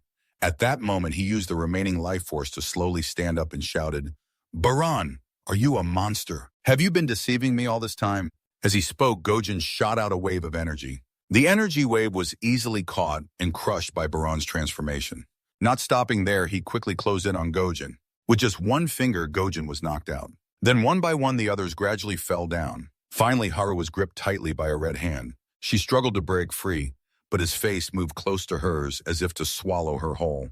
Haru shouted loudly as if trying to wake Baran's reason. "Baran, snap out of it." She managed to free one hand, and he grabbed a nearby rock and slammed it hard into Baran's face. A patch of blood splattered across his shattered face. He seemed to recognize the person in front of him, Haru. He gradually returned to normal, except his severed arm remained intact and hadn't disappeared. Looking at his friends lying on the ground, he was stunned, speechless. Suddenly, a small sound echoed. It turned out to be the girl with glasses trying to run away. Realizing Baran was watching her, she cried out, "Don't come here, you monster!" He was stunned. "Monster? I've completely become a SAO."